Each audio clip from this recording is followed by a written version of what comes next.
All right. Good morning, everybody. What's up? Welcome. Me checking out for the first time ever Metal Gear Rising. I've played it before, and doing on my end before it's the game. Okay. Yep. Go. All right. For some reason, push to the game takes up resources, so order overload might happen, but should be good now.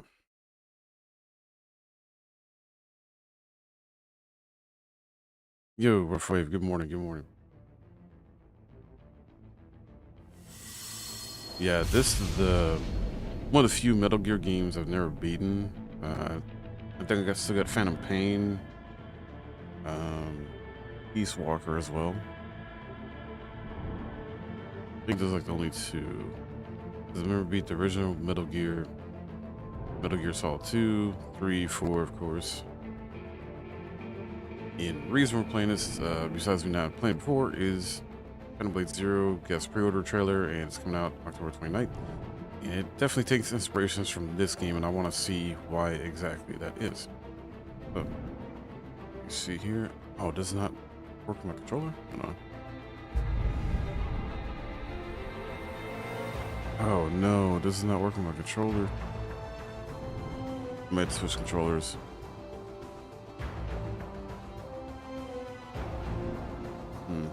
That is an issue. Let me see. Let me see.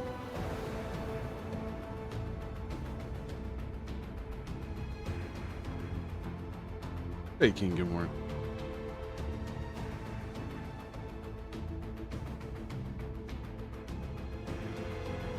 Wait, does it really not work with a controller? Good game. Your son enjoyed it? Nice. Okay, I do gotta use Xbox controller. That's fine. Alright. Let's get that situated.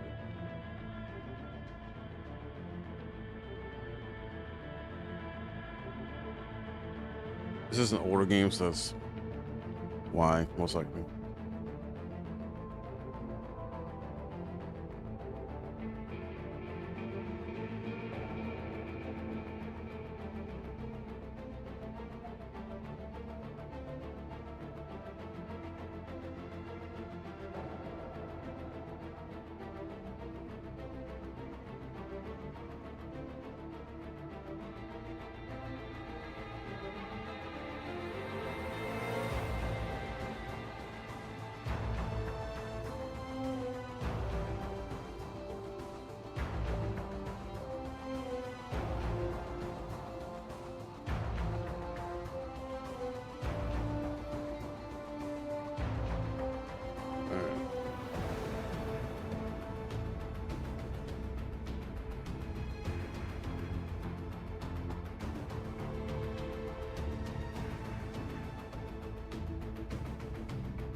Oh, why is this not working?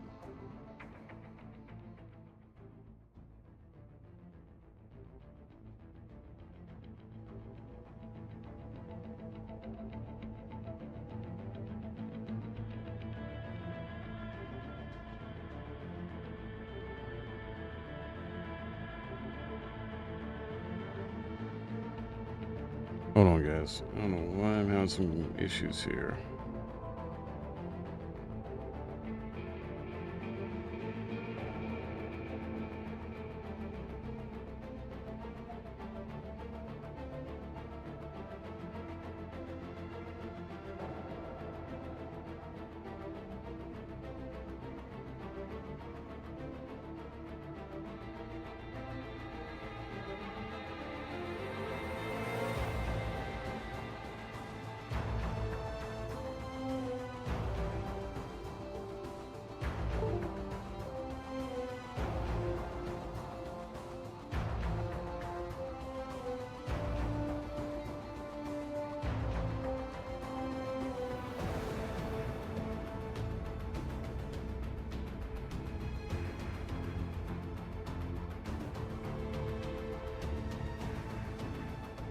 Alright, I'm trying to figure out another USB port to use for this. For some reason, it's not working on my external USB multi-adapter.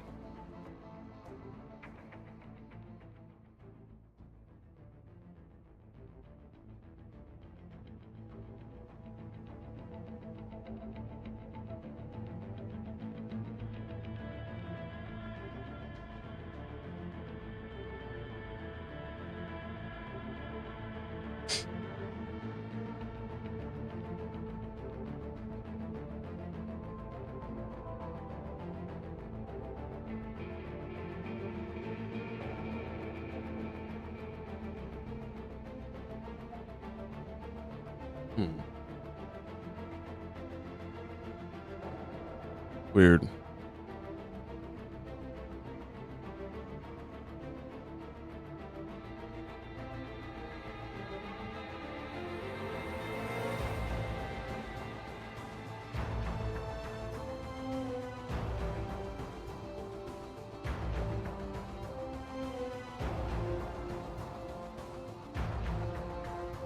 One last try.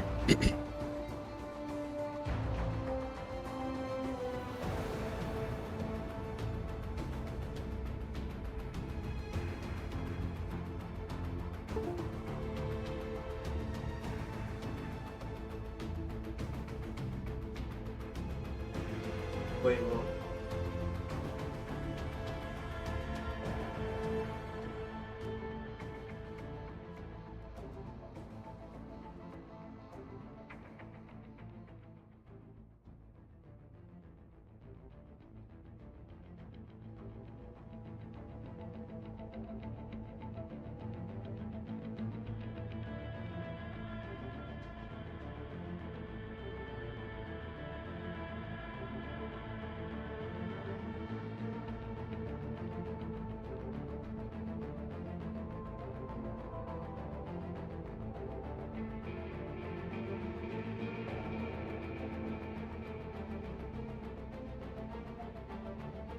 Need something to help get this off.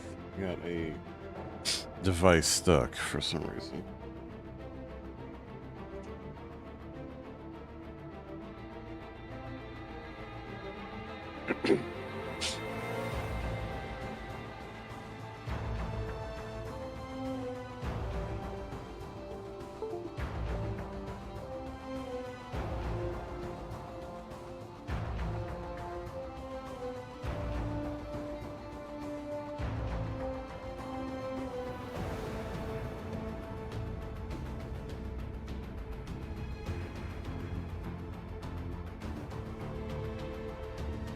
And it's still not working. What the heck, dude? Well, this is not great.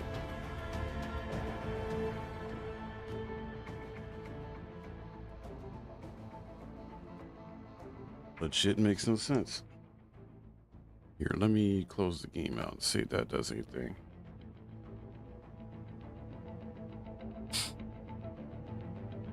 Now my mouse isn't working.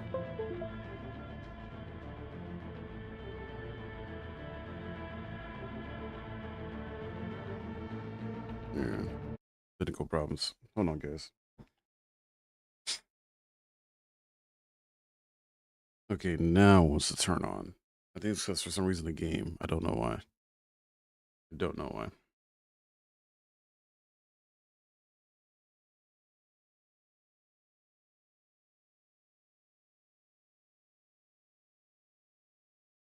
Let's see if it works with the Xbox controller.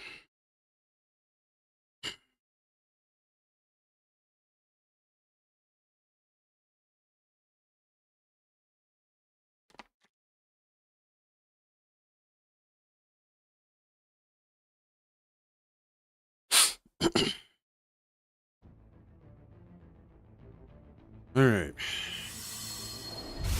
Can you work, please? Yes. There we go. All right, we're in business. Technical difficulties. I'll save. Okay.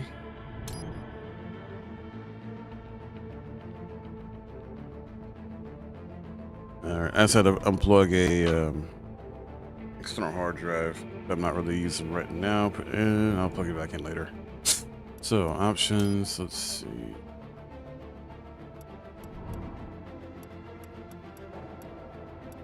I think we're good here.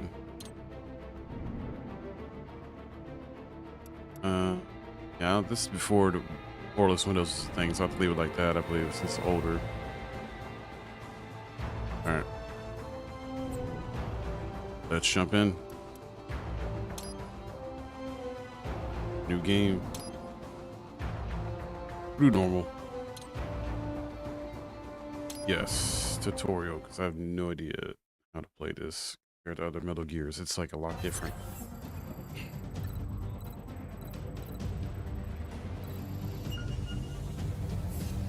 Well, let's begin with a quick warm-up, shall we? Check the Soliton radar on the upper right and head to the point marked on the display. You can jump over obstacles, but the ninja run will get you across them more quickly and easily. Ninja run. All right.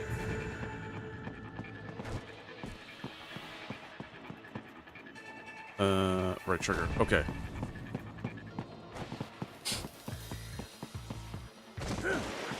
Nice, nice. You can also attack while in motion with the ninja run, you know. Swinging your blade while dashing, for example, or striking your foes with a sliding attack. All right.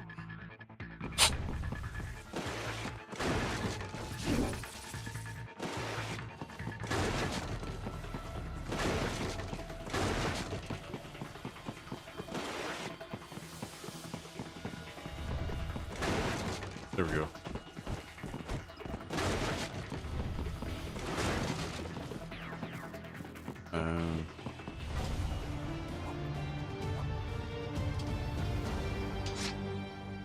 Pretty slick. Okay. Pretty slick.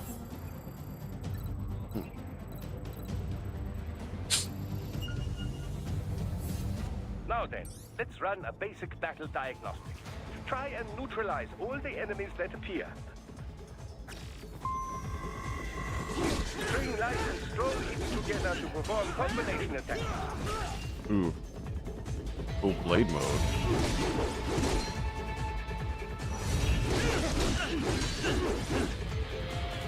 Camera is not great.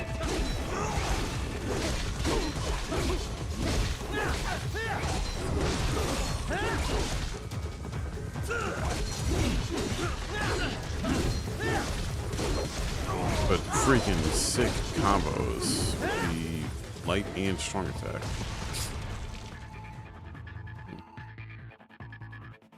Combat is not all offense, however. You also need to protect yourself.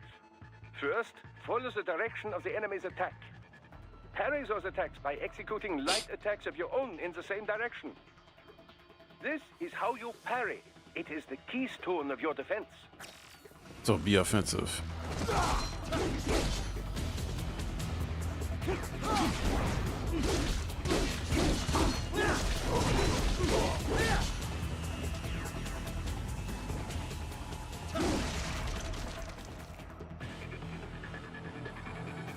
Draw foes in as close as possible and parry their blows to leave them exposed to counterattack.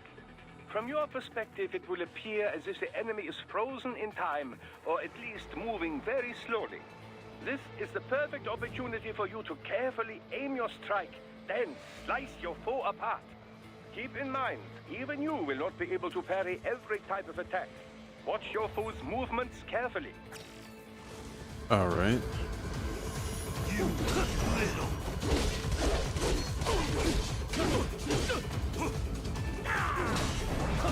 Ooh, nice.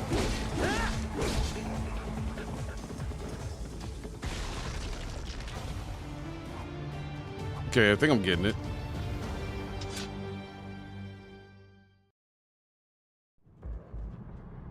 All right, here we go. Story. First time ever Metal Gear Rising Revengeance playthrough, guys.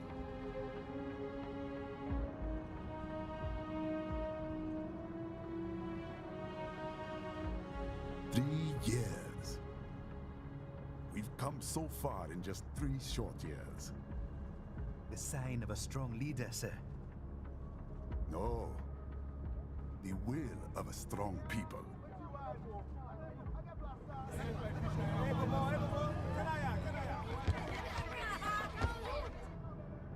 And one very able advisor. Thank you, sir. Your team deserves credit as well, Mr. Lightning Bolt. Just doing our job, Mr. Prime Minister. I must admit, I once thought of groups like yours as opportunists, enablers of war. But you've trained our new army well. Order has returned sooner than expected. Perhaps I was wrong about these private military companies. We prefer private security providers, sir. Most of Maverick's contracts do focus on security. Yes, well, the security can mean many things. Well then, quite a bit of tanks. There's a saying I like.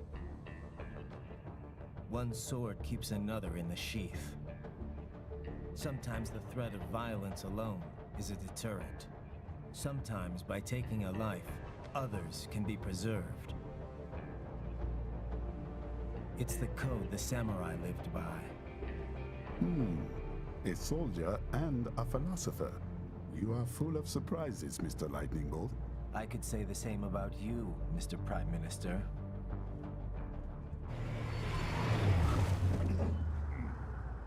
What is happening? Someone's blocking the little vehicle. Hold on. Uh-oh. This is official state business.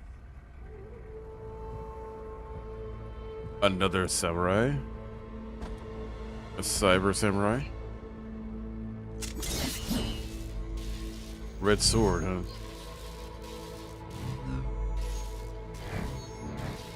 I said clear the road. We're authorized to use force if you do. Oh, he's coming. He's coming.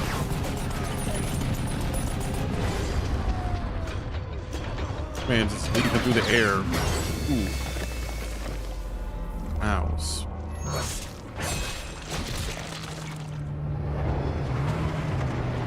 Okay, he did that. He did that. Leopard 1, U-turn. Turning back. Yeah, I would get out of there too. I would turn around too. If I saw that happen. You know, I was there. Yeah, yeah. Like, this guy is no joke, whoever he is. Open fire! Who was that? A cyborg. One of our competitors? Courtney, what is happening? We got hit, sir. A cyborg. Who's? Exif comes up unaffiliated. I'll notify all checkpoints. Get on money out of there. Yes, sir. Uh-oh.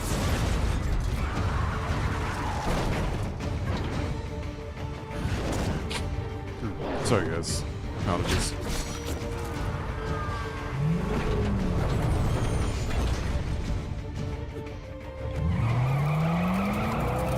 We are going to die. Stay calm.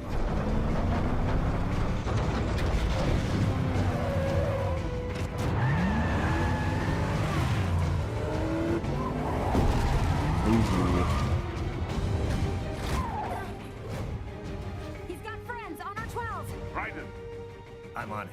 Guard the Prime Minister.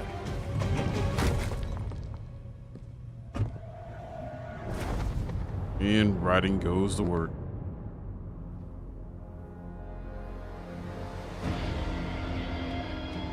A different suit.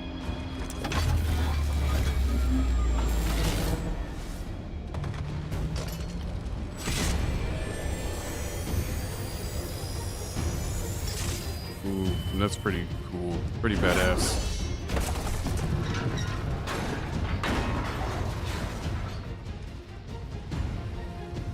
Let's get this over with.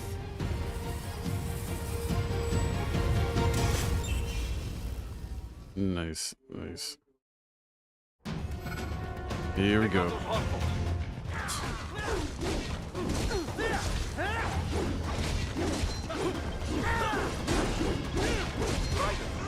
to choose between light and heavy strikes to match the situation. Oh, yeah. Take self-repair units from your foes to replenish your own supply. Interesting.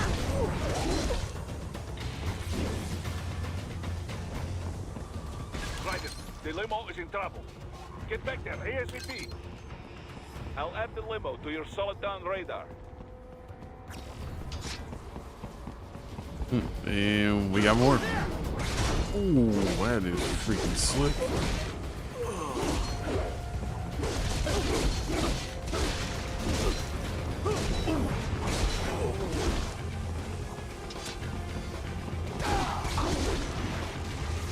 Oh, this is fun. This is fun.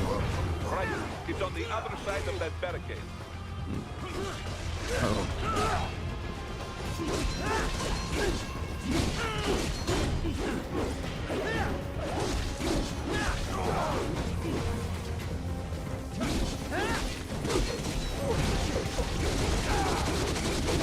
He does a Chung Li type of kick. What in the world?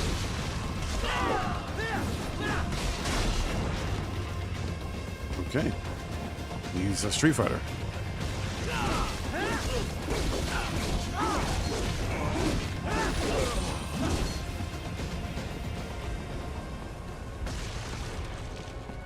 If you can't cut through the barricade, try the fence, eh? Fence.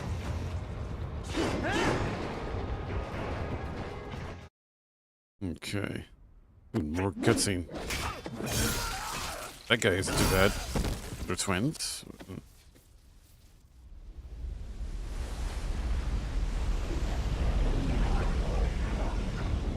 Whoa, what? A Metal Gear.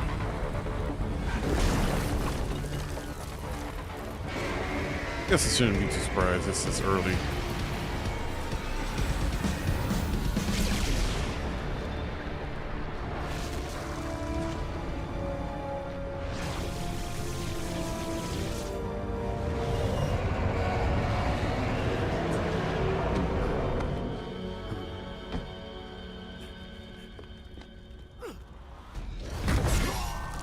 Oh, he lost his arms. Oh, and he just lost. This big guy, though, who the heck is this guy? He can move.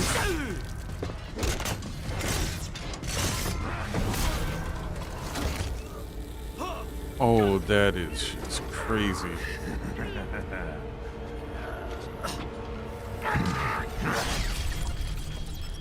Yep, he lost his head. Look like a scissor type move.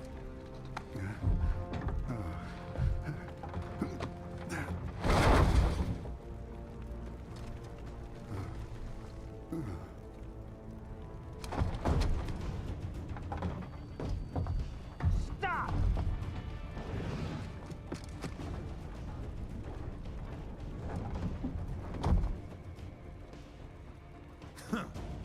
So you're Jack.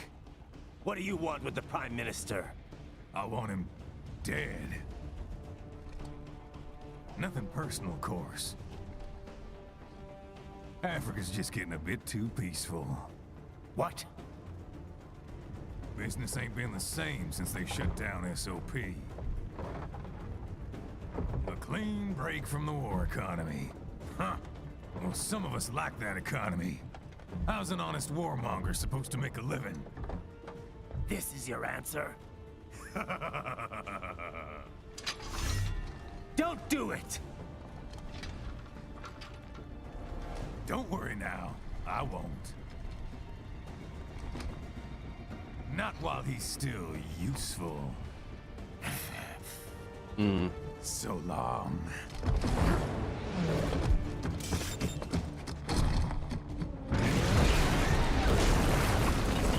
Are we gonna fight this Metal Gear now?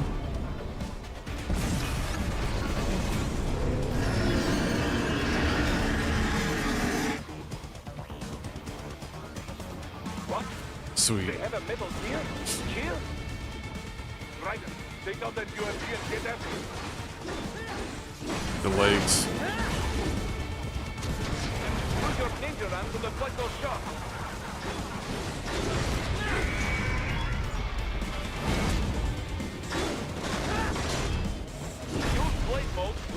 its armor. Oh, nice. Wait, what? That didn't work. That did not work. I think I was supposed to hold it down.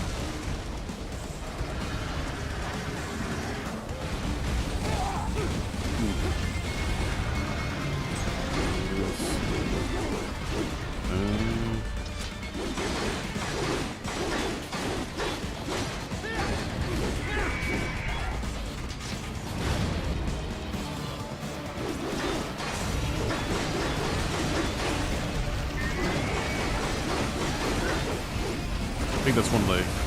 Nope, almost.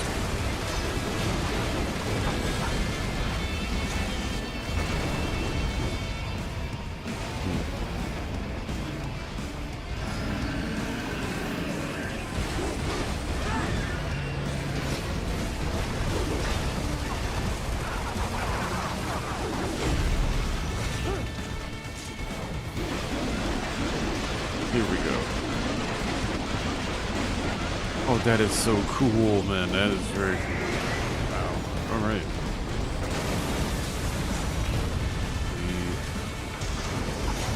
Oh, it repaired. Oh no, it's a layer. It's a layer. Okay. Yeah, I need health. Let's see.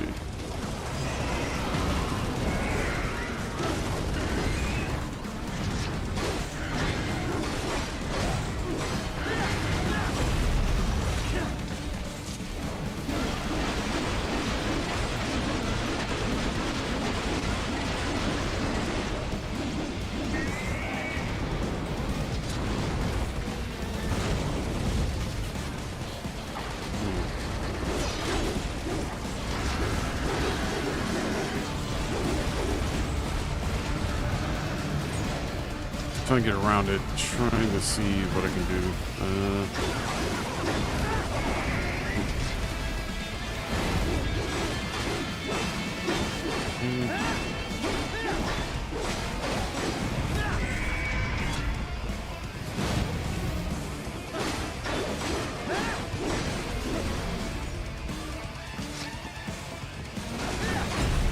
There we go.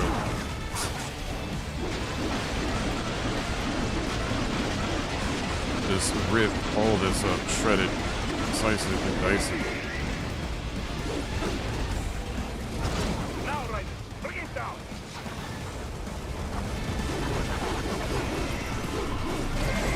Stop that blade.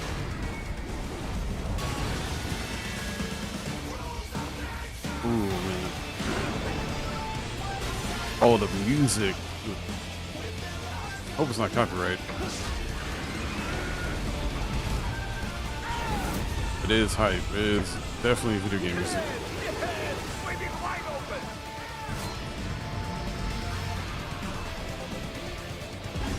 That was pretty cool.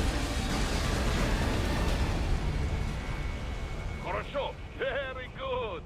But do not rest easy just yet, huh? Okay.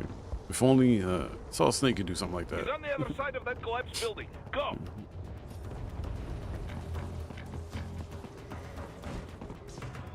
Let's see. We'll get up here. Careful, Raiden. Keep that up and the whole building could collapse. Look for another way.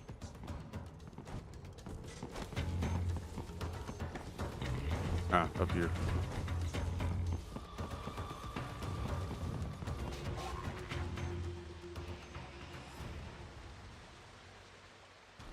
There, get him.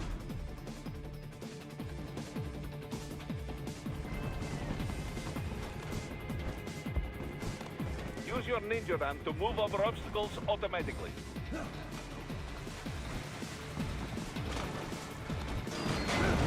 Ooh, slide. All Do right. not let him out of your sight. You must catch him. Wait, can I not get up here? Or I gotta break this? Ah, okay.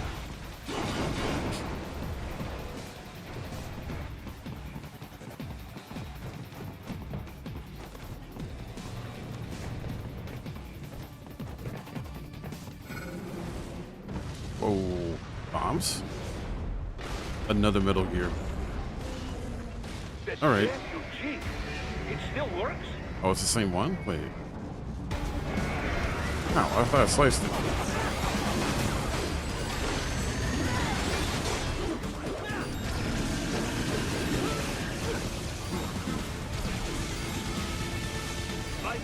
Raiden, respond! Wait, I can't counter that in any way? Wait, where does it put us at? Okay, right here. I'm confused then. I kind of have to dodge this in some way. That damn cheat. It still works?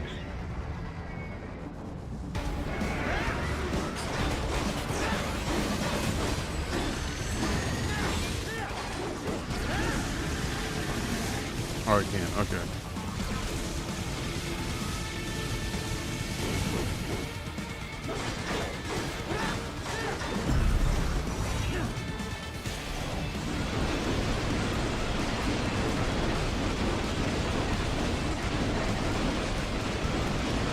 Nice. Nice.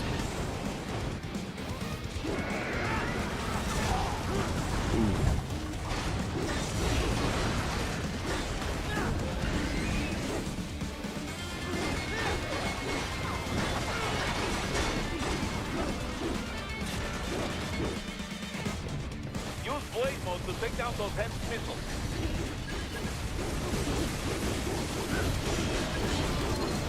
Sweet. All right.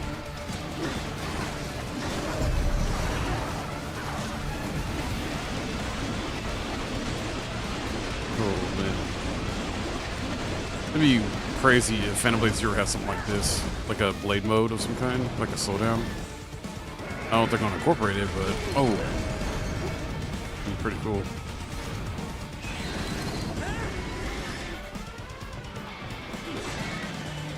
Finish that bastard off! Oh man. Where the heck is he?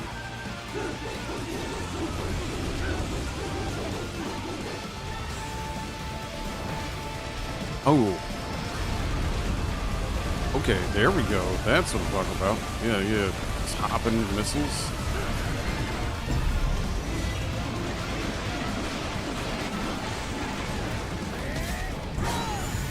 Get rid of that arm.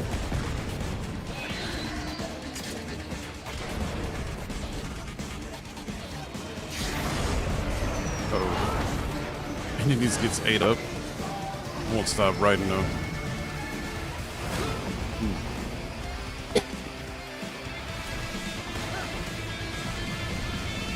Oh, we running.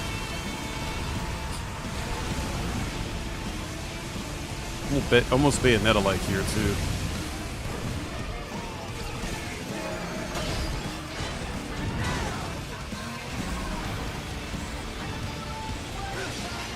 Ooh, there we go. Slice it in half. This big mech.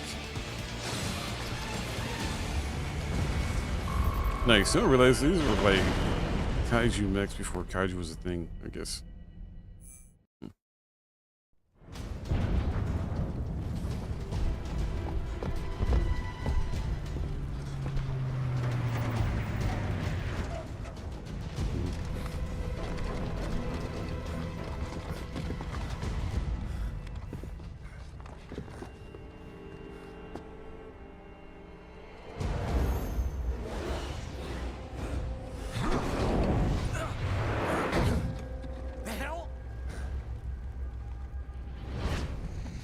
Nope. Here's Raiden.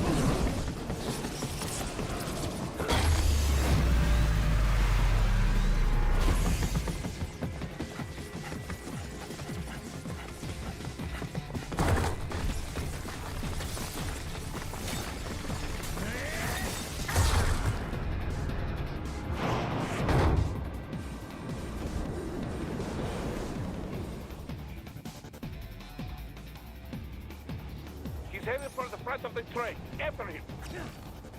All right, here we go. Let's see. Raiden, an unidentified field rotor is headed your way. Keep an eye out for it. Sure. Prime Minister! And they're both here. Too little too late, hero. I won't be needing my little shield here any longer. Stop!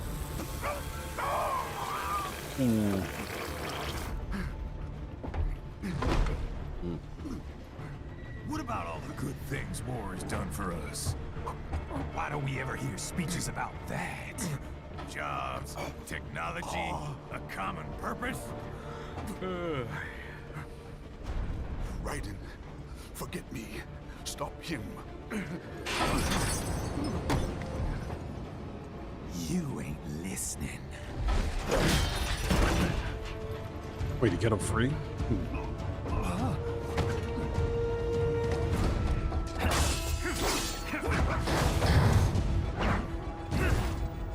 Mind if I got in?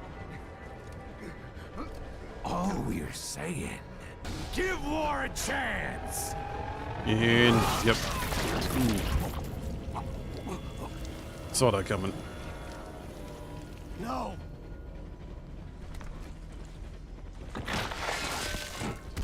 Wow.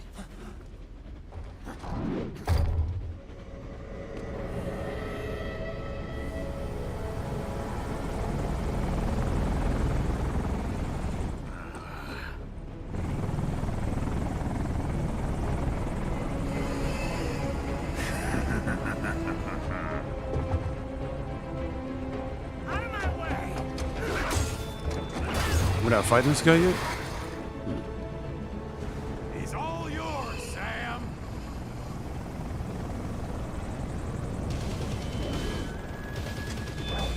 Ooh. We are fighting this guy. This guy named Sam. Okay.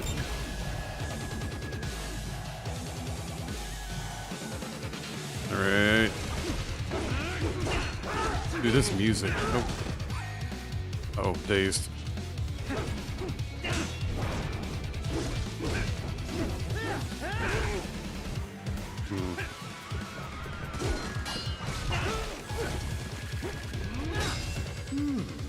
Self-taught, and not half bad. Still.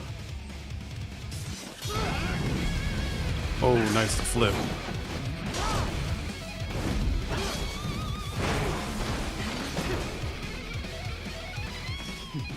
Your technique?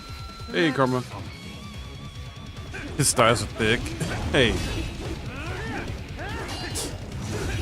It's hard out here for cyborgs.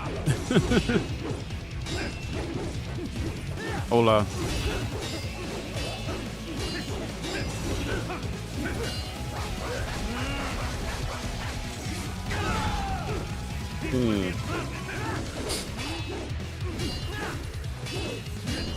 Darn it.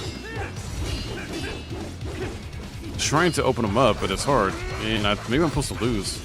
I don't know.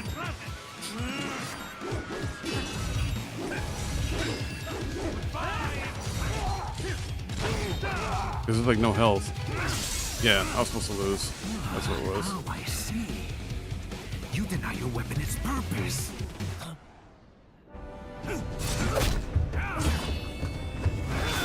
Ooh, just slice off his head earpiece. And his eye. It yearns to bathe in the blood of your enemies, but you hold it back.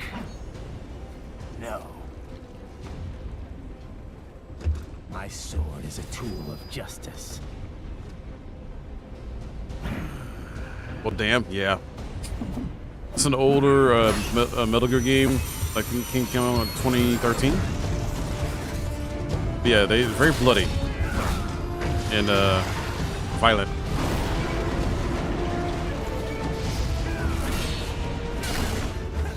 Ooh. You might like this one, actually.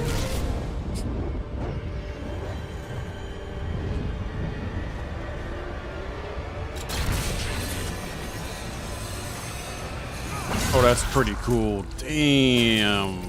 Cut off his arm, though, and already cut out his eye. Yo, thank you for the follow, or no, sub on YouTube.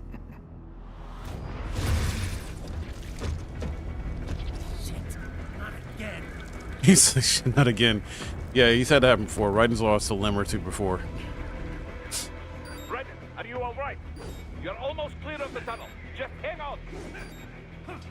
Yeah, sure. With one arm. Yeah, got it. Not again as wild. Yeah, you need to understand Metal Gear lore for that reference. I do.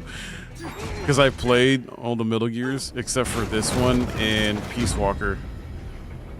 And Phantom Pain. This is what happens when you bring a tool to a sword fight. It's over.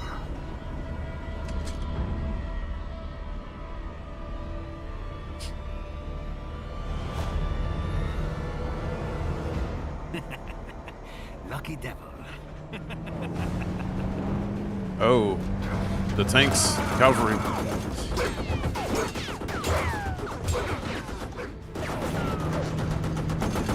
Kept you waiting, huh?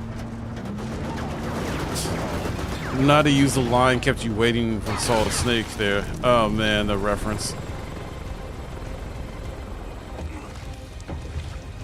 You love this game? They'll make it like they used to? No, but we're getting something close later this year in Phantom Blade Zero. Welcome in a Big Black 30 for TTV. How you doing?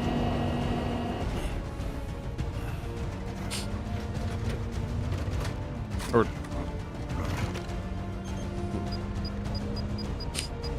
Karma, I hope you're doing well. Good to see you.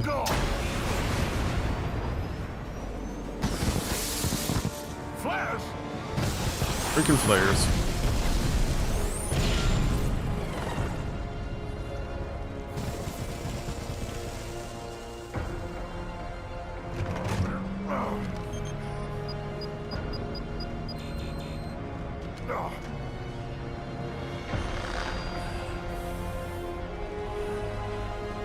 Ooh, hanging in there. Hope things are going for you as well. I need to make more money. That's about it. I need to make more money overall. I'm only working part-time. I'm starting to stream more overall though on YouTube and Twitch. I got vertical streams going on YouTube, which has been successful. Loving that. Getting really good views from that and support. Growing there. Still waiting on these other two clients that's supposed to start paying me for video editing, and then I'm still trying to find more clients for video editing work. So that's another thing. Off means that this never made into a movie. So Big Black, I think they are working on a Metal Gear movie. Now, whether it's like based on this one specifically, I don't think so, but yeah, I think Hideo Kojima is involved in helping making a Metal Gear movie that's in production currently, or is about to be in production. Yeah, it's insane. Like so what I've been, I don't think I told you this, Karma, and for those that are new here, I'm Big Black. So I'm working like 3 days a week on average. Like I'm trying to make more money where I can. I need to redo my resume for video editing and try to find someone who needs a YouTube video editor, because I'm an expert at that. I'm not an expert like TikTok or like Instagram Reels, none of that shit. I'm YouTube expert and YouTube Shorts, I guess, and that to that extent. But I'm trying to been doing vertical streams. I'm trying to grow, trying to start up doing Twitter streams as well too, starting with Mortal Shell 2 next week, which will probably be on Friday.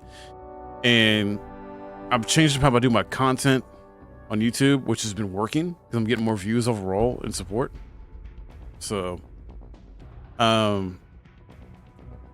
more multi-streaming basically. I'm not gonna do Kick. I tried Kick, I didn't like it.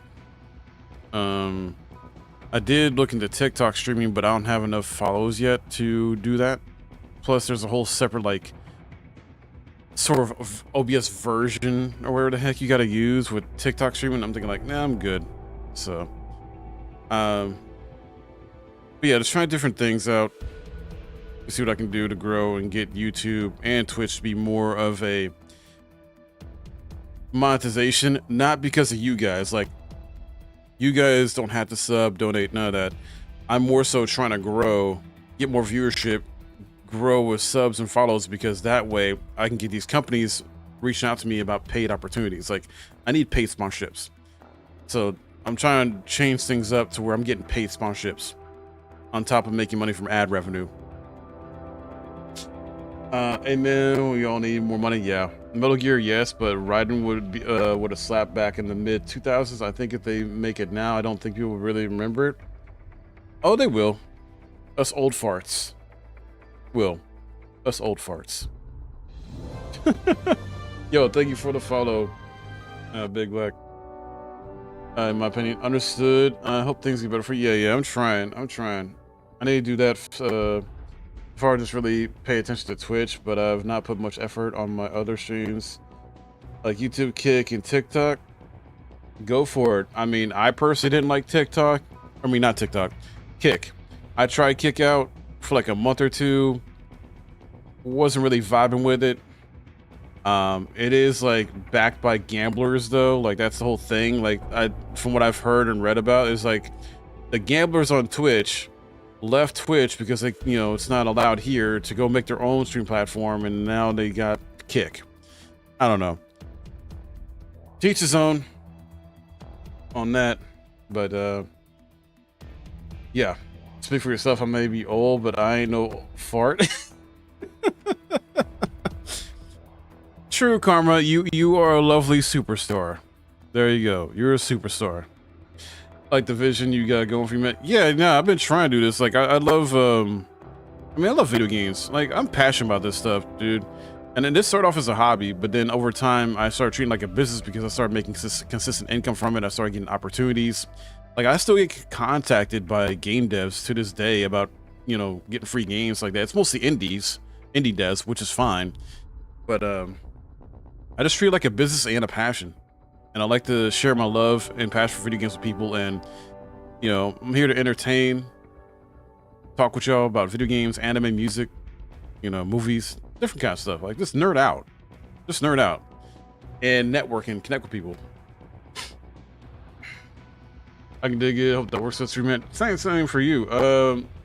What do you need most work on? Like, cause I'm a YouTube partner. So like, I do like to help out fellow creators. Whether you want advice, or need an editor, or helpful links and resources. So I mean, if you need help with some of that stuff, Big Black, let me know. I did not mean to click on that, sorry.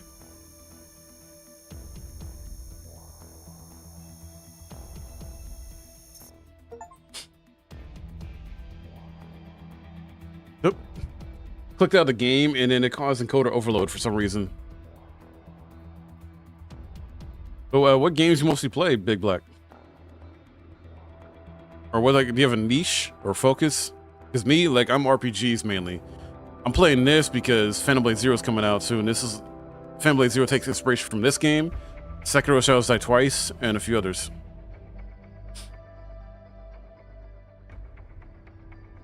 Exactly, Karma said, heck yeah. Yeah, Karma's a queen. That's what I need to do, is treat it more of a business form. Like I can do it, but doing it alone has been rough. More so just because I love the game stream, but editing and stuff like that has never been my strong suit, which is fair. Believe me, man, like I started off doing content creation in 2014 with just a PS4.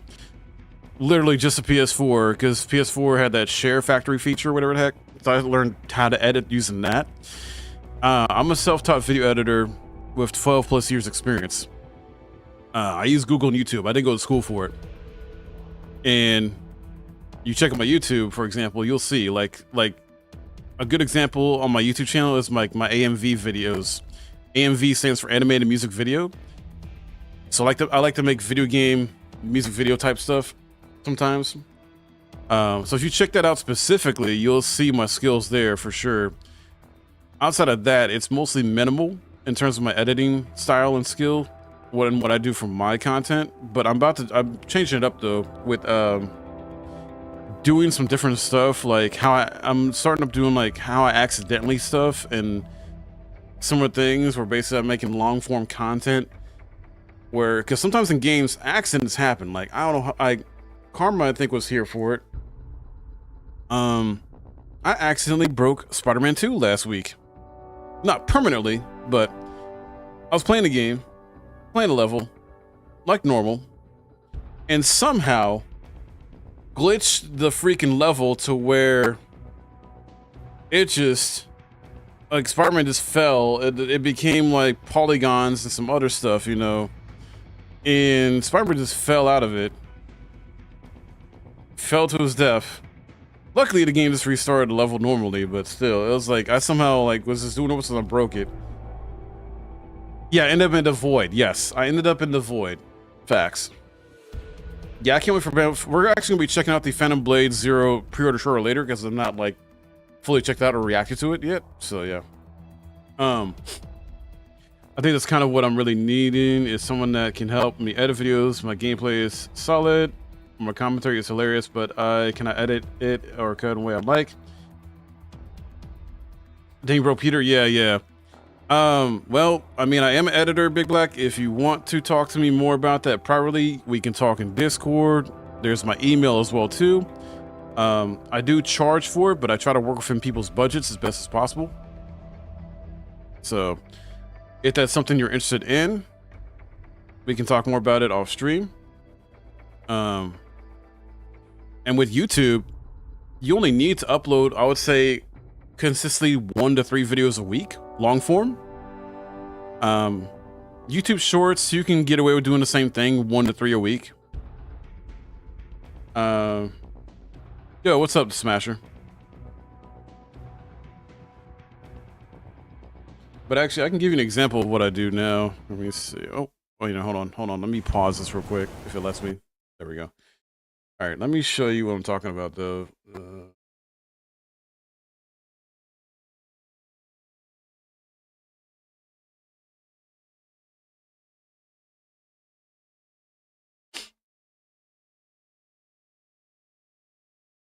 Where is it? All right. It don't get better. Let me see here. This is a animated music video I made for Marvel Tokon. I literally take game trailers and put it with the music that I choose. Oh, you can easily use YouTube for single player games. You can do a lot of stuff with that. Like you can do either how to show people how to either get a trophy in a game or how to get certain items or things in the games or how to beat bosses in games. You can do like those educational, like how to type videos. What else? Challenge runs. You know, you can do like edited challenge runs of some kind where it's like I played, an example could be like I played insert game on hardest difficulty and it was insane. Like you can title like something like that, right? And it can be like a compilation type of style like video where you take your best moments, right?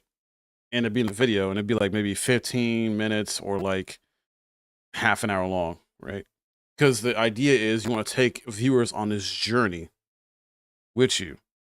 And like it's basically about storytelling. Like if you can be a good storyteller or have someone edit for you in a good storytelling type of format, or even just do fails. Like you can do fail videos, which funny fail videos, which I'm gonna start doing too. Things like that. But this is an example of one of the AMVs I did recently. The realest trendsetter. I started from the bottom, but I made it out the cellar. Now I'm at the top. Jack need a big letter, and people. Hold on, ads to start up. I just saw ads pop up. Hold on Twitch, that is. The Smasher, what's going on YouTube?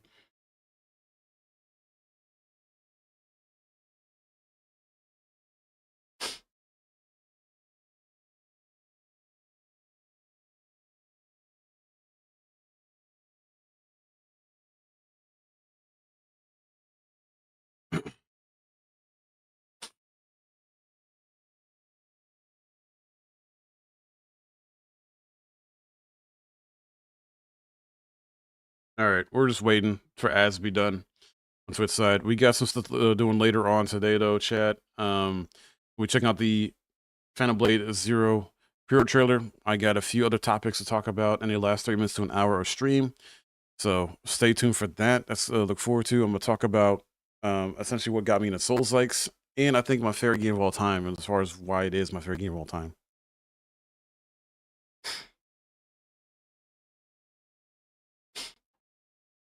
Restart this over.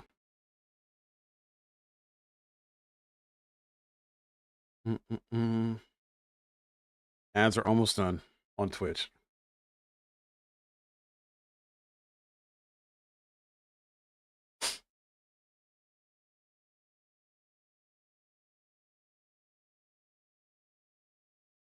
All right, let me know if you guys are back from ads. You should be.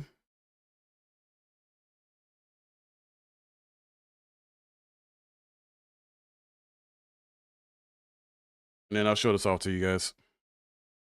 For those who haven't seen it yet. And to show off Beg Black, since he needs an editor, and I want to show my skills off. All right.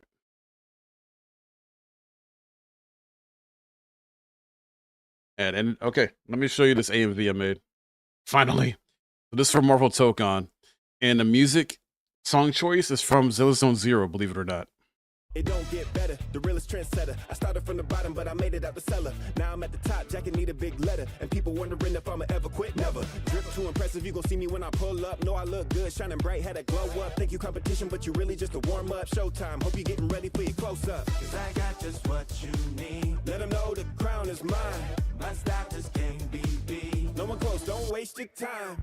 Outside I run this street. Every single day and night, price keep going up like helium. Gas tank only take premium. Shouting Mayday when I show up. Because nobody match me toe to toe. Can't match me, can't match me. Crazy, they know. I know you know. You try to hell with me, my overload. Might overload, let's go. Pull up and we finna shut it down. Red suit and you see I got the crown. Fired up, I'm about to make it loud. You got money on your head, better not stick around. The block's hot, you can feel it in the air. No carnival, it really isn't fair. Don't lie, I already know you scared. Ain't no way to prepare, cause we can't be compared. Put my thing down, dripping like a rain cloud. Hard to complain when the world is your playground. Feeling great now, all the haters flamed out. Come at me, no such thing as a safe house. Get your bands up, hit me when it adds up. Need a ransom, better see your hands up. It's the anthem, everyone in tandem. Hold up. Okay, let's go. When I show up, because nobody match me toe to toe. Can't match me, can't match me. Crazy, they know. I know you know. You try to hell with me, my overload. Might overload, let's go. Oh baby. Then he's getting stacked like a bankroll. It's payday. Do what I do best, that's reload. Oh baby. It's time to turn it up. And go crazy. We finna go crazy. When I show up, all they wanna do is try to stop me. Way I move got everybody mad because they not me. Flying high and ain't nobody out here finna top me. Let's be honest, all that they can do is sit and watch me. Earn the right to be a little cocky. Everybody out here trying to copy. On the wave, the water getting rocky. Y'all ain't catching me in a jalopy. Cause I'm cold-blooded, but I'm still charming. And the pocket's fat, but I'm still starving. Look, if you don't know me, that's alarming. Hey. Shouting Mayday when I show up. Because nobody match me toe to toe. Can't match me, can't match me. Crazy, they know. I know you know. You try to hell with me, my overload. Might overload, let's go. Oh baby. Then he's getting stacked like a bankroll. It's payday. Do what I do best, that's reload. Oh baby. It's time to turn it up and go crazy. We finna go. Love how that turned out. All right. There we go. That's an example of like my editing skills there for AMVs. And that's just one type of content I can do. But yeah, you say you suck at the storytelling part, or at least you think you do. I don't know, man.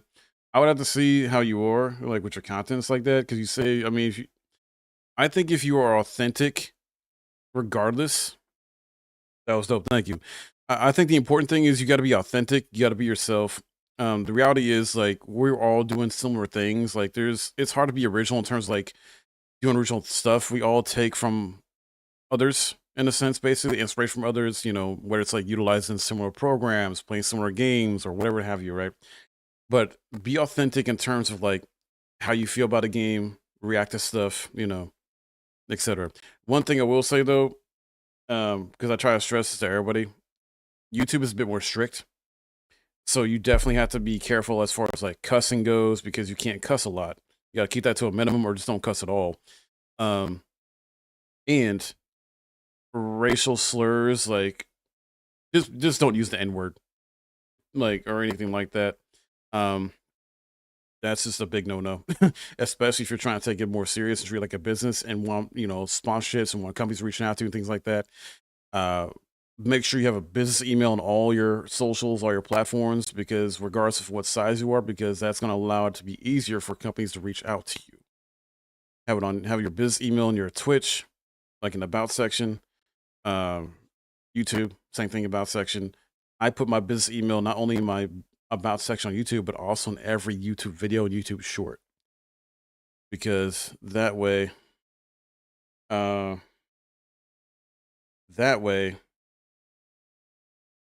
people can just reach out. YouTube ain't for me, but yeah, I know my mouth is like a sailor. Ever thought about it like that? Yeah, man, because how are companies going to reach out to you? Like, sure, you can reach out to them if you know where to go and stuff like that and do research, but I've had plenty of companies reach out to me. Like, I recently got, to give you some an idea, this. I got a free PS5 controller because a company reached out to me asking me, hey, could you review our controller? And we'll see about working out like a, future DOQ as far as you getting like paid opportunities where commission work. So I got a free PS5 controller from a third party company, basically. Didn't have to pay any money. Reviewed it, made the video and all that stuff, and I actually really enjoy it. It's better than the standard PS5 controller from Sony. I really like it. And now it's my main new controller for PC. So yeah.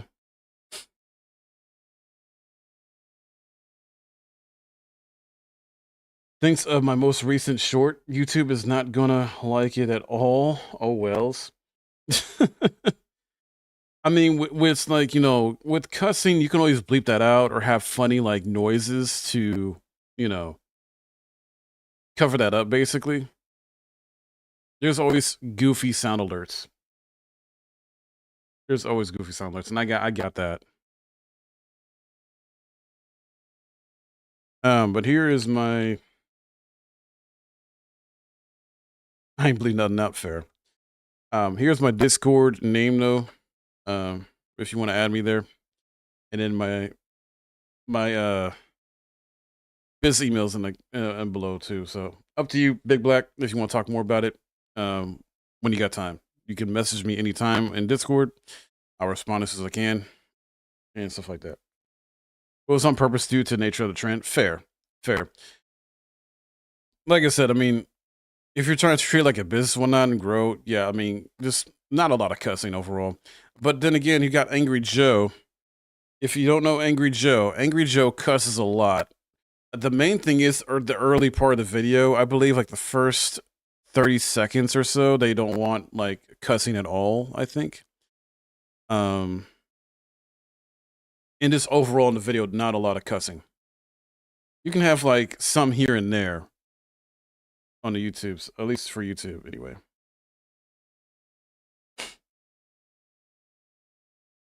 Oh, I thought I got an email about something. Okay. All right, let's get the game back up.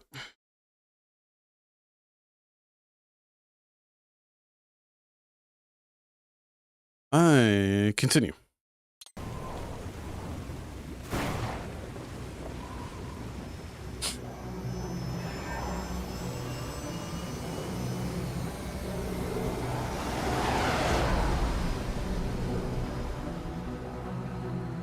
All right, we're in a ship.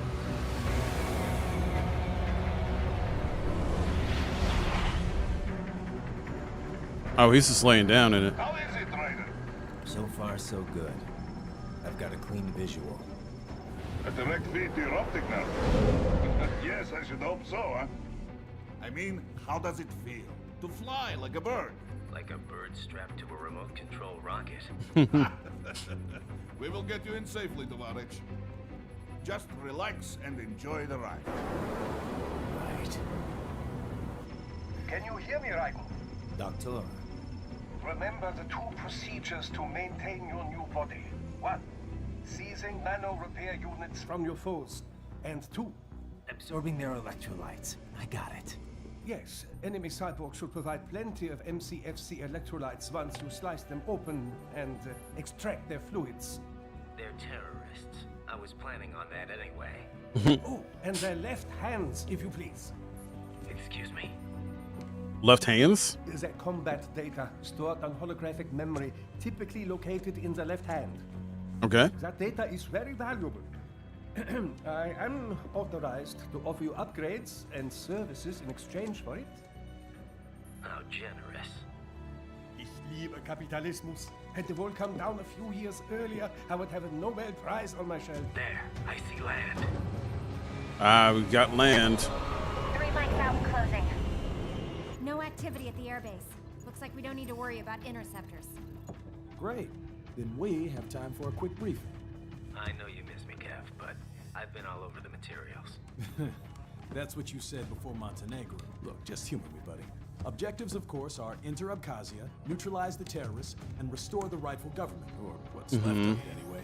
The president and most of the cabinet have been killed, and a military junta's been established. The terrorists brain-jacked all the high-ranking officers, and their cyborgs scattered the rank and file.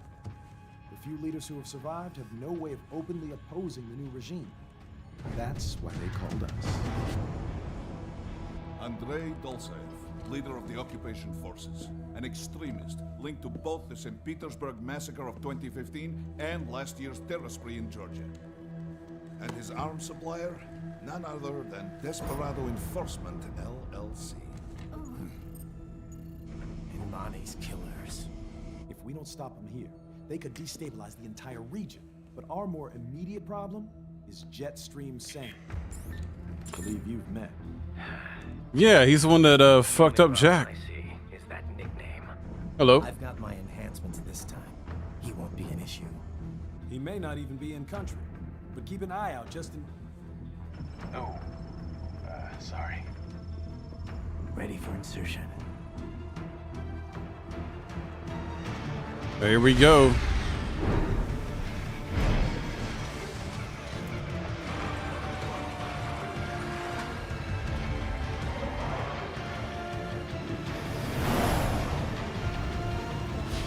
Big Black, what's been your favorite game lately you've been playing?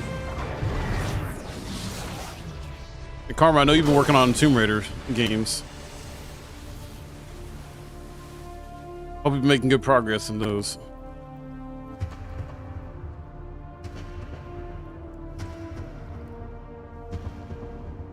That's a badass new fit, though.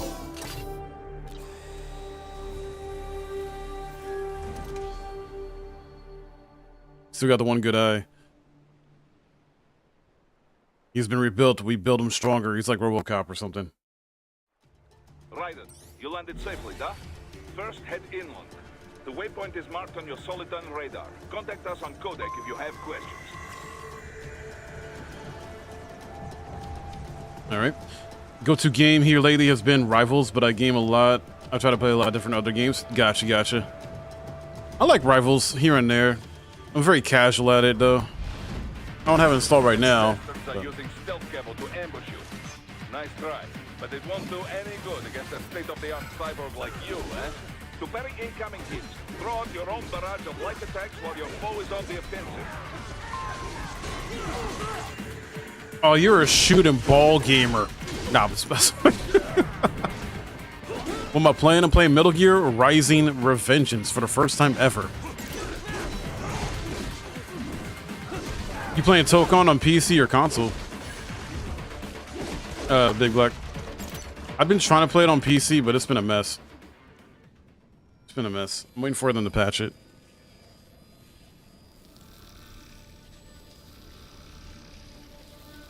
Playing on PC? How's it running for you since the first patch? Had your fill? With this body, I could take these guys with no eyes. Yes. Intel wasn't exaggerating on the cyborg count. Well, you know how fast the tech's been spreading these last few years. That CNT muscle fiber packs the power of a jackhammer into every limb. What enterprising soldier of fortune could resist? And cyborgs are still human. Real thinking people. Way less risk of collateral damage than your typical UAV strike. And don't forget the PR angle. Nations start playing Frankenstein with their troops, and the public goes nuts. PMCs, on the other hand, are off the ethical radar. Yeah, they still don't even count PMCs in official death tolls. With SOP out of the picture, private militaries needed a new edge on the market. Holy shit, you missing out. Yeah, I know, I've been missing out for a long time. I've beaten all the Metal Gear games except for this one, Phantom Blade. Not Phantom Blade. What am I saying, Phantom Blade? Metal Gear Solid 5. The Phantom Pain. Jeez, getting names confused. And Peace Walker. I have the PS3 physical version of this game, but I'm playing the PC version, but I've had this for a while. Physical media is important. You guys, do your best to preserve physical media. Very important. There's a few other, there's at least a few other handful of like PS3 or games on 360 and PS3 that are like only came out during that generation and have been ported. I'm going to try and get physical if I can. I play on PC. Haven't started it up yet. I'm actually about to in a few. Gotcha. Just be aware the PC version of Tokon is still not running great. Like frame issues, lag, and online it's like that. So just be aware. This game is so good. I mean, I played it when I was in my teens. Yeah, I've heard nothing but good things about it, pretty much. And I'm really enjoying the gameplay so far. The hack and slash. And Phantom Blade Zero is taking inspirations from this. Like, the dev talked about how this is a big inspiration for them, along with Sekiro and, like, a few other games. So, I don't know if Phantom Blade Zero is going to have, like, a slowdown motion, per se. We're going to check out the pre-order trailer later on, because I haven't fully checked out and reacted to it yet, but yeah. All right, let's continue. We got it. In a way, cyborgs are just SOP troops by another name. Only all muscled up and less predictable. But it makes you wonder, where'd Desperado find these guys? I'm not complaining. They're like walking vending machines. Walking vending machines? What the heck? Right. Vending machines full of blood. Easy there, Dracula. Like I said, they're still people. People who terrorize and take innocent lives for money. They sowed their fate when they took this job. I'm just the Reaper. Ooh. Damn. It's a bit cold, Raiden. Even for you. Anyway, his school. Let's get to work. Time to increase the peace. Right.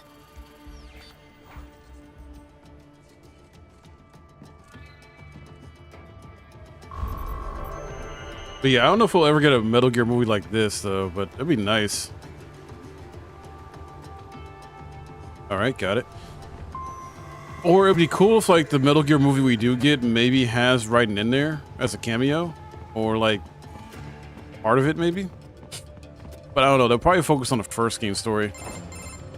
Raiden, this is Boris. Give me your status. Looks clear. No one in sight. Good. Mystery Disc. Alright, Big Black, take care, man. Have a good stream. As I said, the enemy's HQ is in the refinery along the coastline.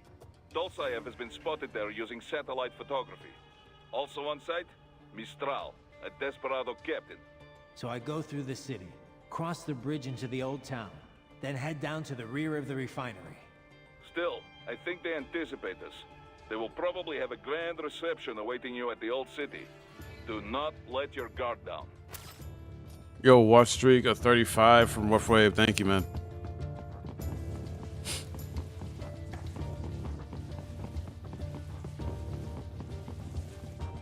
See you here.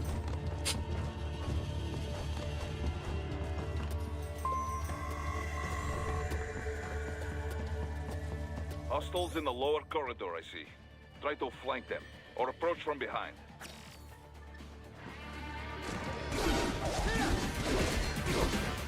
I said, we're just gonna slice him. Probably could have snuck attack him, but yeah.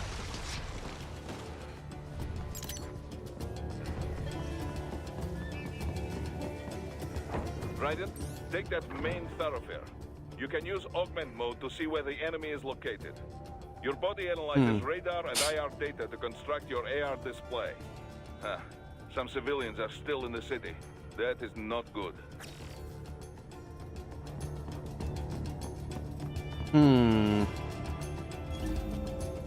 Oh, okay. Cool. Alright, so we gotta save civilians. What are you doing here? This area is off limits. What? No, I'm not doing anything. Can we just kill him? It'll be easier. As opposed to... Oh. Rocky.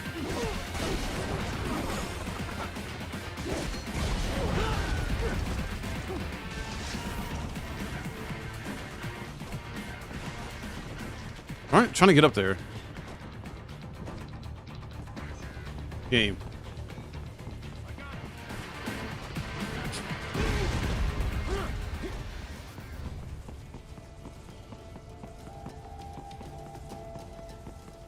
Where'd he go? Wait, I can use grenades? What the heck?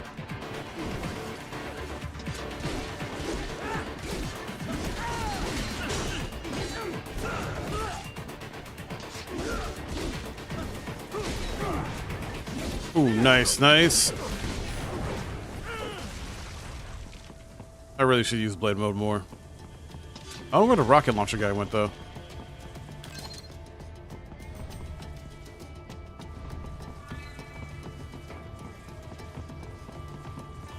Where the heck? I don't know where he went. Oh, well. Oh, great. These things. They're animalistic. Oh, what? Get off me. Get tossed. That was dope.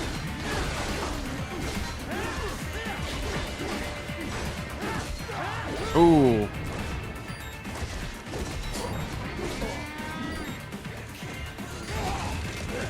I'm trying to deflect and it's not working. That worked. Blade mode, at least.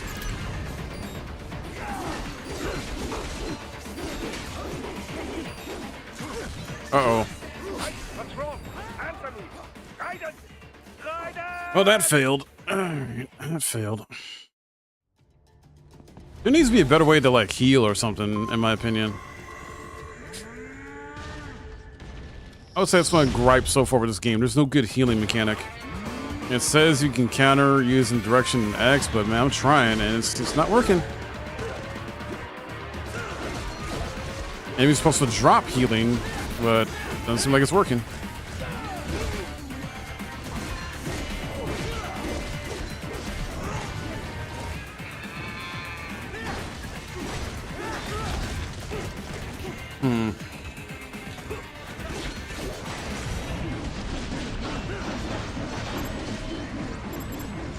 Ah, missed.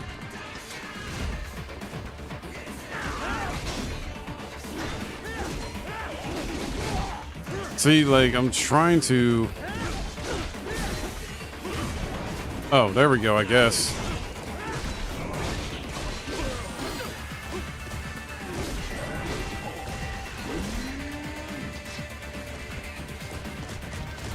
Oh no, how I dodge that?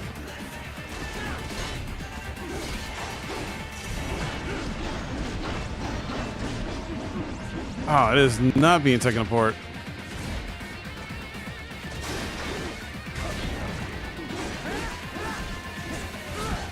Wait, I didn't block? What the heck?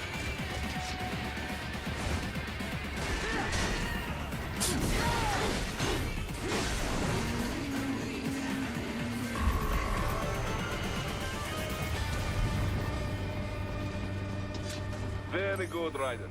Now, keep heading for refinery. All right.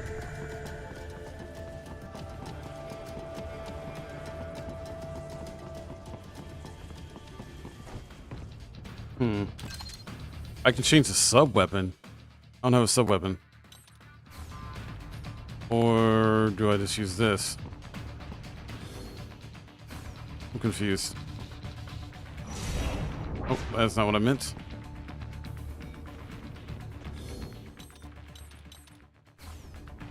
Huh. Weird. Oh, never mind. Okay. Wait, oh, LB. Ah, okay. I get it. Was there another one?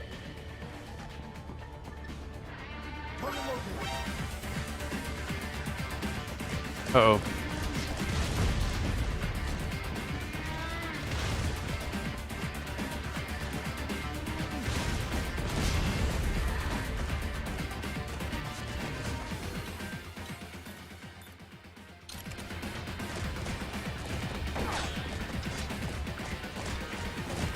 I don't know how well it's gonna work. Screw it.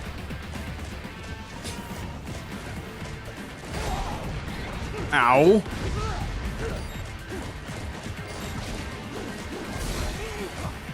Oh no. Not good. Not good. What? Yep. And I got taken down. No. No. Man, learning this game is Very tough. good, Raiden. Now, keep heading for refinery.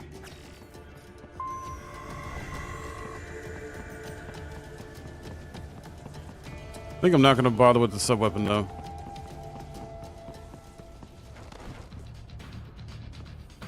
What the heck? Can...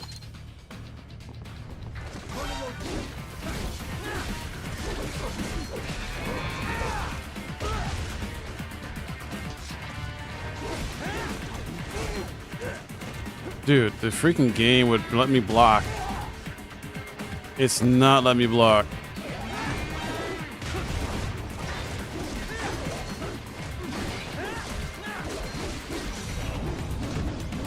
Oh, I'm totally missing. Whiff that like crazy.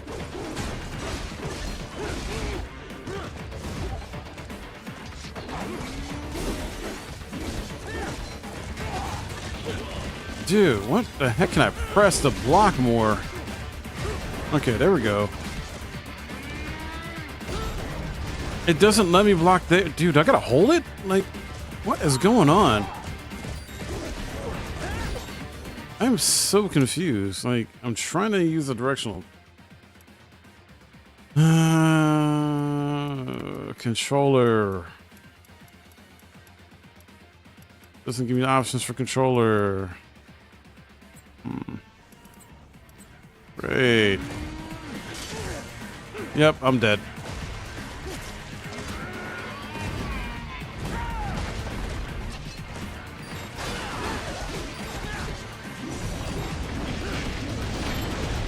Maybe I'm not dead.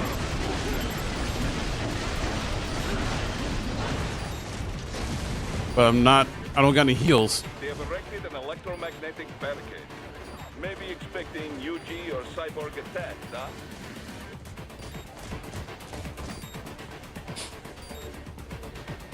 Where the heck did he go? Wait, what's this? Has this got health in it? Hold on. Is that what I was supposed to use earlier with selecting? That's... Wow.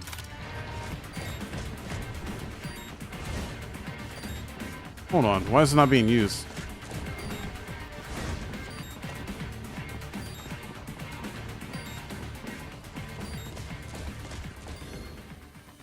How do I use this? Oh, there we go. Jeez.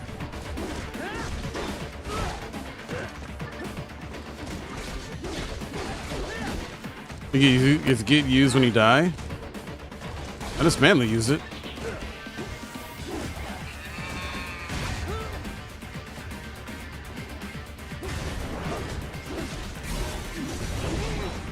Oh, he knocked me out of the blade mode.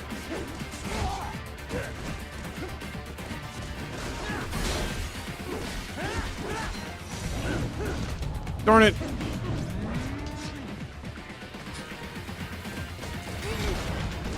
Wow, dude, that is nuts. That is fucking nuts. Oh, come on.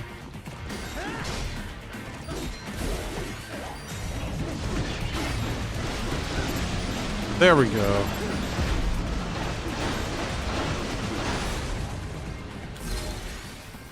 Sweet. Blade mode's only useful when enemy glows blue. Gotcha.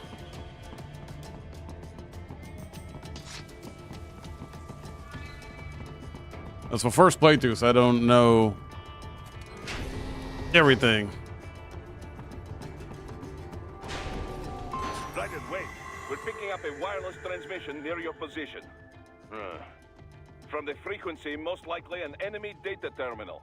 Check it out. We may be able to salvage some intel.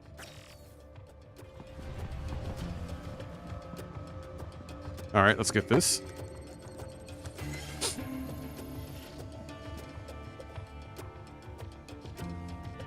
Oh, VR mission. Okay, I'm not worried about that. I wanted to focus on main story.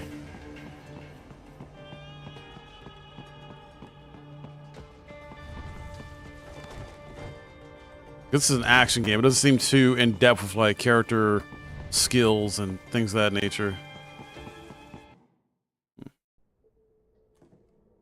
All right, let's see what happens next. Greetings, cyborg.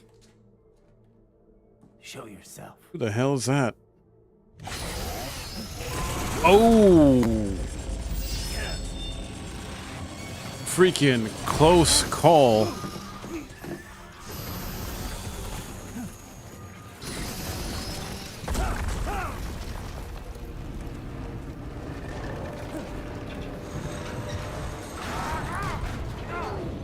He just got rocked.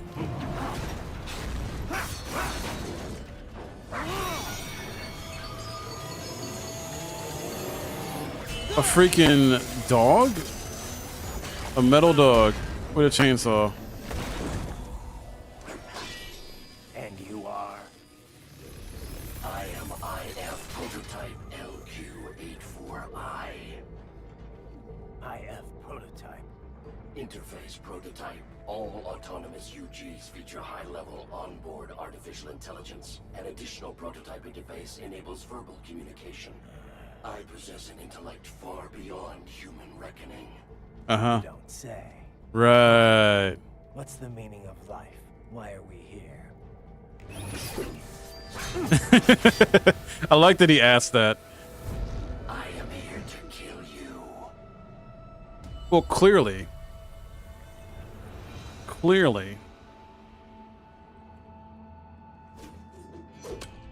That's it? Pretty simple thinking for such a mighty intellect. I may analyze orders, but I may not disobey them. Should I disobey a direct order, my memory would be wiped. I must destroy you. What good is an intellect if you can't use it? Your taunting is pointless. Exterminate. All right. Let's rumble.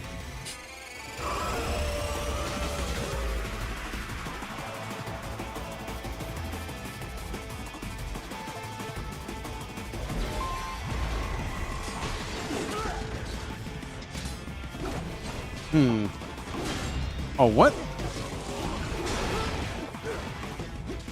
I will obliterate your consciousness. Is there a... Oh.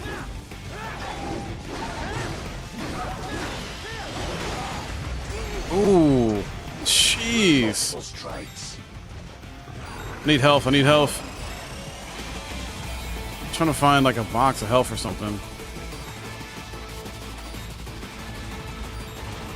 Just trying to like counter this thing. I'm pressing the button and it's not working.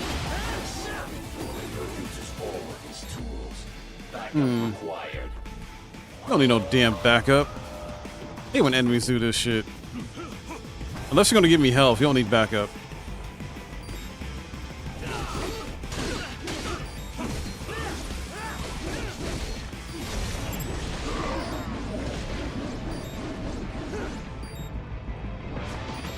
Oh.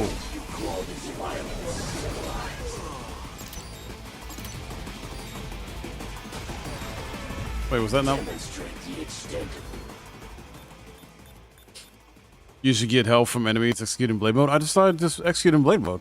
I don't see any health.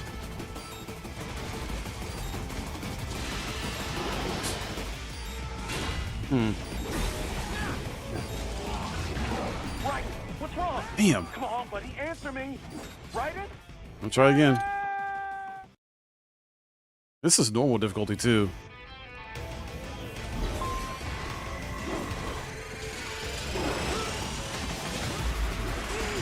Strikes, you will die. Oh, countered that time.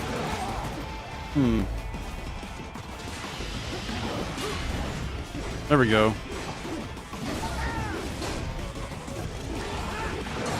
There we go. Okay, let me get better at countering with this guy, and it seems like it's gonna work. There we go. Okay, that's what I'm talking about.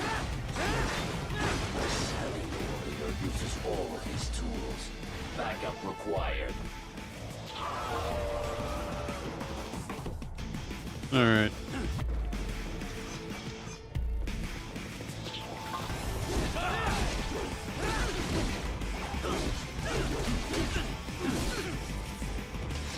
Get closer. Ow. Oh. Oh, that's pretty sweet. There we go. Love it. All right, getting better, getting better.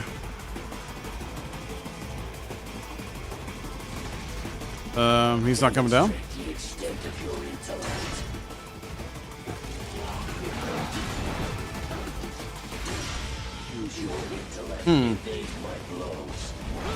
Oh no!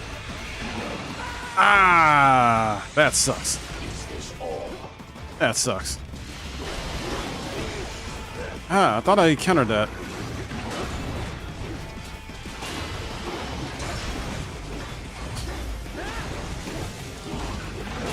There we go.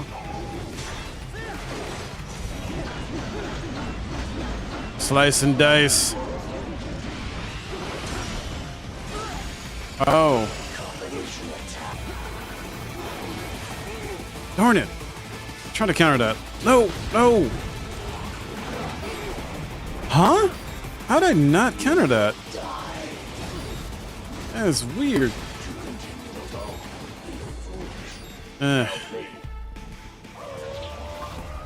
Alright. Oh, great. Oh, just peachy. This had to be one of these things. It just had to be.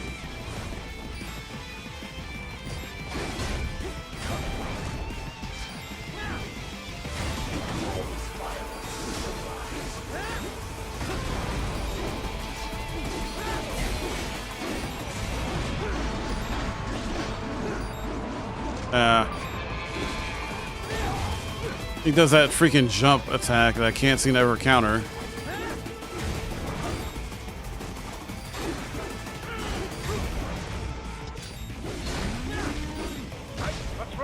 Of course. Of course. That's the only really annoying thing about this game.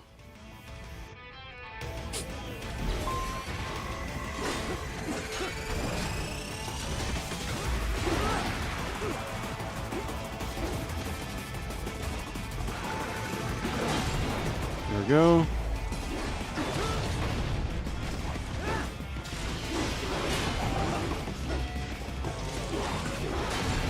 All right.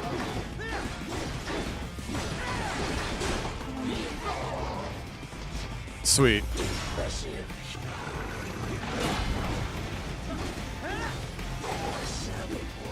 Uses all of his tools. Backup required. Come on.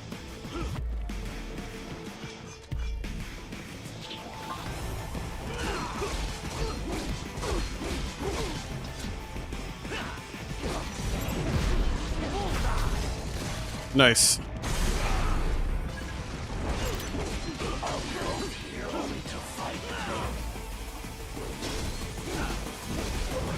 Got him.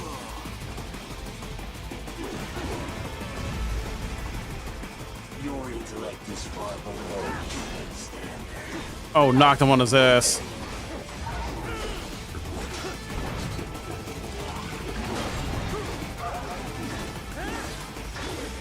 Runner.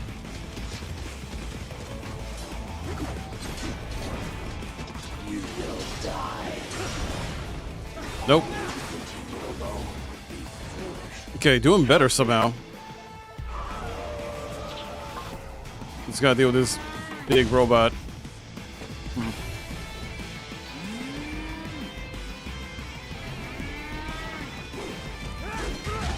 Oh, he freaking charges. Oh, didn't counter that time.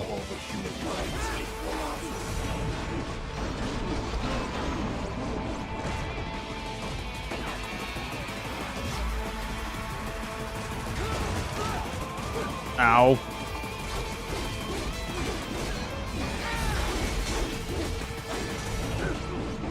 Darn it.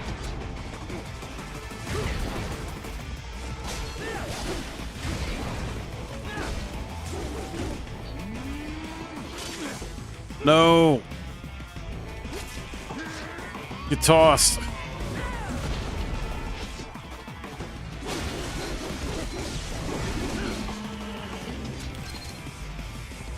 Oh, good. All right, can we end this now? Oh, the music. Where the heck? Oh.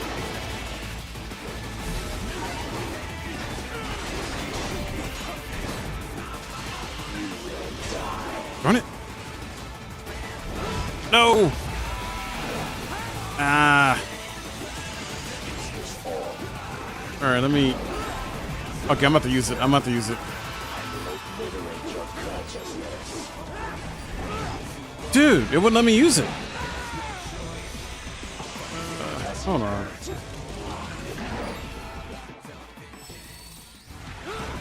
There we go. Jeez.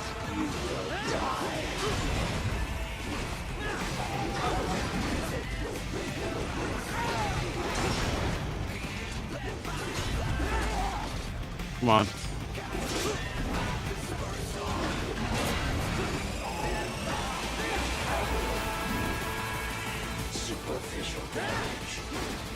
Sweet. Finisher. Freaking metal mutt.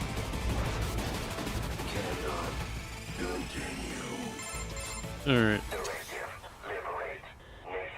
Phew.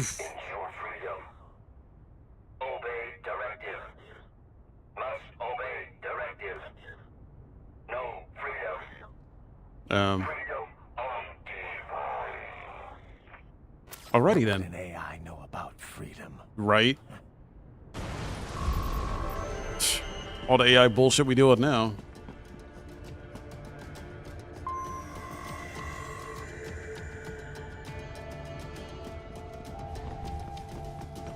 Okay, we gotta head this way.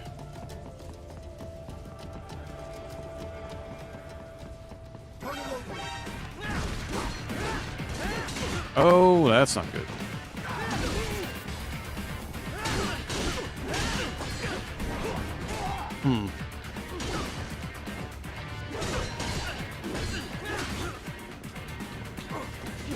No, you don't. Try to throw a grenade at me.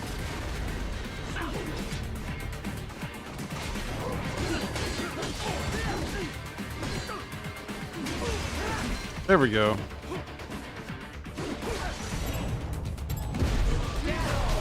Give me that health.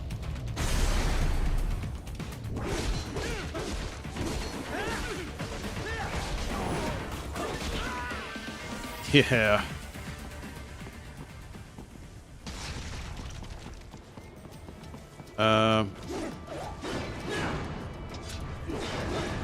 This can cut almost anything in this game. Choppers. That's not good. We're running.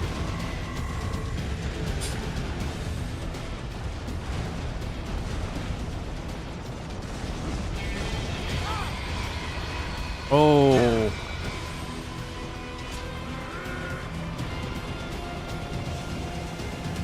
And we're running again.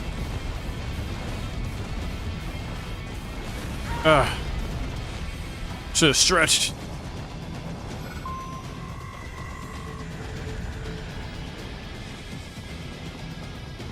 Gotta destroy the unmanned gear. Ah. Okay.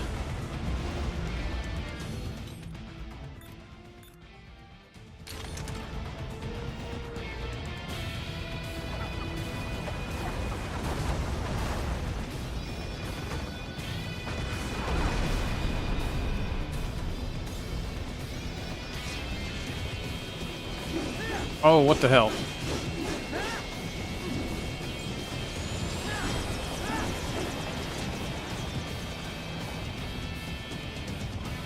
Come on, need another rocket.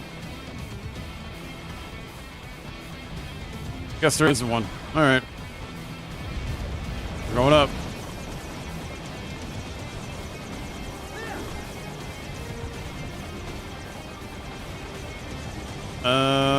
You. Let's do this. Or not, because it went away.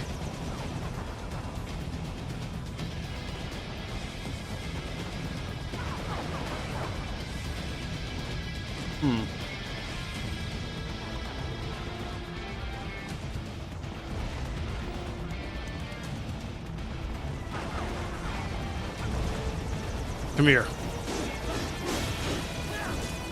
Darn it. Oh, here's another one.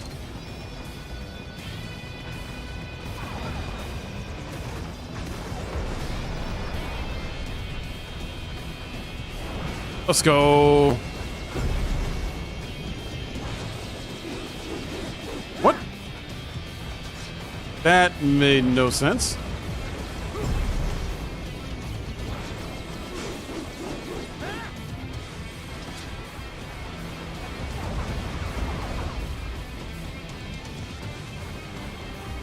Come on.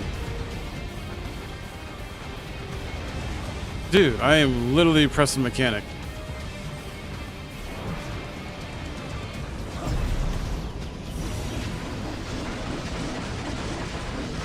Here we go. Nice. All right. Was there another chopper? Maybe not.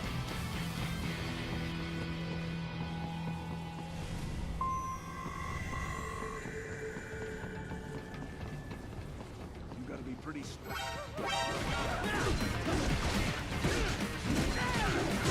Oh, did they kill him? Oh, that's some BS.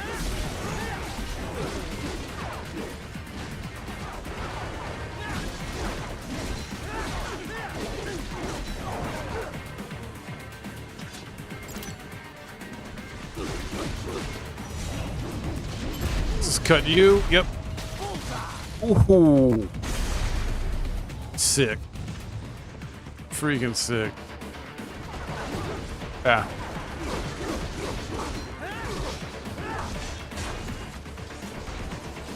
Trying to be Falcon from Avengers. Y'all not, you're not Falcon. You're no Avenger. Alright.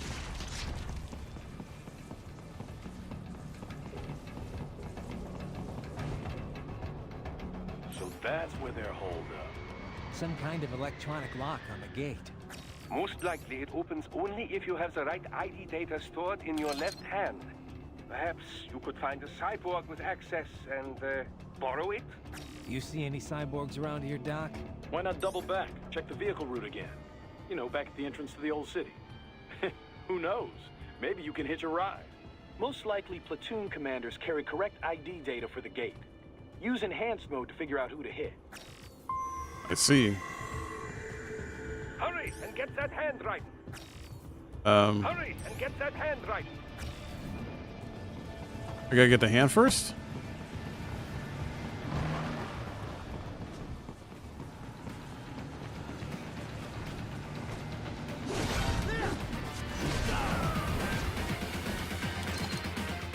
I don't know. I don't know where the hand is.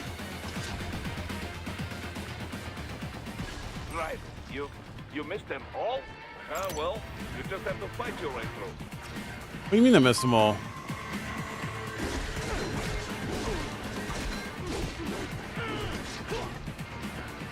Dude, where's the hand I'm supposed to get? Because...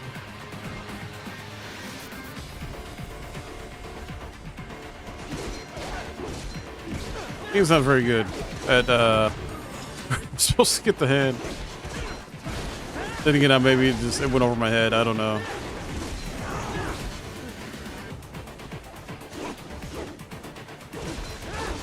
Or I guess I was supposed to get a soldier's hand. Oh well.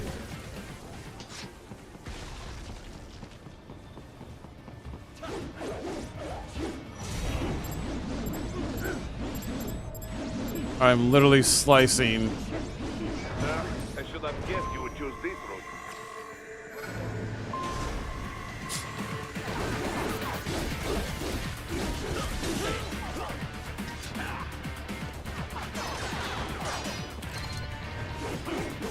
Darn it.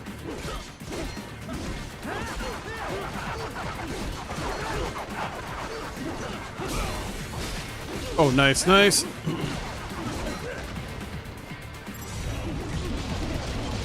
Heck yeah, dude.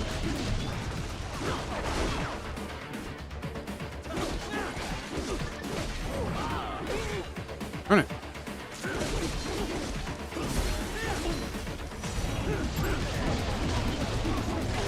Oh.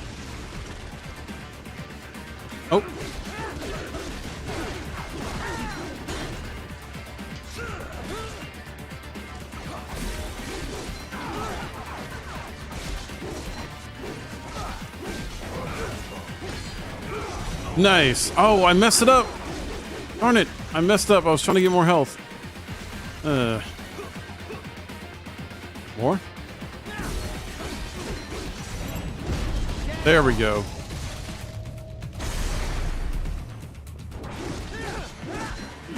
Freaking sweet. Cutting trees too.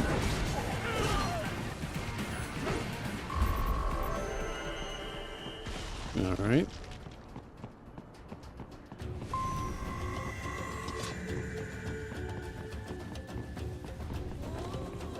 Ooh, what's this?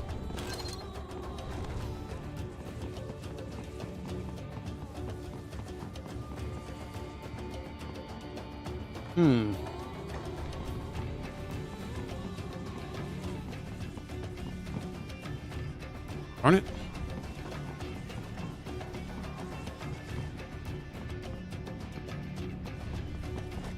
There we go.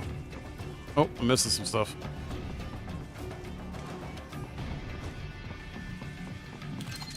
Ah, grenade.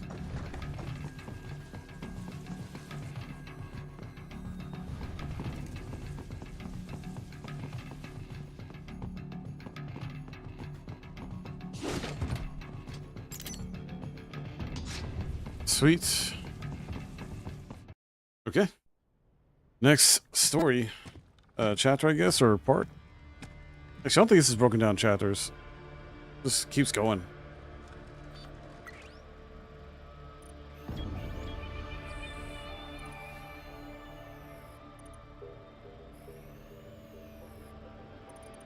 Who the heck? Those I have. Ah.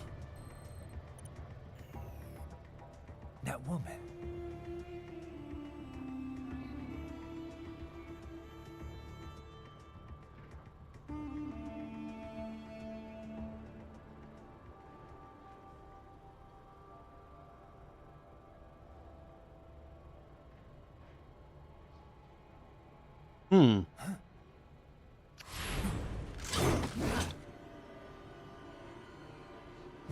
Raiden, what's happening? Your heart rate spiked. You disappeared. Yeah, I just dodged a bullet. All right, I'm heading for the refinery.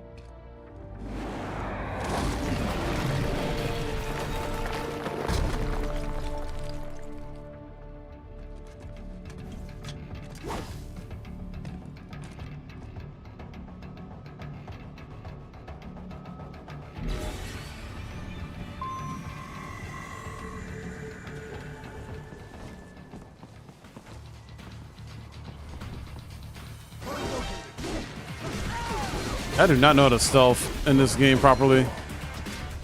Didn't explain it very well.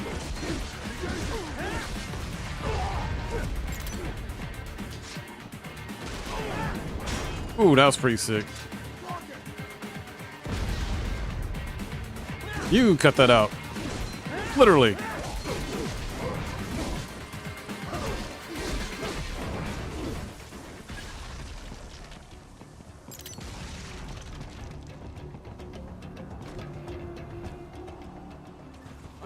Peachy.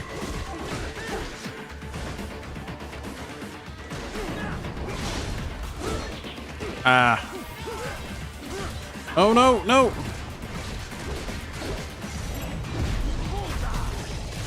There we go.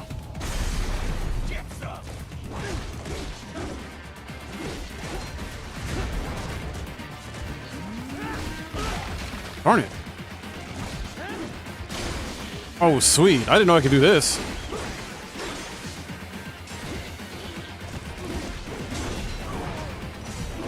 No, I did not mean to do that. I did not mean to do that again. This I did mean to do because it's blue. And I thought I could take advantage. Apparently not. Oh my god, let me counterattack. Or block, I mean. You said no, apparently. Hold on, don't I have a healing? Nope, never mind. I do not.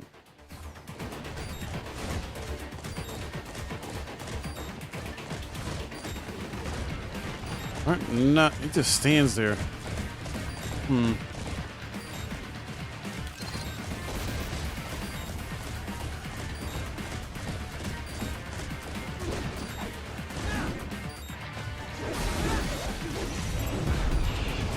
Oh, nice. Sweet. So I can heal from them too.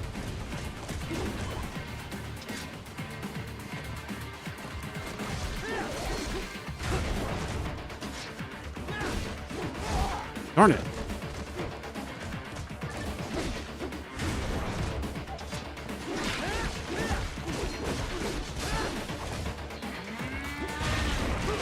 Oh, hell yeah.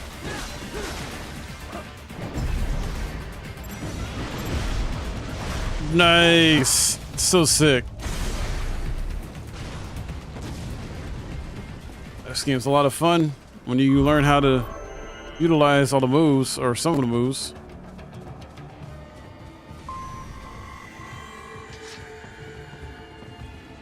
Still not a fan of how like healing works and all that. We intercepted call for backup during your last fight. The caller's position is on your Soliton radar. You can engage if you wish. It is your choice. Hmm. Oh, an optional thing? Yeah, no, I'm not worried about that. Raiden, the cliff is just ahead at the end of the old city. Beyond that is the refinery's backyard. So what? It's a sheer drop? The refinery's not connected to the city at all? No, it was only built 2 years ago. Mm. There should be a narrow path around there that leads to the plant. It is protected by a fence, but probably you can cut your way through. Probably. Don't get cocky. Most likely it is Desperado running security down there. Great.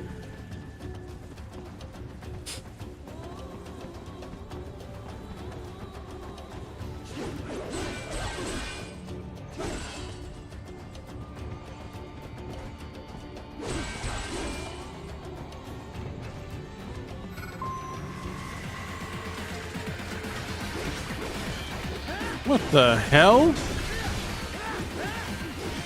Dude, what in the freaking Big Hero 6? Or maybe not even Big Hero 6. What's the other game or movie? I'm trying to think of with these things.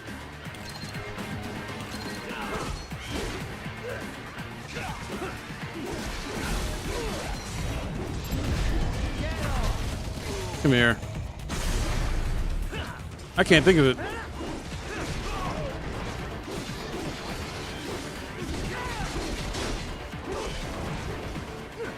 off.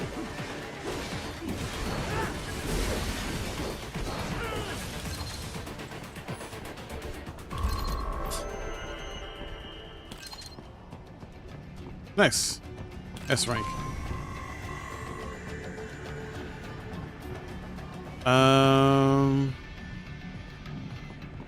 Up here maybe?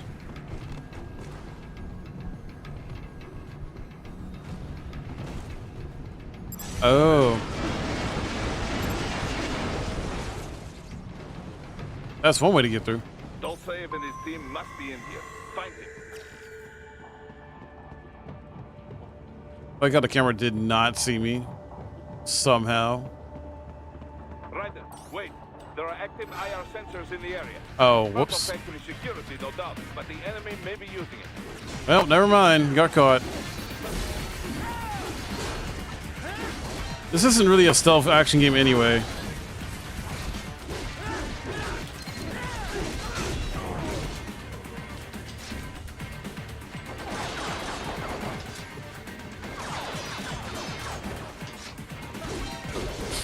Like the complete opposite.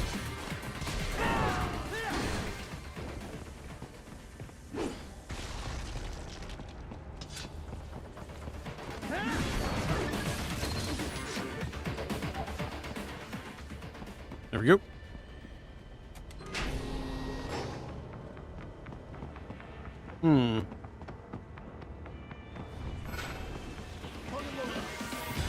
Of course. Of course.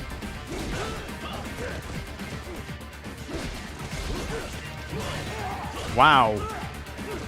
Just couldn't counter any of that. Dude.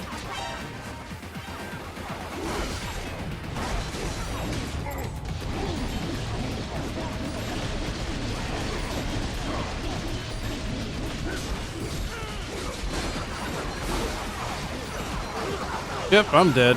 I'm so dead. Or not. Or not.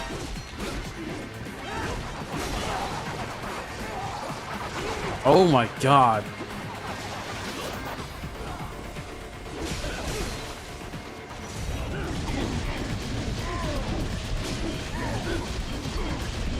Just get out of here, man. Yeesh.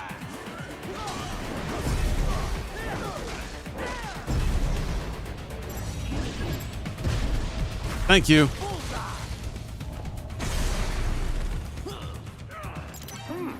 There was classified data embedded in that hand. It appears that man underwent modification at the Patriot facility, just as you did. Ah. The hell? What we got left?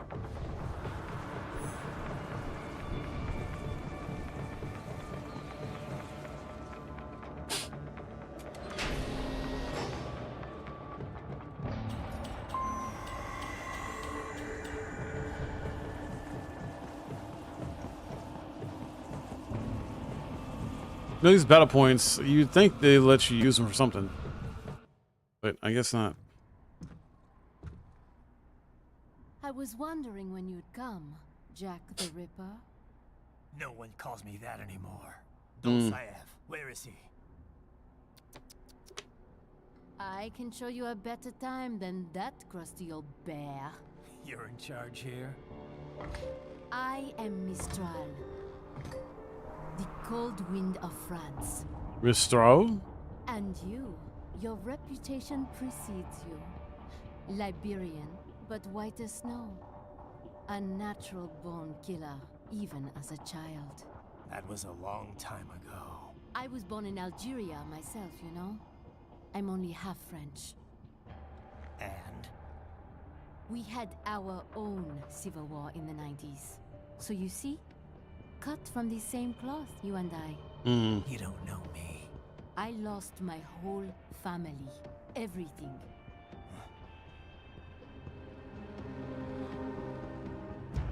But I butchered those fuckers. My family's killers. That's when I realized I am a killer too. And a good one at that.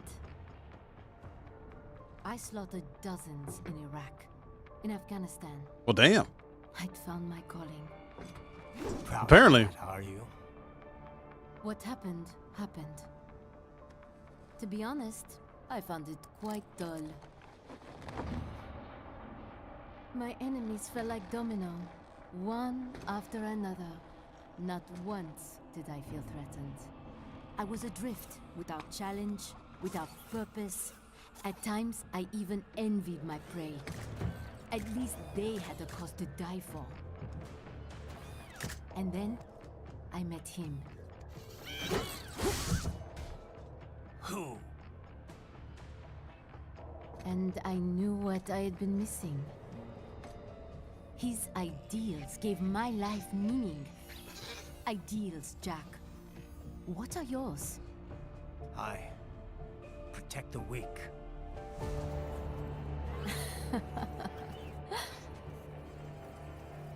Still? So naive. And if I must kill to protect them, then so be it.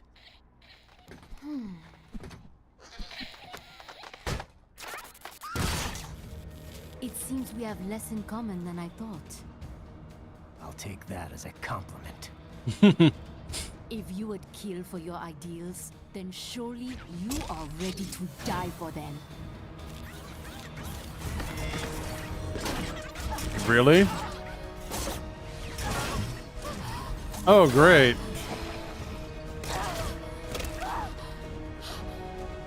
So she's Spiral from X-Men?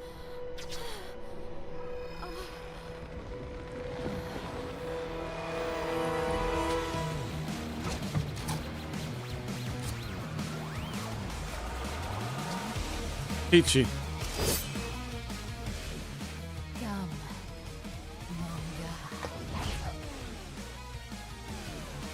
All right, here we go.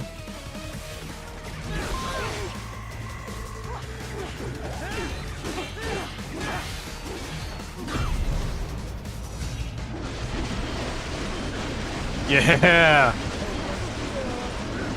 And she moved out of it though.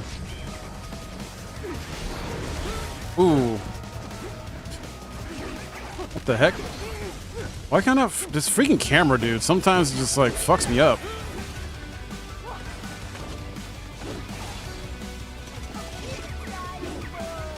Oh, great.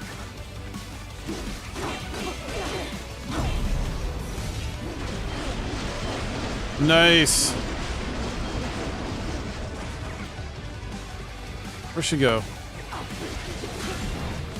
Was able to block that time. Off.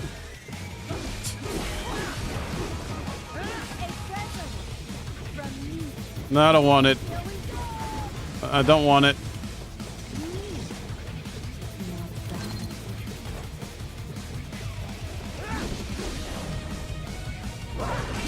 Oh? Dang.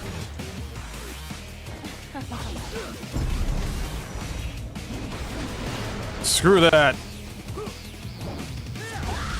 Nice. Dude, this is hype, man. This is so freaking hype. I am starting to enjoy this.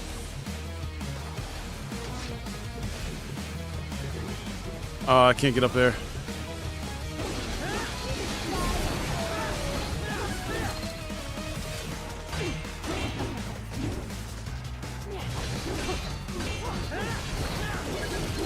Out of my way. Does she really mean to do that?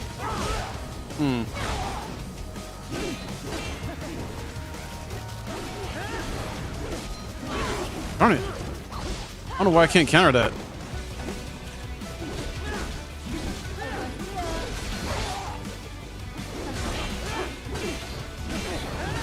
Come on.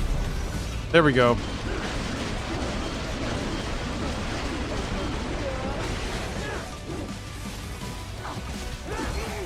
Ow.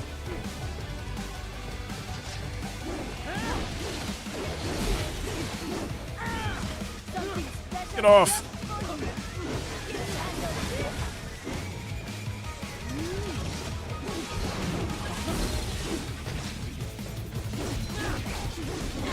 Uh-oh. Ooh.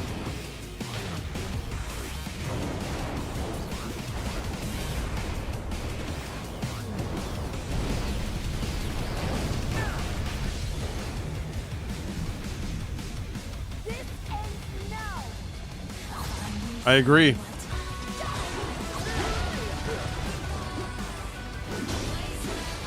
Freaking music, man, goes in. Oh my god. No.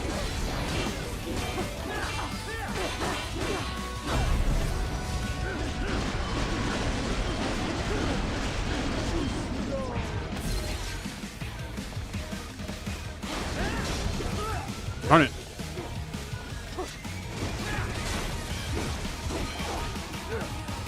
Off.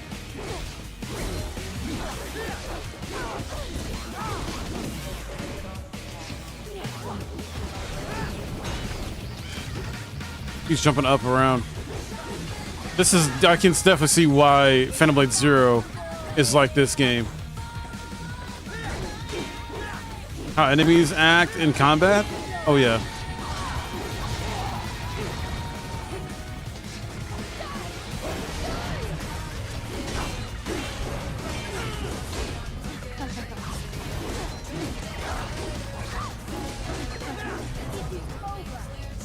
Nope.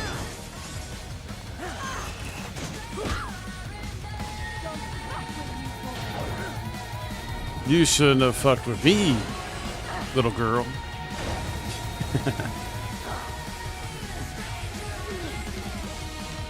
Oh, you're frozen. Chop, chop, chop.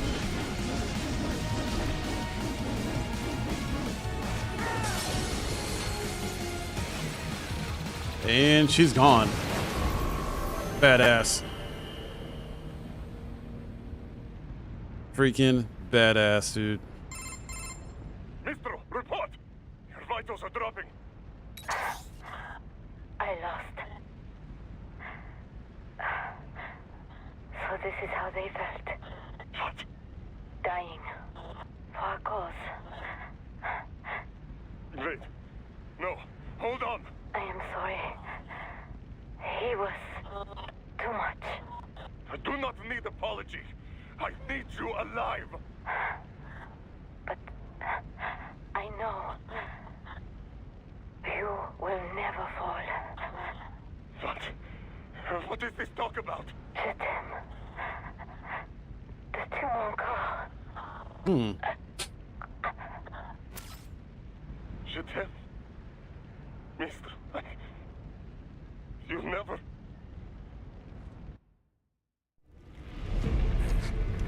She's not talking to you, idiot. Ooh. You killed her! You vile nuts! Murderer! That's rich coming from you. It's overdose, I have. Surrender. Translation? Why would I surrender? We are exactly where I want. Of course. Shit. Great. Built with Russian money to make Russian money. It is no plan for outcasts. It is their prison. He's all the way over there. But now, they will be free! Wait, is he about to...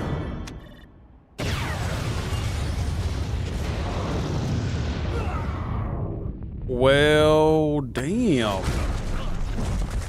Damn. Crazy son of a bitch. Right? Raiden, what happened? Bastard blew himself up. I see. Time to get you out of there. We're sending a helicopter. Secure an LZ. Jeez. Wow. Brando! Holy smokes, dude. 60 stream streak? Thank you. How are you, man? Sorry, I was just enjoying the cutscene. Alright, let's continue. Man, I wonder, this game isn't super long, so we got some good stuff here. It should take like 2 to 3 streams to beat.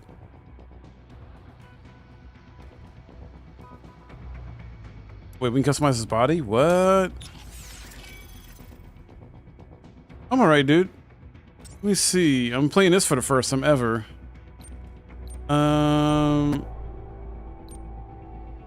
Oh, this is dope. Original cyborg body. Got cyborg body. Is this just cosmetic stuff? White armor. Oh, that's pretty dope. Gray Fox, though. That's crazy. Yeah, doing pretty good. Playing Metal Gear Rising Vengeance for the first time ever because Phantom Blade Zero comes out, and Phantom Blade Zero is inspired by this game, along with Sekiro in a few other games. So I figure, why not? That butt, though.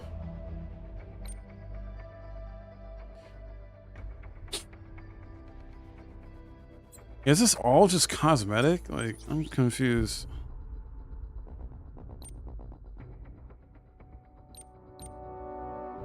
Fox Blade.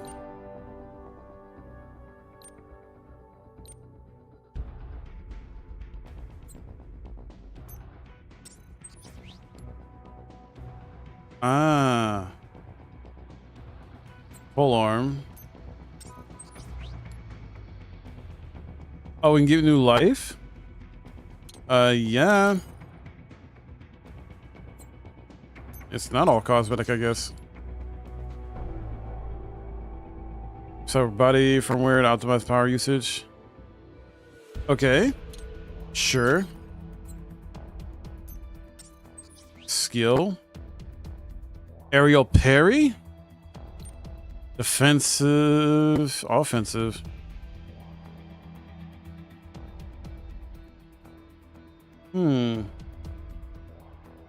I can sidestep enemies?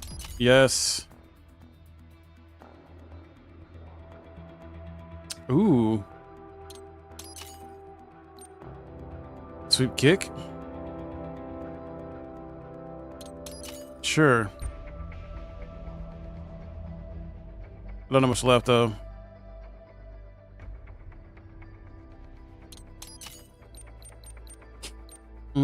Quick draw.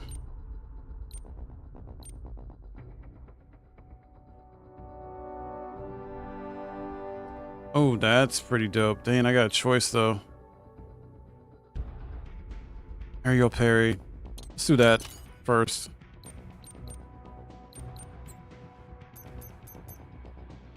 Sweet. Make the right choice, right? Right?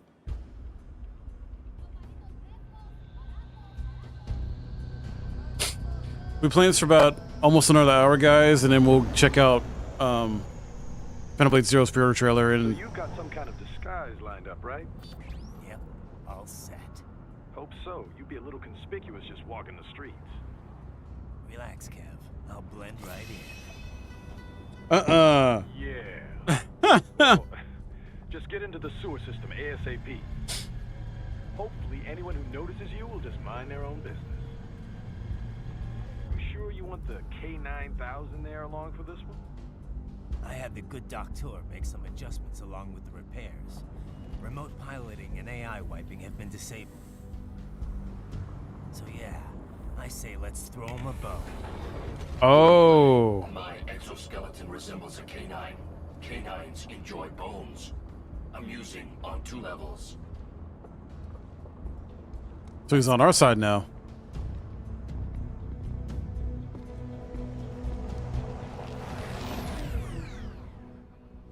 Freaking Raiden wearing a freaking poncho, dude.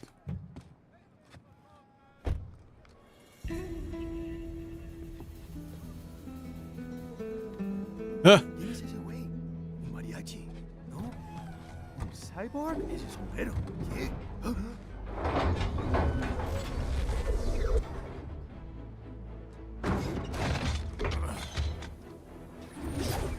Yeah, it's not much of a disguise.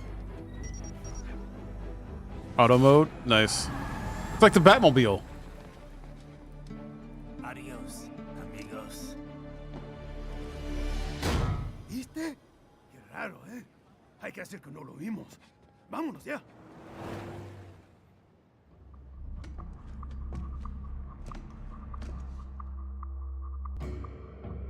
It's Raiden. I'm in the sewer system. All right, let's get started. Your mission's to investigate the Desperado-affiliated research center somewhere in that area. According to the intel from our client, the lab's been dumping illegal waste into those sewers. FYI, they're also involved with the cartels in human trafficking. Allegedly, anyway. This just gets better and better. Tell me about it. We need you to infiltrate the lab and find out everything you can. Of course, you'll have to find it first. We still don't know the exact location. So I'm looking for anywhere the lab might hook up with the sewers? Yep. If they're actually dumping waste, they've got to link up somehow. Find that connection, sneak into the lab, and see if you can find evidence implicating them on anything. No problem. Stealth's my specialty. Right. Well, we'll see. Do we have any idea what kind of research they're doing there? Not really. Maybe something related to all the people they're trafficking. Like experimentation? It's possible. First things first, though. Find a way into that lab. Oh, right. It says here the locals say black crocodiles live in those sewers, so you know, watch out. Black crocodiles? Could they be talking about UGs? Maybe just an urban legend. But still, be careful. I will scout ahead. You will provide backup. Sir, yes, sir. Commence operation. Here we go. Yeah, Raiden being stealthy? Nah. Identified UGs are patrolling the sewers. Exercise caution.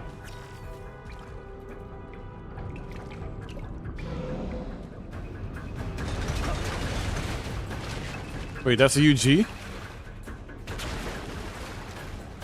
I don't look like no crocodile. Better take out that UG quick. Wanna attract Oh my god.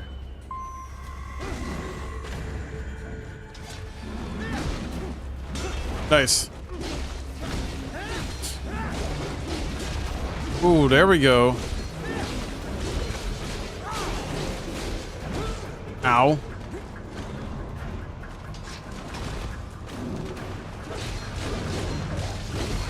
Darn it.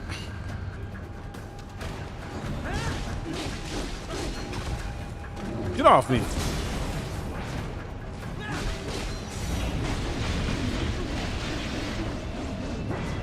Ooh, he tried to drop kick me.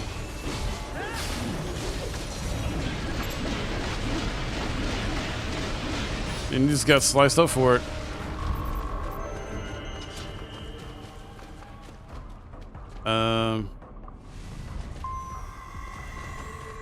I see a maintenance catwalk.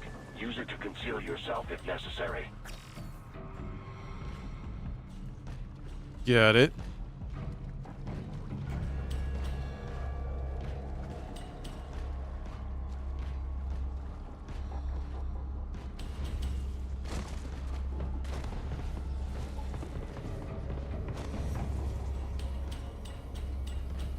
Sort of stealthy, sort of. Ah, I messed up. Not good. Dude, how did I not get out of that?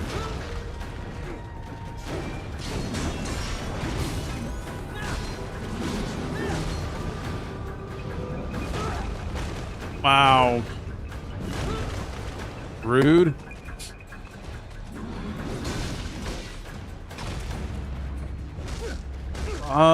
Why is it not letting me out of that like I was able to before?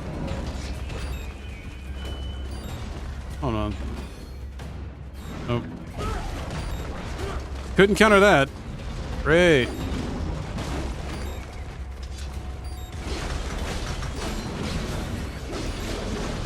cannot be. Raiden, what the hell? You're supposed to be stronger than this. Let me try to stealth this better. I see a maintenance catwalk. Use it to conceal yourself if necessary.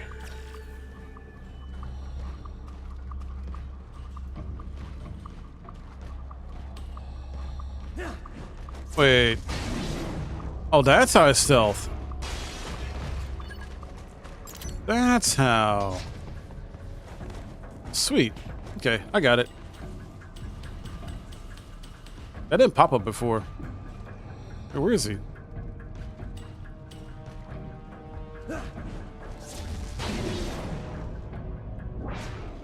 Awesome.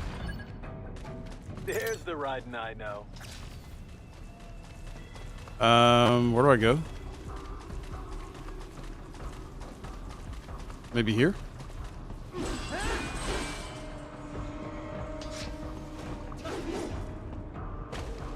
Raiden, there is a boy in these sewers. A boy.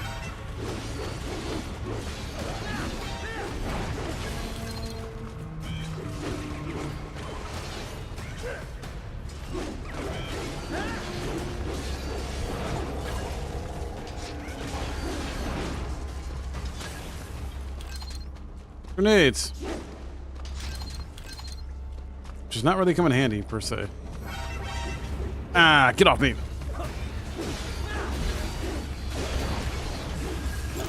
Oh, wait, was that not healing? They call you the kicker of ass. And chewer of bubblegum, right?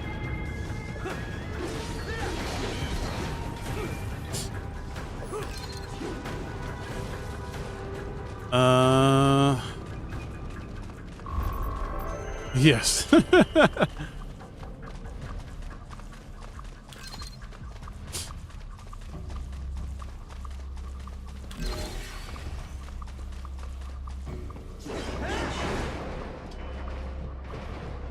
Oh, come on. Who are we fighting next?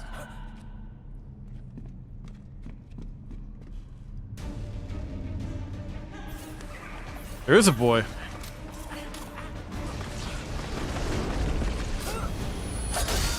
Ooh. Leave that kid alone.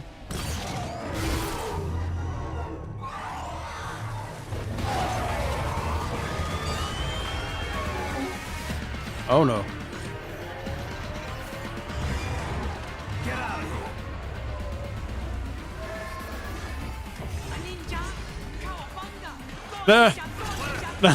Ninja Turtles reference. Let's go.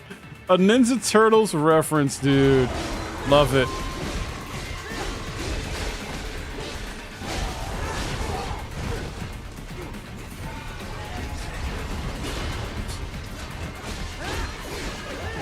I understand why there's so many memes now with this game. There's so many references and Easter eggs. It's also very similar to Devil May Cry.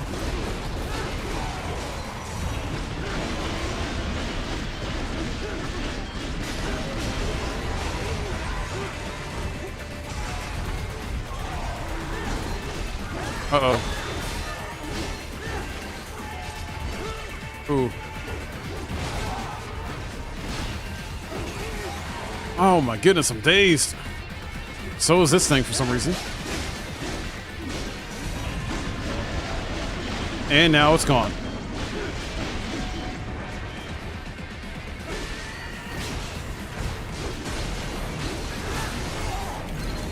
Dude.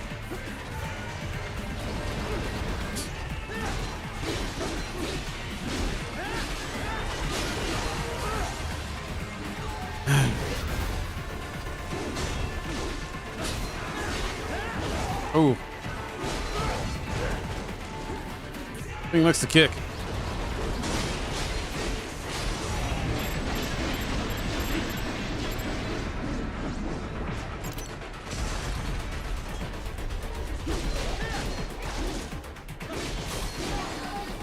There we go. Destroyed. Wait a minute.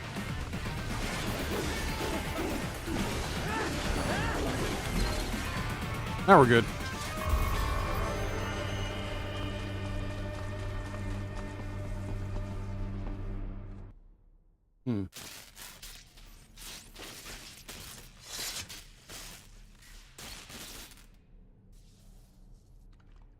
¿Estás bien? What you say? Oh. Me a Guyanese from Guyana. You speak English? Yeah, I'm from America. Call me Raiden. My name George, like Georgetown. George. And just like all damn America president. Yeah. So what are you doing here? Me? What the rest of you do here? You lose the map of Ninja Hideout, Ninja Man? No, I'm looking for bad guys. Ah, damn Skunter research lab. You know about it? Me know me now go back. Hey, you're not one of them skunt, nah? Nah, I guess you're alright. If you're a cyborg, you know who they is? Sort of. What happened to you? Oh, me been live on the street, rake and scrape for a bob, nah? Then this good need dressed like the mafia say, hey boy, you want a job? What the worst gonna happen, nah? But that mother scunt don't put me on a ras boat. They pack us all a big old dirty container. Next thing we know, we here at the zombie lab. All kids? Like you? Yeah, a lot of boy. But then me been over here what them skunt wanna do. Snuff us out. And got all the organ. So you ran? Uh-huh. It's shame me not a bad-ass robot ninja man, same as you. Ha! Me been strongest cyborg ever. Warlock all them phantoms in black clothes that eye pass me. Starting to sound like a bad guy yourself. Just playing, nah? Me done plenty bad thing. But me not kill no man. Nah, never. Good. We tried to warn the boy. I say, IOD's brain would get cut out. Run your ass out of there. But them boy with me no understand. They like Spanish or something. So me the only one for escape. Then that machine come after me and... And I know the rest. George, I need every detail about how you escaped. Oh.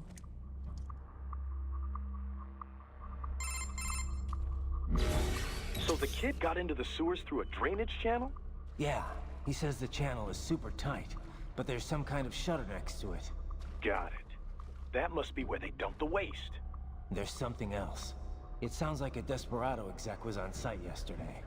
If a Sentry Cyborg was on hand for the meeting... You should be able to review their video log, provided you can find a server access terminal. That would give us the evidence we need, as well as a little peek at the level of their technology. So what about the kid? I made sure the area was secure and told him to sit tight. Can you pick him up? Sure. I'll send a couple agents for him. You just focus on getting into that lab. If what he said is true about the organs, we need to hurry. Agreed. Riding out. All right.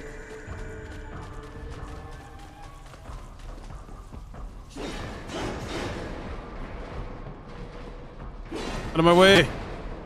Heavy UG activity ahead. It is possible they are conducting test operations while the lab is closed. They're not gonna make it easy to get into that lab. Is there some way you could sneak past? I'll try.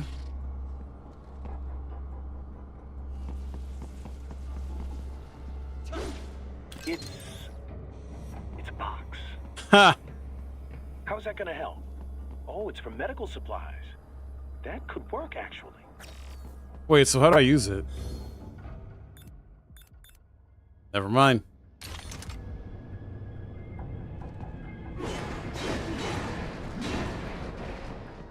This should be interesting.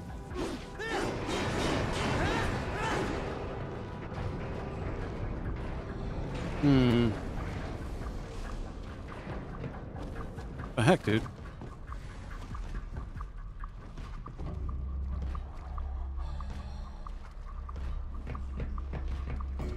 Let's do it. See if it works.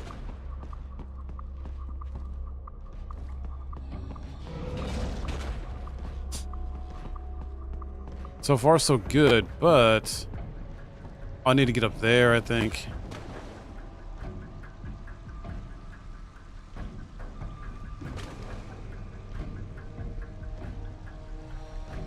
Okay. Yeah, I do. Hold on. Gotta wait for this guy to turn around.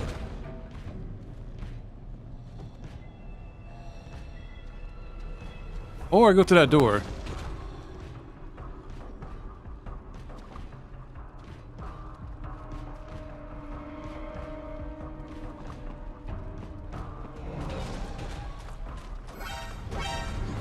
Not good.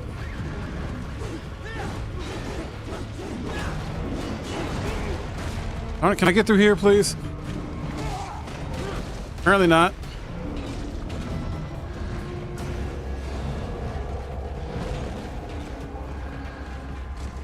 Hello. Oh, this isn't good. Ow, the drop kick.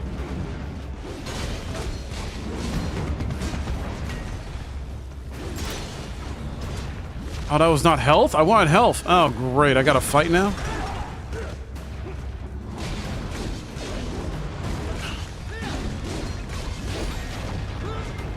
Crap.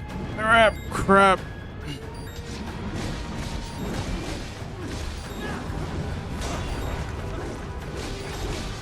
Welcome in, Sideways. What's going on?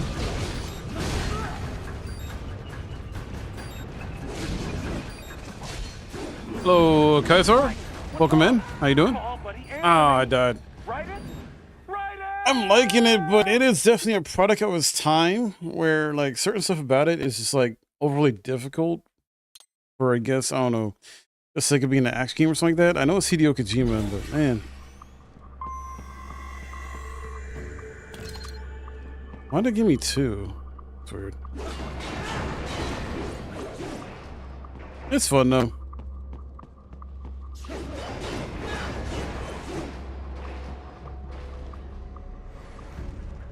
All right. Huh? How?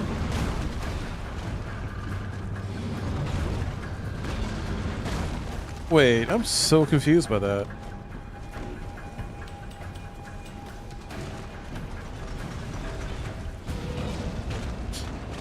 At least it's not as hard as Ninja Gaiden. Comparable. That depends what difficulty you play Ninja Gaiden on, though. I'm playing on normal on this one.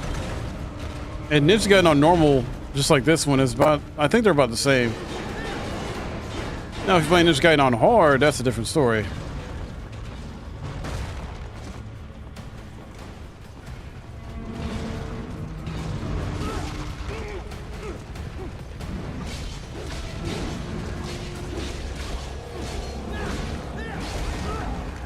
For perspective, I played the Ninja Gaiden 2 Black, right, which is like a remake or remaster of the part 2, and that game was easy. Oh my god, that was easy. I'm about to die. Like, overall, that game was easy.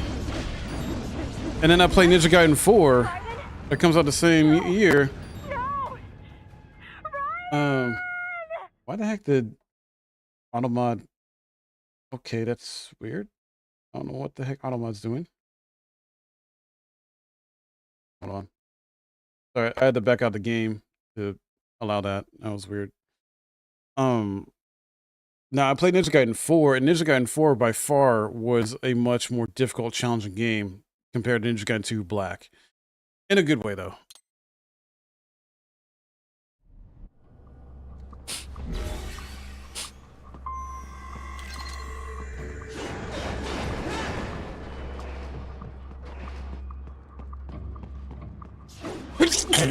Excuse me.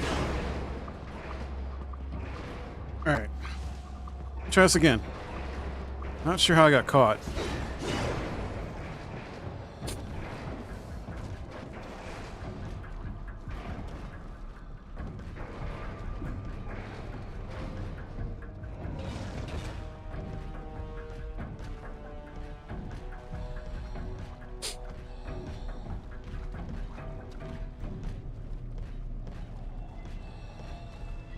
Gotta be patient.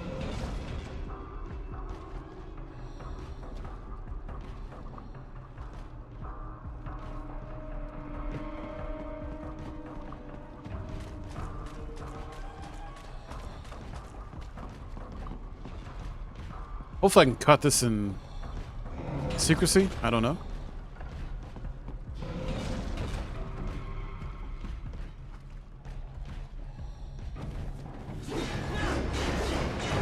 There we go. Sheesh.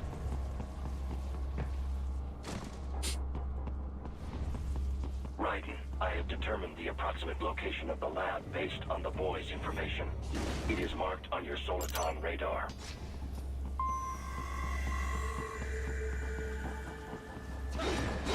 It might still be on Game Pass. I don't know if you have Game Pass, but Ninja Gaiden 4 still might be on there to play. That's how I played it. I think. Yeah, that's how I played it. What the?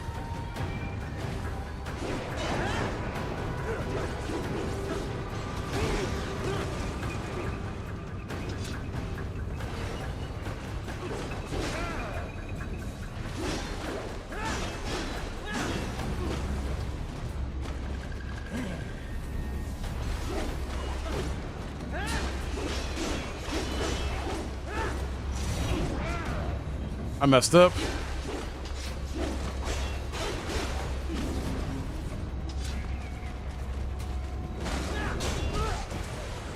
I couldn't counter that? There we go.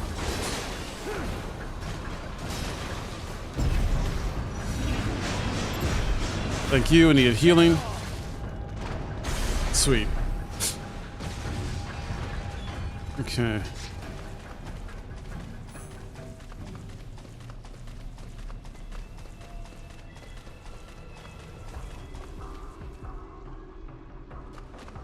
Weird.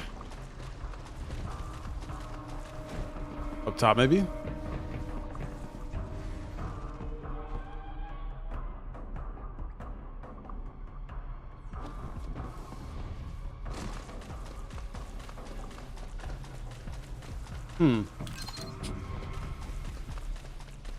There's another one. I'm trying to avoid it. Oh, there's the door. Damn it.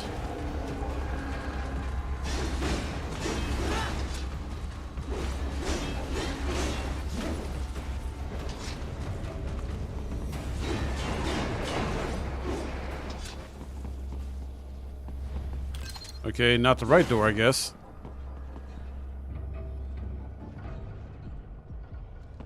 I need to exit.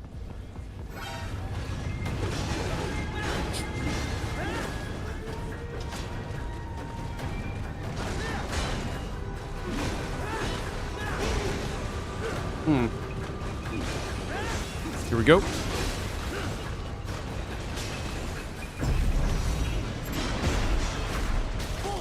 Sweet.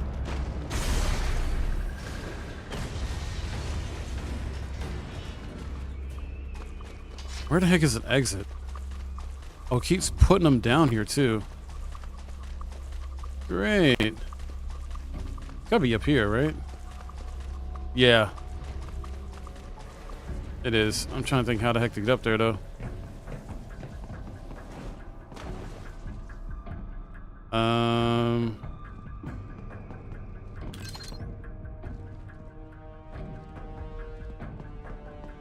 Huh. Behind the box. I have discovered the entrance to the lab. Sending coordinates to your Soliton radar. Really? So it's not that way?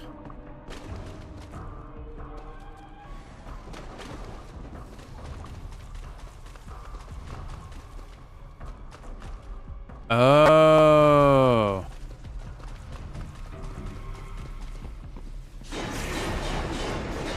Hidden door.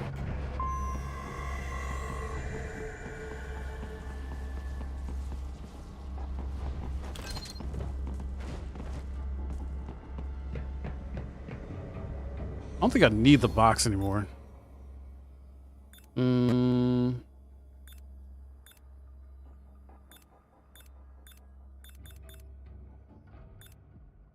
I guess we'll do the electromagnetic grenade.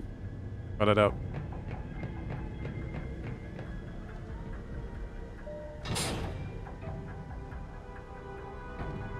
All right. Ah, this would appear to be the UG maintenance area. Mm-hmm. You should find a terminal there. Something they use to upload mission parameters to the UGs. And something I can use to access the lab's main server? Perhaps. But first, you need to take a dump. What? A dump? A digital optical output mounted. Oh my god, no way. Most any UG should suffice. Tripod or the like. I'll see what I can come up with. How do I use it? Simply connect to it. You should be able to use your communications outlet to control the proxy UG. All right, let's give it a shot. Freaking man out here talking about you gotta take a dump. Chat, you gotta take a dump. Oh man, that's wild, dude. Sideways, what games you play?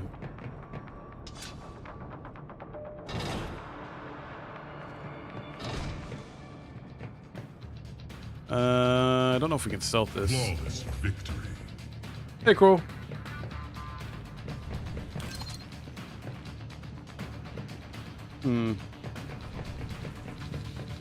Although I wouldn't call that a false victory moment, but okay. I'm trying to think how I can stealth this, like stealth attack.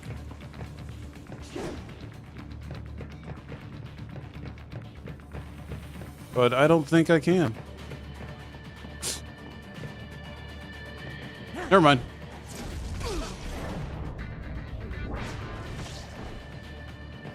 Right. I thought you said stealth ops were special. That's fine.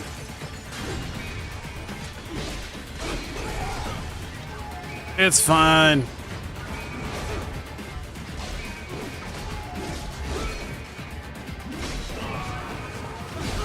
Oof.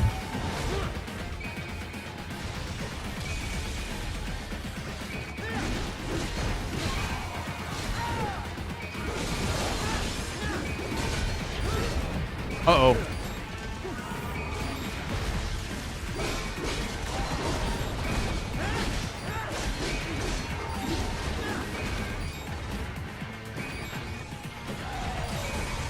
Got him.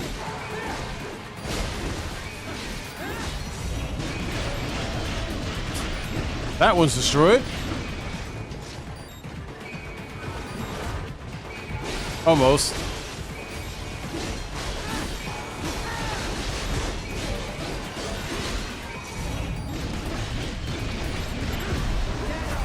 Healing. Sweet.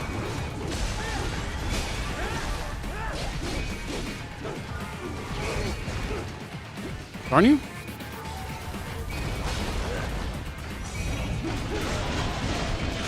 There we go.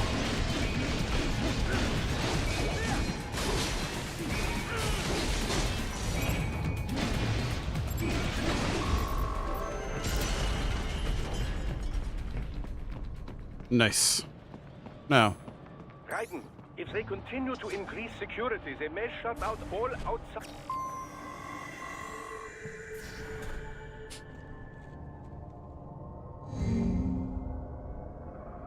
Ooh.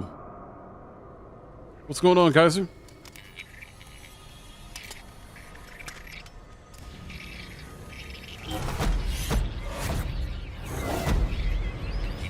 This is crazy.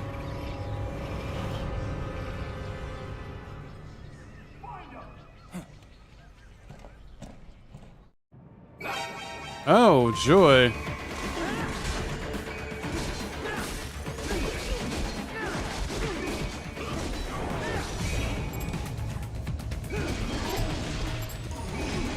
Darn it, I missed my opportunity.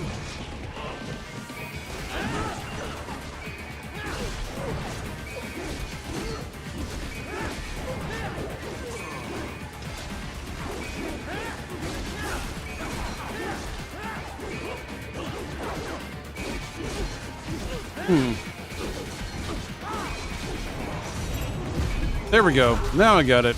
Sweet. All right. More classified Patriot information was in that man's holographic memory.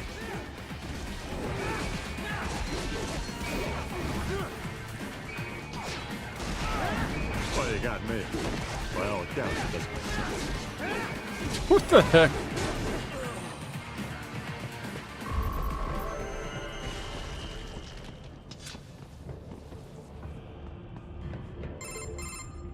Is it over? But that room, those were cyborg brain casings.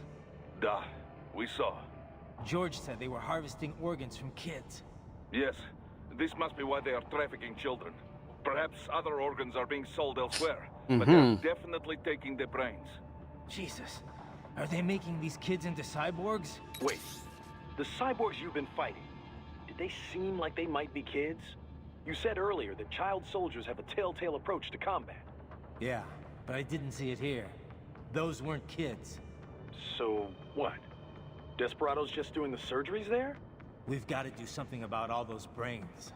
And the other kids George was talking about. He just escaped a few hours ago. They couldn't have taken all their brains out that fast. True. There could still be a bunch of kids they haven't touched yet. I better move. Oh boy.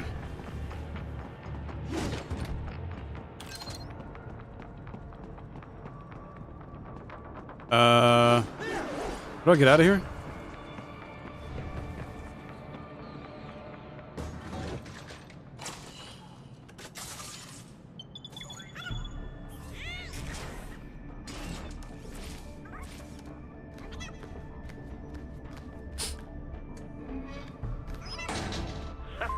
Splendid! It is all ours. Now, use it to locate a data input terminal. These guys are pretty jumpy now. Any funny business, and they might just open fire. Alrighty. Latching onto cyborgs' heads from behind. Then, an electric shock should knock them unconscious. Got it.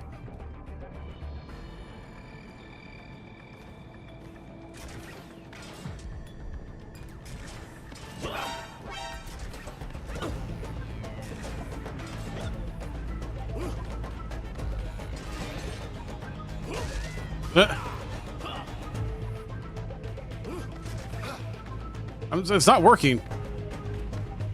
Whatever they suggest to do, it's not working.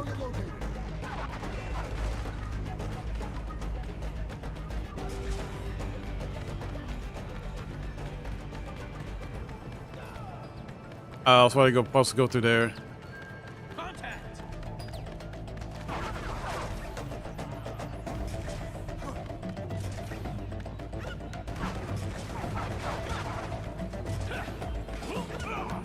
I'm jumping.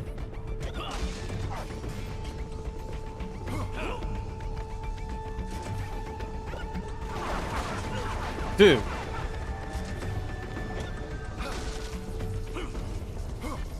So not working on the bar as far as trying to latch myself on top of their heads. Unless it's supposed to be like a stealth attack or something. Because, yeah, that's not working. Haha, splendid! It is all ours. Now, use it to locate a data input terminal. Which I think... Pretty jumpy now. Any funny business, and they might just open fire. I think this is it. Try latching onto cyborgs' heads from behind.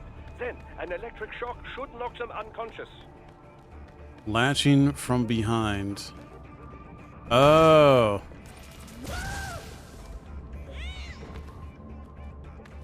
Okay.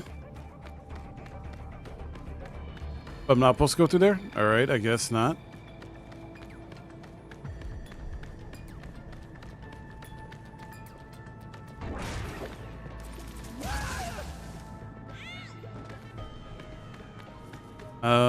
Where am I supposed to go then?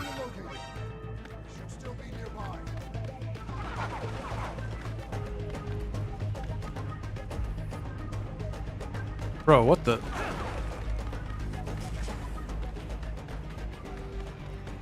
I am so confused by this part.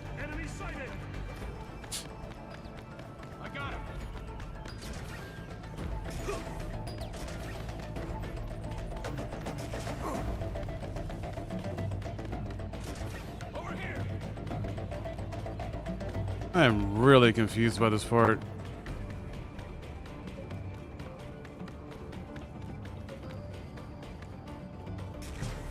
Never mind.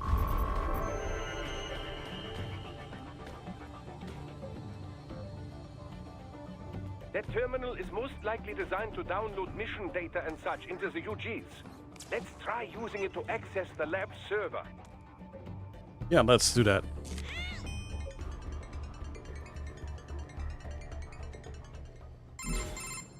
Raiden, I found something. In one of the Sentry Cyborg's visual logs. Guess who shows up? Patch it through. Right away.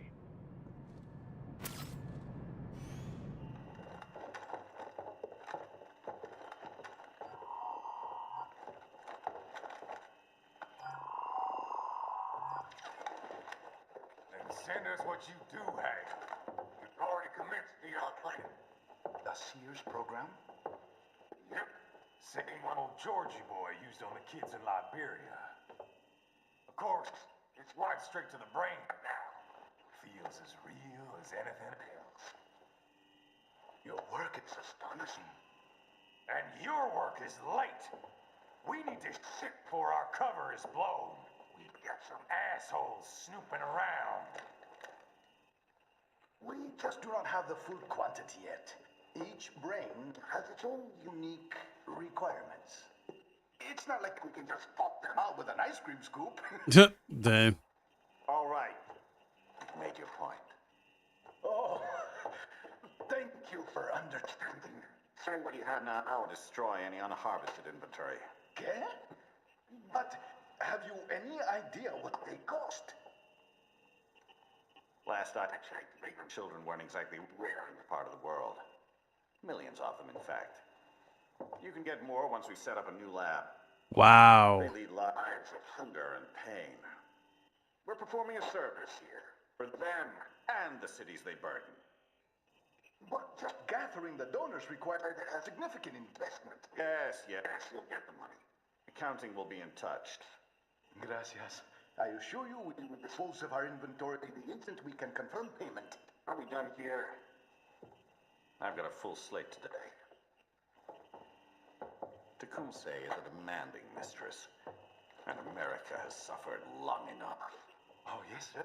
Thank you, sir. Let me see you out. You see that, Kev? Mm-hmm. Monty's killer. Desperado's chief of operations goes by Sundowner, the Californian wildfire. The kids.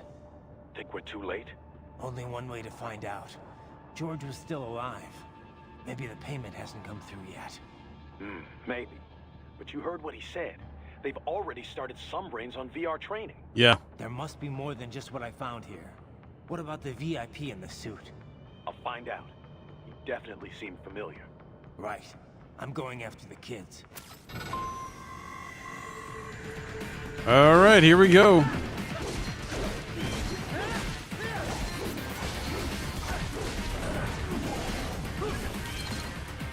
Off me.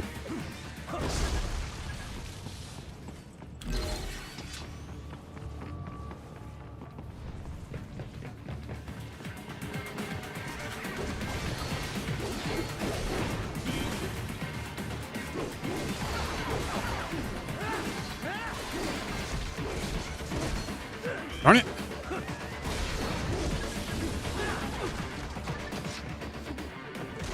Oh, nice.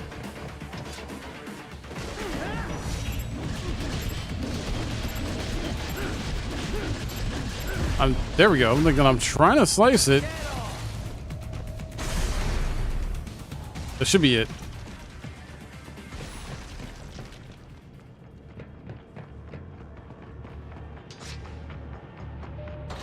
Trying to get to a checkpoint at least. Bad news, Raiden. We can't find George. What? Maybe the coordinates you sent us were off? No way. I merged the GPS location of our entry with all my movement data from that point on. This is bad. You think they got to him first? I don't know. I'll have our guys sweep the area. Thanks. I better keep moving. Checkpoint. Sweet. All right, guys, we're going to stop here for this game. I'm going to take a short break, bathroom break. I need to eat something, and then we're going to check out some game trailer stuff, game news stuff, and talk about that for the last hour.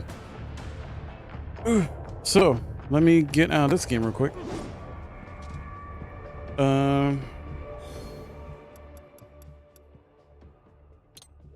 Title screen.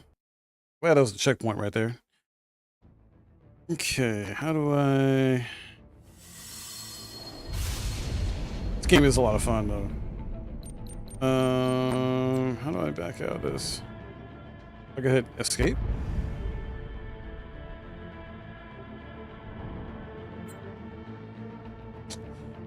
I'll just...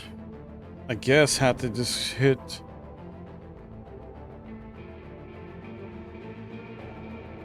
Steam. And hit stop. Which is weird. It's an older game, so I guess it doesn't have, like, the modern stuff where you just exit the game real quick, whatever the heck.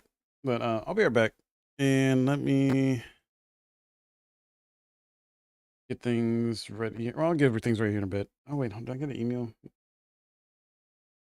A couple emails I'll check out later. All right, be right back.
Okay, guys, got some food. Probably gonna order some food later too. As long as I think they're still doing buy one get one free. Let me check before we check out the Phantom Blade Zero trailer, and I'll get that fold up too.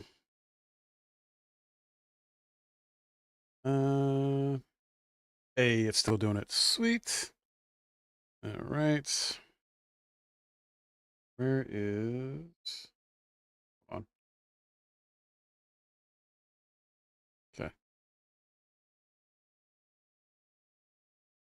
Okay. Did they drop? Oh, Blood Dawnwalker got some new stuff too. Okay, we'll check that out.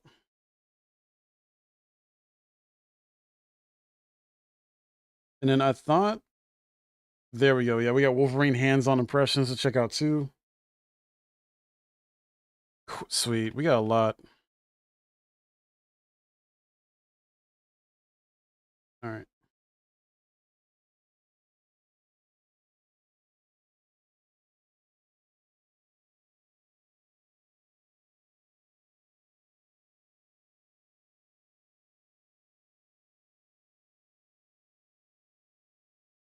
So since we do get a lot, see, I want to do this. Peggy 18. Hold on. What's that?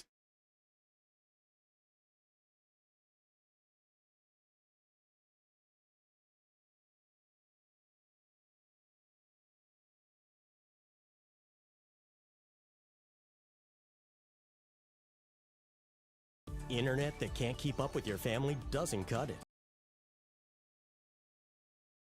Freaking ads, dude.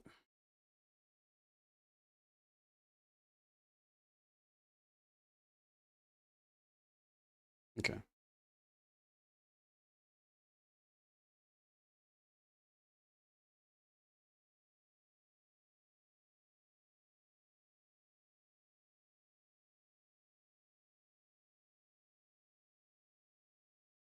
All right, let me eat something real quick.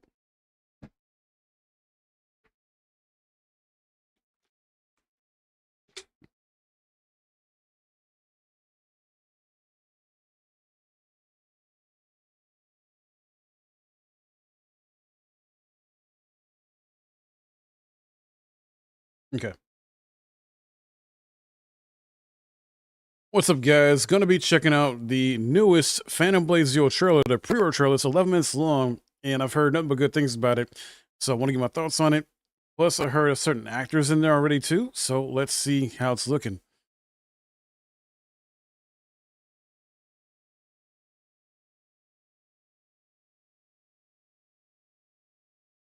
You're late. Let's get started already. This is probably got PS5 footage. Always when I'm out. Yeah, captured on PS5. No one goes near Pumpkin. At least not anymore. But you, if my damn misfortune hadn't bled me dry, I'd be... down. Ooh. And this game's come a long way.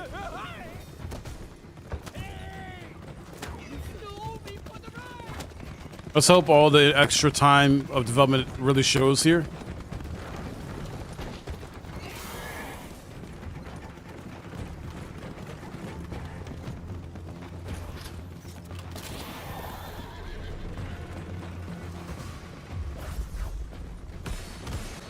Nice. So deflecting with the sword. We've seen this kind of before, though. But for the trailer to actually be gameplay too, like this is like a trailer before, I think, in some way. And now it's actually gameplay.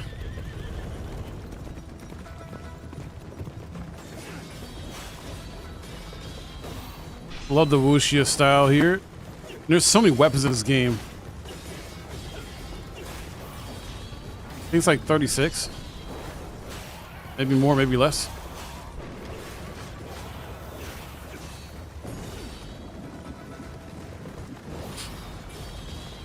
Waiting for it to really wow me, though. I mean, I'm already going to get it. Don't get me wrong. I'm excited for it.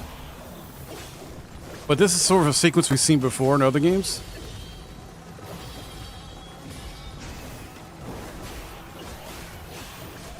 But never done to this, I think, level or extent. Oh my god, yeah, with the martial arts, yeah. Oof.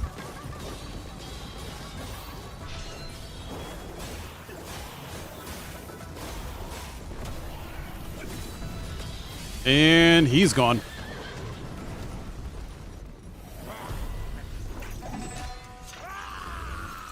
Who the?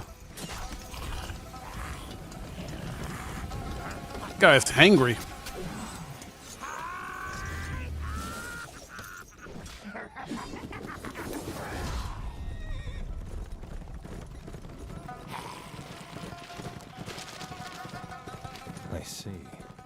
Looks like no room for negotiation. Master soul, kill the shadow sovereign by the Order's rules. So this guy's a bounty hunter? Hunter of the Order. Alright, so it's a boss fight. Dope. I think his weapons are pretty cool. I wonder if we get his weapons for defeating him or something. Like, and maybe that's how we unlock some of the weapons in the game. Like, you get boss weapons or something. That'd be pretty sick, though, if we could. And if we don't get them by defeating them, maybe we can, like, craft them or something. Because this is an action RPG. So there's potentially a crafting mechanic in the game. But man, this is looking really good.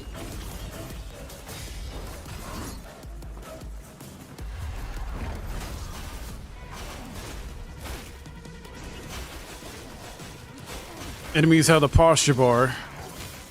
Ooh. Well, he's gone.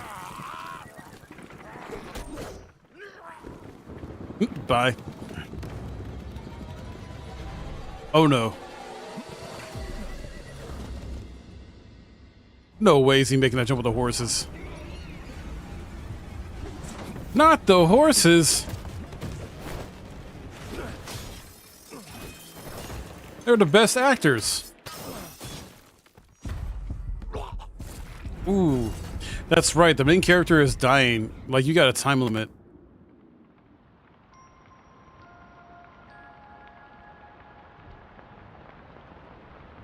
What blurred my eyes?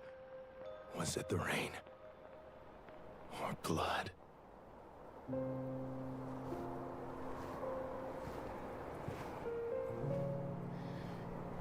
You're finally here. Late again.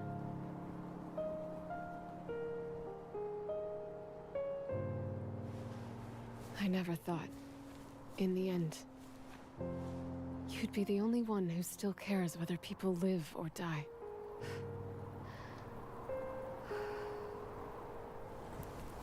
The Mandate's leaders don't care about ordinary people. The merciful Lady of the Veil doesn't care either. Zuoshang's order no longer upholds its rules. Nor does he care about the people of the Wulin. The peddlers, the laborers, the elderly, and the children. Who's left to protect them? And somehow, only you, with so little time left.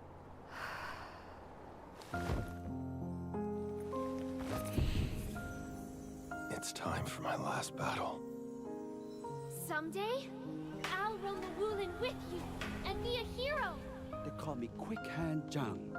I travel the land collecting rare treasures and relics. The name's Ooh. Forge. I serve under Lady Ananis as an artisan. Taking you on that ride was worth it. Every bit of it. We know these different characters. You're here at last. I've been waiting forever.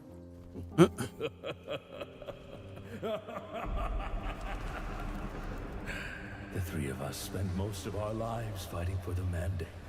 We thought ourselves heroes, only to realize it was all a lie. There's a great secret in this world. One beyond the grasp of ordinary men. A power beyond reason. Its source. Cool enemy design. What in the Bloodborne? Oh my. Perfectly normal. Perfectly normal, right? Oh, that is a very cool boss design, though. Another victim of my blade. Ooh, another one? Fighting a boss on horseback? Oh. Watch closely. I'll strike only once. Here we go. It's starting to kick into high gear. Bang. My fists strike only the strong. What the? Wait, so we definitely get boss weapons then. Because he just showed a boss he's fighting with fists, and now he's got fist weapons. Who's controlling me?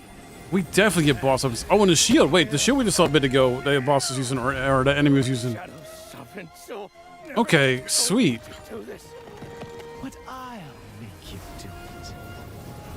Dude, what's up with this guy? Look like a sorcerer or something. I would give Sick. Oh my. This was my mistake. What, the Naruto? I have to make it right. Puppet woman! You damn puppet! You're just so cool. Wow.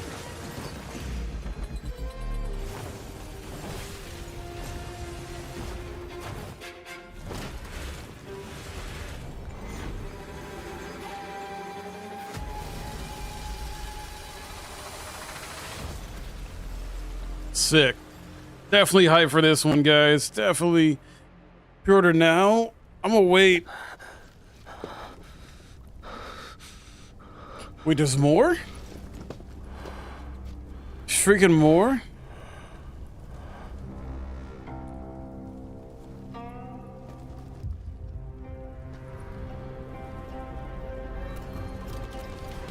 Oh shit. That look like who I think it looked like?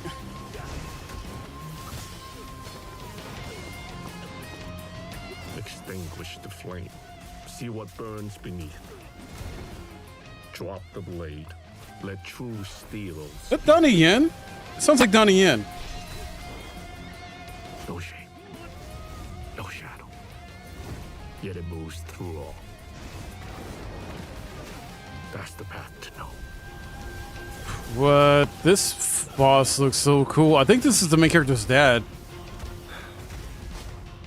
Which I think is the main villain of the game, potentially.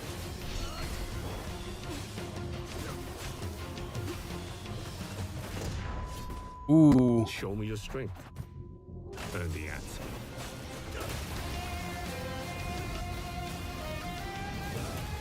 Oh my god, so sick. This is so freaking cool, man. This is a video game, chat.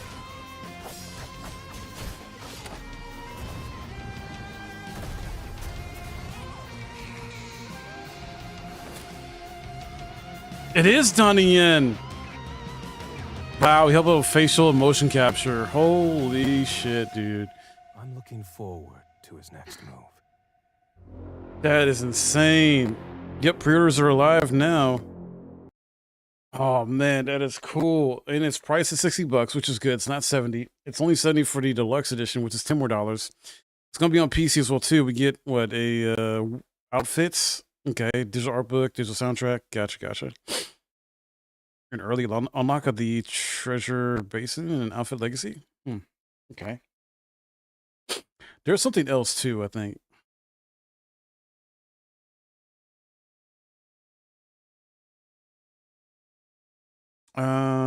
Was it this? No.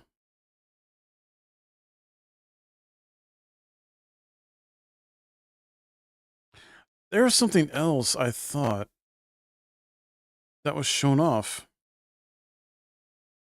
Maybe it's on PlayStation.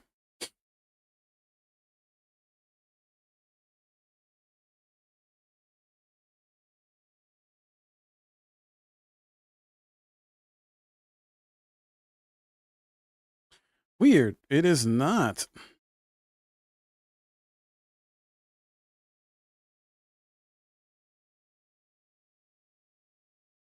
I could have sworn it was like a behind the scenes thing with Donnie Yen or whatever the heck. That may have popped up here in the feed, but no. All right, nonetheless, I'm excited. Like, you got Donnie Yen in a video game, which I don't think has ever been done yet for him. I don't think he's been in a video game yet. This is dope, and he helped out with it with the facial and motion capture. It wasn't the only one, obviously, but for his character, I'm guessing he was the main one doing it, and he probably had stunt doubles too and things like that. But this is awesome. I'm more excited for this game. Cannot wait. October 29th for Phantom Blade 0. Going to be on PC and PS5, and they did announce a state of play specifically around this that's happening on Monday. Definitely gonna be checking it out for sure. Live streaming that Monday night, I believe 7 p.m. Pacific, but it's 10 p.m. Eastern. So that'll work out just fine for me. What are your thoughts on this, guys? Let me know in the comments below. See you in the next one. All right, that's for that video. And then we got more to check out.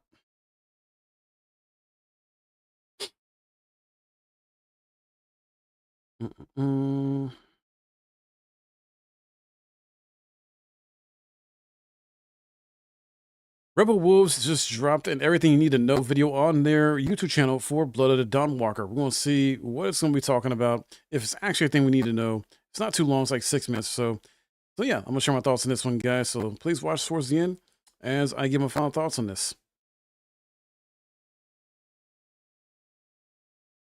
Peggy 18.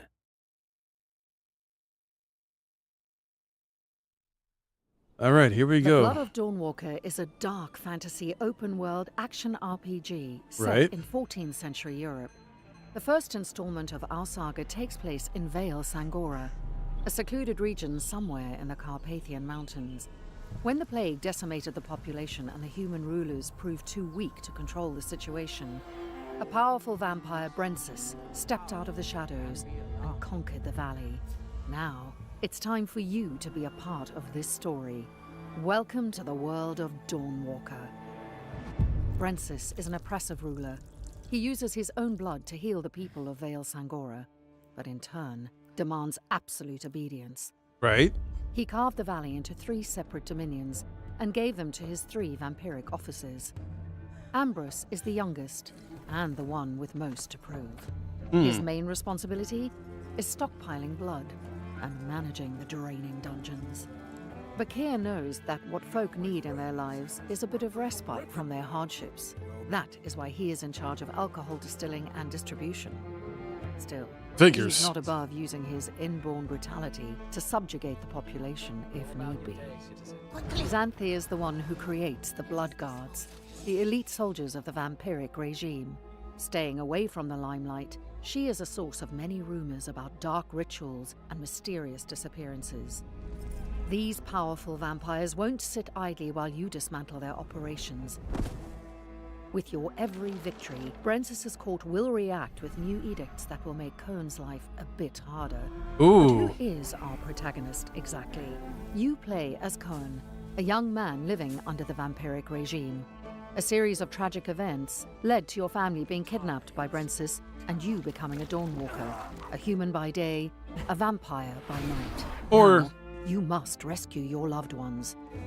AKA Blade. As a human, you can learn the dark secrets of witchcraft. This will hurt. Use your own blood to cast hexes that enable you to speak with the dead. I can't! For God's sake, I can't! Oh, that's cool. Move faster, brave the astral plane, and bring pain to your enemies. Learning new spells requires finding knowledge in arcane texts and obscure tomes. At night, you transform into a vampire. You use claws and fangs to kill your opponents. You can climb walls or cross distances within a blink of an eye. Sweet. You might even transform yourself into a swift wolf.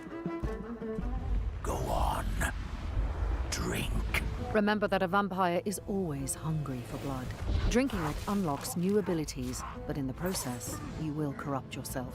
Whether you stick only to one path or mix them, exploring Vale Sangora is always exciting and will reward you with unique items, weapons, and sets of armor. Dope. Heck yeah, man. Time waits for no one. No. From the moment your family is kidnapped, you have 30 days and 30 nights to rescue them. The coronation. It's in 30 days. Still, there is no real time clock. Instead, you will be able to use the time as a resource, to be spent on the game elements you want to use to craft your story. Yeah, this is awesome. I like that they give you that freedom. Time passes when you finish a quest or an activity or when you learn new abilities. However, don't worry that upgrading your hero will ruin your chances for a satisfying ending. As time passes, different opportunities will arise or disappear forever. I'm sorry we were too late to save her. And even if you're not able to save your family in time, the game will not be over. Cohen's story will simply take a different turn. You have one clear goal, but there's no single linear way to complete it. Every activity and quest is optional and serves as a building block of your own crafted experience. The Valley is a big place, open for exploration. You can look for opportunities to learn new things and find allies. Aye. Or you can even decide to storm Brensis's castle as soon as you are out of the prologue. However, remember that defeating him as a freshly made Dawnwalker will be a feat worthy of legends. Gonna be very difficult, basically. We designed the Blood of Dawnwalker to be fun and adaptive to individual preferences. First of all, you can use Omni Block and Omni Attack. Your character chooses the directions of sword swings and blocks automatically. That's kind of The only like exception to this are unblockable attacks. Gotcha. Ones that can be only dodged. For those who prefer a more tactical approach, we offer directional combat, which involves observing your opponent's movements and reacting to them. Kinda It's Kingdom about Come finding Deliverance. a certain rhythm and using it to defeat enemies. Whichever style you choose, active abilities are an integral part of combat. With them, you can deal more damage. Oh, that's a crazy looking enemy. What the hell? Control your enemies or simply interrupt their attacks. All this is just a taste of what the Blood of Dawnwalker has to offer. Whether you roam through lush forests, a bustling city, treacherous swamps, caverns hiding long-forgotten mysteries, or mountain peaks, there is always something to discover. Carve your own path and shape your own story, while walking the thin line between your humanity and embracing your vampiric nature. The Blood of Dawnwalker is coming. Awesome. Exciting. Very exciting, guys. Looking forward to this very much. I think what I'm going to do, because like for a first playthrough, I want to play like my self-turns personality, but I also may do like a Blade type of build for a first playthrough. Blade from Marvel, that is. And so I'm going to figure that out and see how I can maybe do that in a fantasy world that would make sense. So we'll see. So I made this here play as myself in terms of personality, but the build itself will be Blade and how he plays. So we'll see how it goes. But yeah, exciting. Cannot wait to play this. And the fact it's going to have multiple endings because of how you can't just do everything in one playthrough, and just how it's going to build and craft their own story and things like that. Oh, man. Very much hyped for this game. Too many games. Too many games. What do you think about this? Let me know your thoughts in the comments below about this. And hope you enjoyed this with my reaction and thoughts, because I'm just simply hoping this runs well on PC. I'm getting on PC. The PC requirements are pretty kind of hefty, I think. So I'm hoping they can adjust that a bit. Or hopefully this day one patch that helps alleviate that issues. Wish there was like a demo of some kind we could play before the game comes out too, to kind of test our PCs if we can handle it. But I don't think they're going to do that. Nonetheless, though, still looking forward to it. And I hope you are too. I'll see you guys in the next video. All right, that one's done. And then we got Wolverine. We got Wolverine, guys.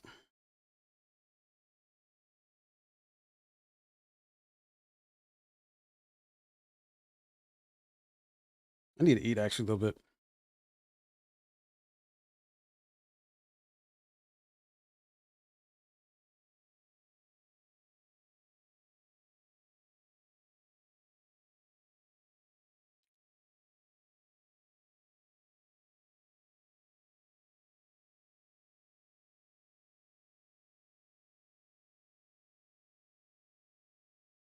The heck? Okay, I saw something weird.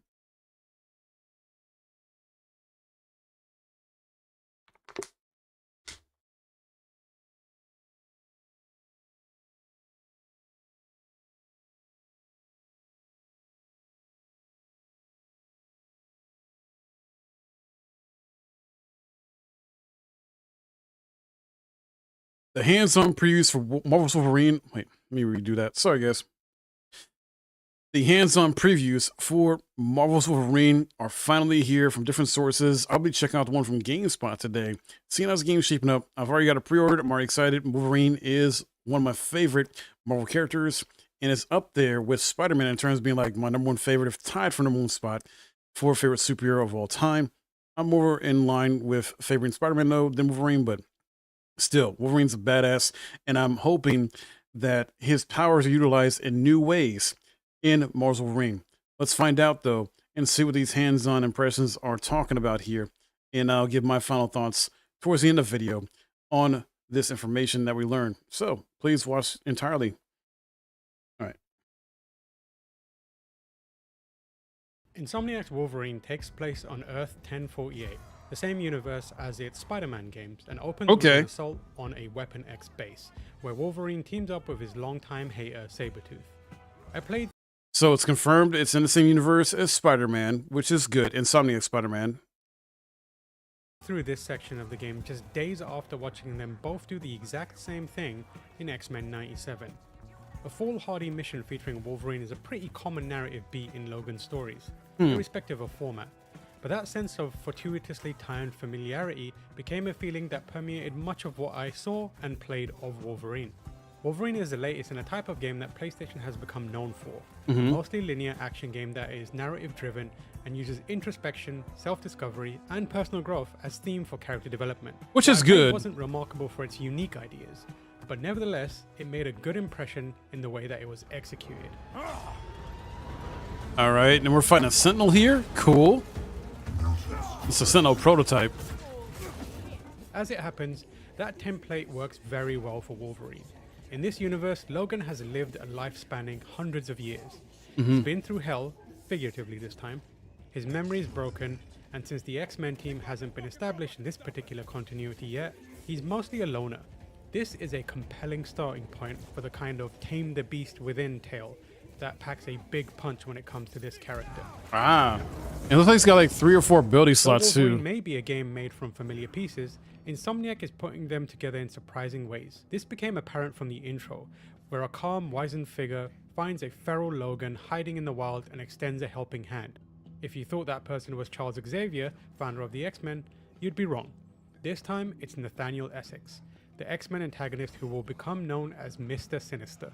Really? By subverting expectations, Wolverine, the game, not the person, establishes tension and sparks intrigue. It got me thinking about Essex's inevitable turn and what could potentially trigger a schism between him and Logan. But my more immediate task was to team up with Sabretooth and Mystique. Team X, as the trio is known, was put together by Essex, and are now trying to rescue him from the clutches of lunatic human supremacist Bolivar Trask. Interesting. That makes sense that they were Team X. Okay.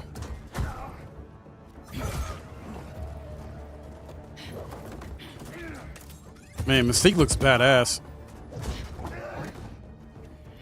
Ooh. Right in the throat. Okay. Let's get the easy part out of the way.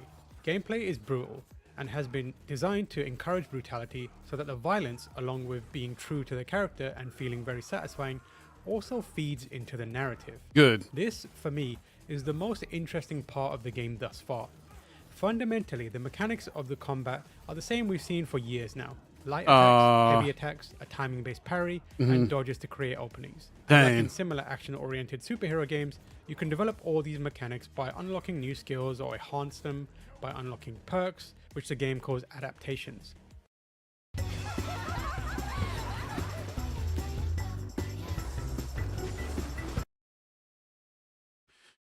So I was really hoping they would innovate here, and it seems like they did not. Insomniac, come on, man. Innovate with your controls a bit.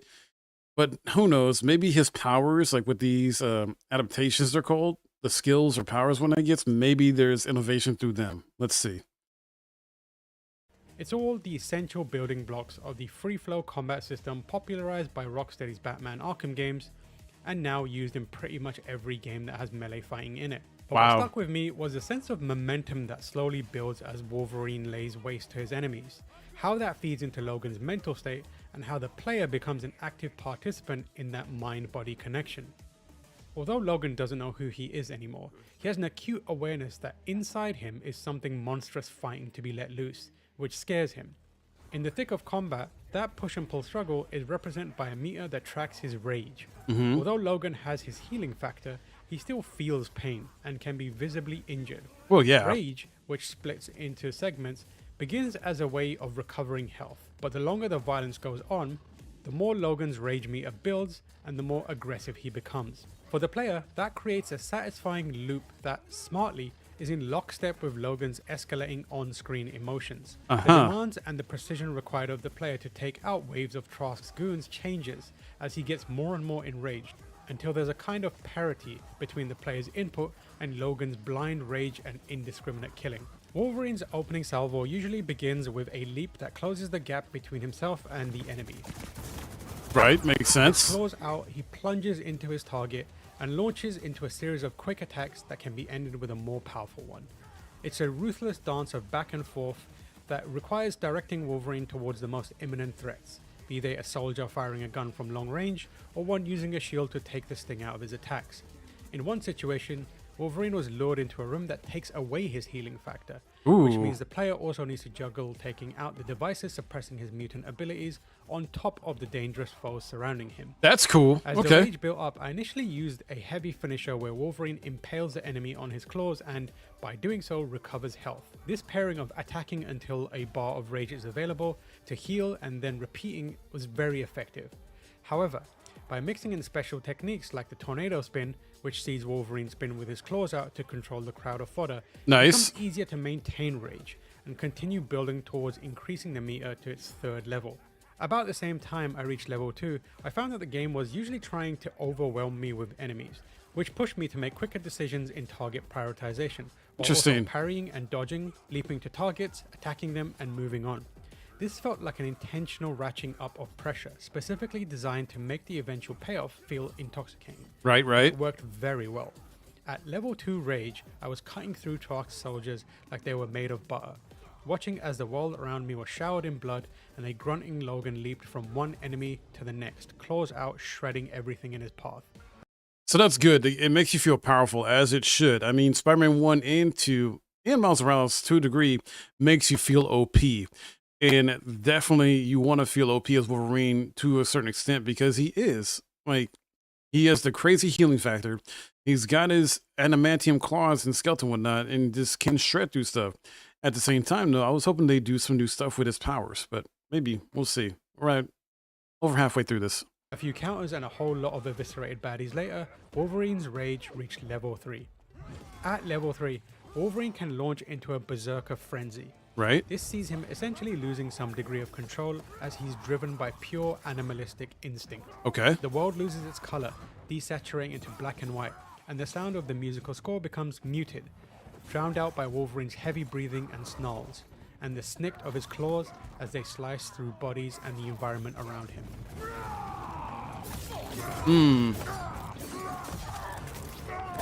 Ooh. Crucially, the player's inputs simplify to just hitting 2 trigger buttons to viciously maul anyone in his path, instantly killing them. That process no doubt sounds pretty ordinary on paper, but I'd be lying if I didn't admit that the synergy between the various systems building into a big violent payoff put a smile on my face.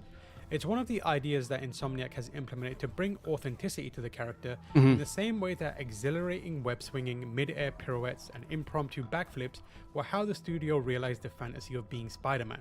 There's a level of satisfaction that comes from the sudden shift from carefully timed strikes and evasive maneuvers to simply hammering 2 buttons to obliterate everyone and everything that embodies Wolverine and his anger so well. But it was also released for me too. Like Logan, I was able to throw out the need to think about what I was doing and give in to effortless and mindless killing.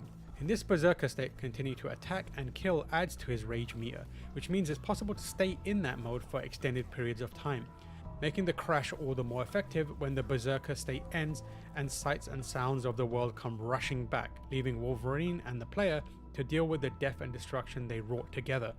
It's a very neat trick that for the couple of hours I played never got old. Whether that transition remains as effective over multiple hours remains to be seen, but I suspect that being able to unlock new techniques and adaptations will keep things fresh. That satisfaction of combat is what I left thinking most about, but there were a number of other noteworthy elements that I'm eager to experience more of. As mentioned, Nathaniel Essex's arc from idealist to lunatic is a major one. During my session, I reached a point where cracks started to form in his relationship with Logan, as Essex started to descend into his own kind of savagery. But there are also numerous other characters and relationships that are similarly intriguing. This is one of the few instances of non-comic book X-Men material choosing to explore Mystique beyond the usefulness of her shape-shifting abilities in Subterfuge. She's actually the cooler head on Team X, and often has to keep Wolverine and Sabretooth on task. She's depicted as smart, level-headed, and very much in love with Tiger. That's part of the character we haven't seen much of on screen. Similarly, there's nuance in the way Sabretooth is depicted. Although he's constantly giving Wolverine grief and goading him, it's clear that he sees him as a kind of kindred spirit, and though he'll never admit it, he's the closest thing Sabretooth has to family. That means that when cracks in Team X start to form, Sabretooth takes it very poorly, lashing out at Logan.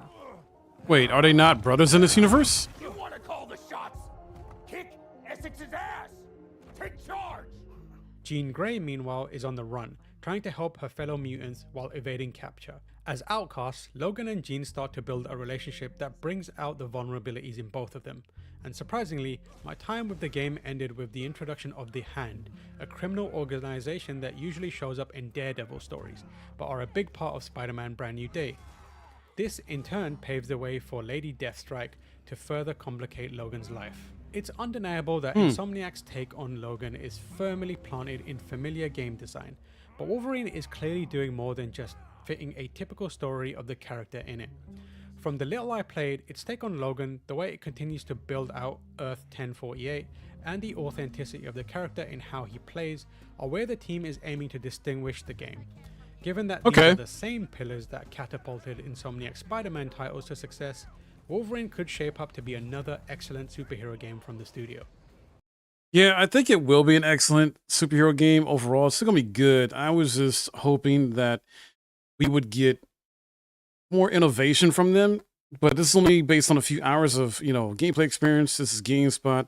There's other sources here, IGN I haven't checked out yet or anything like that, but I think this will be enough for now. For me, I'm still excited for Wolverine.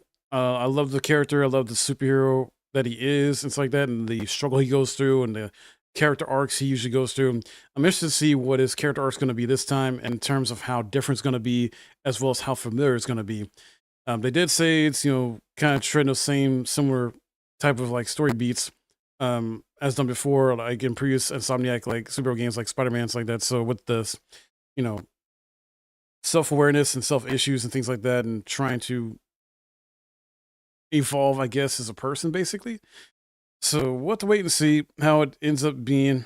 I'm hoping that his powers as you get through the game, progress through the game, are used in different ways and cool new ways than that we haven't seen before.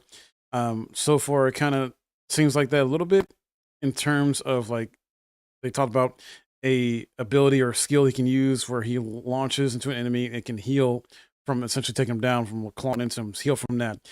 So almost like a lifesteal type of thing, which is cool. It's been done before in games. Don't get me wrong, but that's pretty cool. Let's see if there's anything else. Maybe they try to innovate here in the fact that there's part of the game where his healing is suppressed and he has to get rid of the devices that are suppressing his mutant ability. I do like that. It kind of reminds me of like the Savage Lands a bit with the whole inhibitor tower thing that, suppresses mutant powers there too. And X-Men had to find a way to navigate through the Savage Lands until they can either take down the inhibitor or whatever. But I'm liking that aspect to make the game more challenging for Wolverine as a character. So that way it isn't just like easy mode and he's just going almost like kind of like Kratos with the whole rage thing and just going off on enemies all the time. There definitely needs to be some stuff that he has to deal with that's a struggle, that's a challenge for him for sure, with his powers and as a character in terms of just like boss fights and just other combat encounters, not just from the mental and emotional side of things. So very cool. Looking forward to it. Already got it pre-ordered. What do you guys think about this? Let me know in the comments below. Do you have pre-order as well too? Are you excited about this or not? And just love to hear from you. Hope you enjoyed this.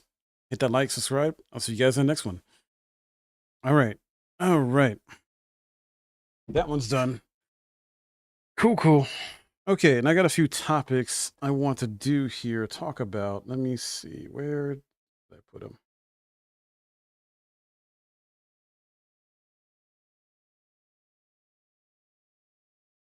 All right. Then let me switch scenes here on the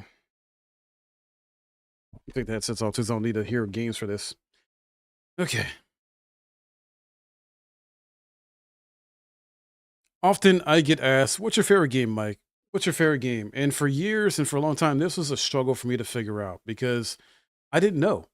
I didn't know. I grew up on playing several games from like Metal Gear. Wait, what's going on here?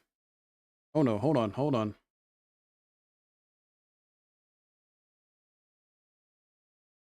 I was getting an encoder overloaded issue when I was trying to record that. I'll just start all over. I won't record it. I'll just download the VOD or some shit. Oh, it's weird. Anyway, let's try this again. Often I'm asked, what is your favorite game, Mike?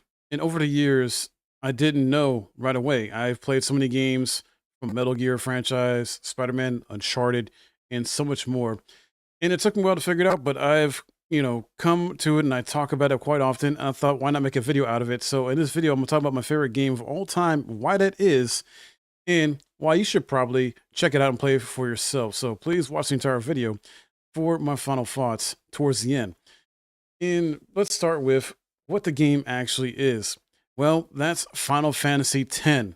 Yes, Final Fantasy series became such a beloved series to me at a younger age. And this is at a time where I wasn't really into RPGs or playing them like that. I did play Pokemon technically and Legend of Zelda, if you want to consider those RPGs, but I didn't think they were at the time. I'm an 80s baby, so like I grew up in the 90s playing different kinds of games, mostly beat 'em ups, platformers, and what was the other one? Fighting games, sorry. So it took me years to get into Final Fantasy and just RPGs in general. And Final Fantasy X on PS2 was it. I don't know what exactly at the time just wanted me to try it out, but I guess I thought the game case itself, like the design of the display box, just looked cool. Characters look cool. I'm thinking like, let me try this. I never played a Final Fantasy game before at that time. I thought, why not? And boy, oh boy, I was not disappointed. Game is just fantastic. Love it, love it, love it. And just from the characters, how the story beats are, the character arcs from different things. And honestly, Titus, I don't call him Titus, I call him Titus. I really dig his character. I can relate to him because of the whole, father issue thing where his father left and he went to go off and help out somewhere else, basically, like in a different, kind of almost in a different timeline in a sense, or different part of the universe or whatever the heck. Well, not universe, different part of the planet. Sorry, they're not in a different universe. But he went to go help out like a different part of the planet, but also it seemed like there's a weird thing with time in this game where it's weird because there's the main villain, Sin, and Sin comes every so often to essentially be a blight to the world, be a menace to the world, things like that. And so you got these summoners that are going out there trying to defeat Sin, but it's only like a band-aid. It's only a temporary thing because once they defeat it, they become the new Sin, basically. And so there's like a period of peace, like a few years, I think, if not maybe more than that, where there's this period of peace after you defeat Sin. And it's set up in this world that the belief is, yeah, by people that are summoners going to do this, sacrificing themselves to do this, it's worth fighting for. It's worth doing, basically. And typically these summoners have guardians. They usually have 1 to 2 guardians. Yuna, who is the daughter of a famous summoner who I think defeated Sin previously, she is a summoner, and Titus becomes her guardian, but also there's a bunch of other characters you meet from Waka, Luna, who else? Riku, and more. Komori as well. And they all essentially become her guardians. Auron as well, too. Auron is a great character. He served as her father's guardian, and it's not revealed till much later on he's actually dead, but somehow he's able to help out and, walk around the living. It's crazy. So you got an undead warrior monk helping out. You got Titus, who I can't exactly describe his playstyle since he does use a sword, but he's the main character. He can kind of be whatever, pretty much. Like, I love the spear grid too, because you can take a character on their main spear grid path in terms of their build, and then once you're done, you can essentially spec them into another character's build. Essentially, like if you want to have Titus have some of Yuna's abilities, you can. and he can be essentially a second healer. And that's awesome. You can have Orin, who's normally like a powerhouse, and he's slow, right? You can have him take on some of Titus's abilities and passive skills, things like that, to be faster, because Titus is more of like a speed attacker. And so you can get Orin to be speedy and powerful if you build into him correctly. So I like the build diversity of the game. That's when I first really learned about builds in RPGs. This being my first true RPG I got into. So the story just really captivated me, really can relate to Titus in that aspect because, well, my father left when I was younger too. And it just, I just relate to those father-son issues there, basically, with Titus and how he feels about his dad and why he wasn't there and stuff like that, and how to kind of get through that. So very good story. And I didn't know games could really tell a great story like that outside of, I did play Resident Evil 2 when I was younger, but in Metal Gear 2, yeah. But in terms of like this type of style, I don't know, it just captivated me, and I didn't know it could be done this well at this level. And to me, Final Fantasy X is peak and always will be peak. Nothing against Final Fantasy VII, nothing against games that are not Final Fantasy, but for me, that was it. And this was like my break into other Final Fantasy games. I played Final Fantasy X several times back on the PS2. I own it now, the remastered collection with Final Fantasy X and 10-2. 10-2 not as good, clearly. If you don't know, oof, it's rough. The story's rough. Some of the characters are rough. It's cringe. Not saying Final Fantasy X ain't cringe. There's definitely some cringeness in that too. Cringe lines like that. The famous laugh that Titus does, like ha ha ha ha ha. Yeah, there's that. It was so goofy. Still very goofy to this day. But I really enjoy the combat. I really enjoy the spear grid system in 10 with how you do builds. The narrative, voice acting is great. The boss fights, man, impeccable. Just impeccable. And the love story between Yuna and Titus, but how it ends, not necessarily in a happy way either, because it's revealed how Titus is, well, I guess not actually alive in a different way, almost similar to Orin, which is crazy, almost like he's like a dream or something. But it's weird because then it's like, if he's just a dream, then how did his father, live and do what he did, and his father becomes sin and all that stuff? It's like, it's definitely one of those like JRPGs where it's sort of a convoluted story. Some of it does not make sense, but some of it does, that's set up and built up, because there's this whole religion system in there where basically you got this section of the population that's like religious and doesn't use machines, mechs or whatever whatsoever. And then you got other people that do. The religious people, zealots, sorry, you want to call them, essentially think it's like blasphemy to use mechs and things like that. You find out there's a whole controversy with that too. There's some secret like evil plan thing going on behind the scenes with them, and they're essentially hypocrites. And I think it's sort of a message or reflection of like kind of how some stuff in real life happens to an extent. So I think that's also why I related to it as well too. And not trying to get into no religious talking like that, not trying to cause any drama here. It's just that's how the story is, or part of the story is. Some aspects of it do reflect real life, and that is just reality. And I like when games do that. I like when games, will take real life situations, things, emotions, etc., struggles, character arcs, and just try to put them in a game story that makes sense, tells a good message, has the characters, go through a struggle, but also learn from that. And obviously you got the bad guys that aren't necessarily always cartoon villain bad guy types, but they actually have their own complexities as well too. Freaking, what's his name? Oh God, now I'm forgetting his name.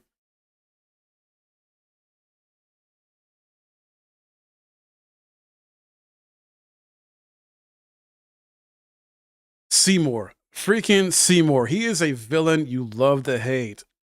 Not my favorite Final Fantasy villain, that's Sephiroth, but Seymour is my second favorite Final Fantasy villain, I believe. So I can understand them both. I can kind of relate to them both in some ways. But yeah, Seymour, man, such a great villain. A little complex too. Has his issues. So really dig that about him in terms of how he's written, basically. And if a villain's not written in a way that's so good that you love to hate him, then what are you doing? What are you doing? In a good way too. Like, don't be just like a simple Saturday morning cartoon type villain, where the heck. No, that's just, we're just one dimensional. That sucks. I personally enjoy complex villains or villains with like a little bit of layers, a little bit of complexity to them, things like that. And it's been standing the test of time. There was supposed to be a part 3 because I read years ago there was a script for Final Fantasy X part 3. It just never got made. So I'm hoping, this is hopium, but I'm hoping one day maybe it gets made. That'd be nice. I would love a remake of Final Fantasy X as well in a similar way done for FF7, but I highly doubt it's going to happen because, man, that was a huge undertaking for Final Fantasy VII Remake trilogy to even happen. And if Final Fantasy X would ever to get that, if we'd be waiting like 10 years just to play the entire games, just like for FF7. Because Final Fantasy X is huge. Just like other Final Fantasies, like Final Fantasy VI, that's huge. And 8 as well, too. So, but this did get me into other Final Fantasy games. Like, it eventually led me to play FF8. I didn't play FF9 till much later. I actually played FF9 like a year or a few years ago. Finally enjoyed that one. Not as good overall as 10 to me, but really good. Final Fantasy 7 I didn't play until 2013 when they put that on the PS3, and that was back then. I played that for the first time then, and then many years later, when the whole remake started to be a thing, I went and got it on the PC, played the PC version with some mods to kind of freshen up a bit too in terms of visuals and things like that, and had a blast with it.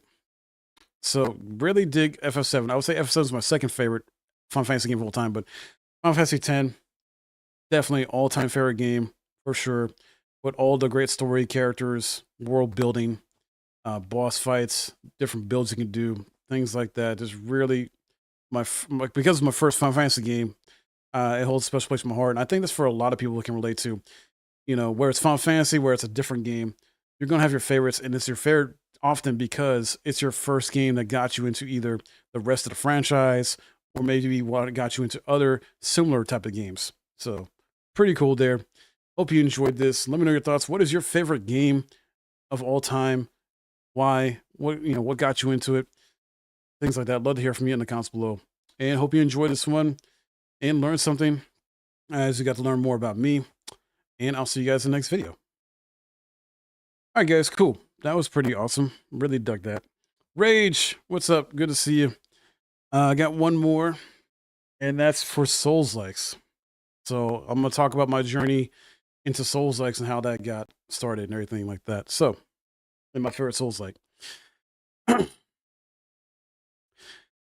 up, everybody? In this video, I want to talk about what exactly got me into Souls-likes and why Bloodborne ended up being my favorite Souls-like of all time, still to this day, despite its issues.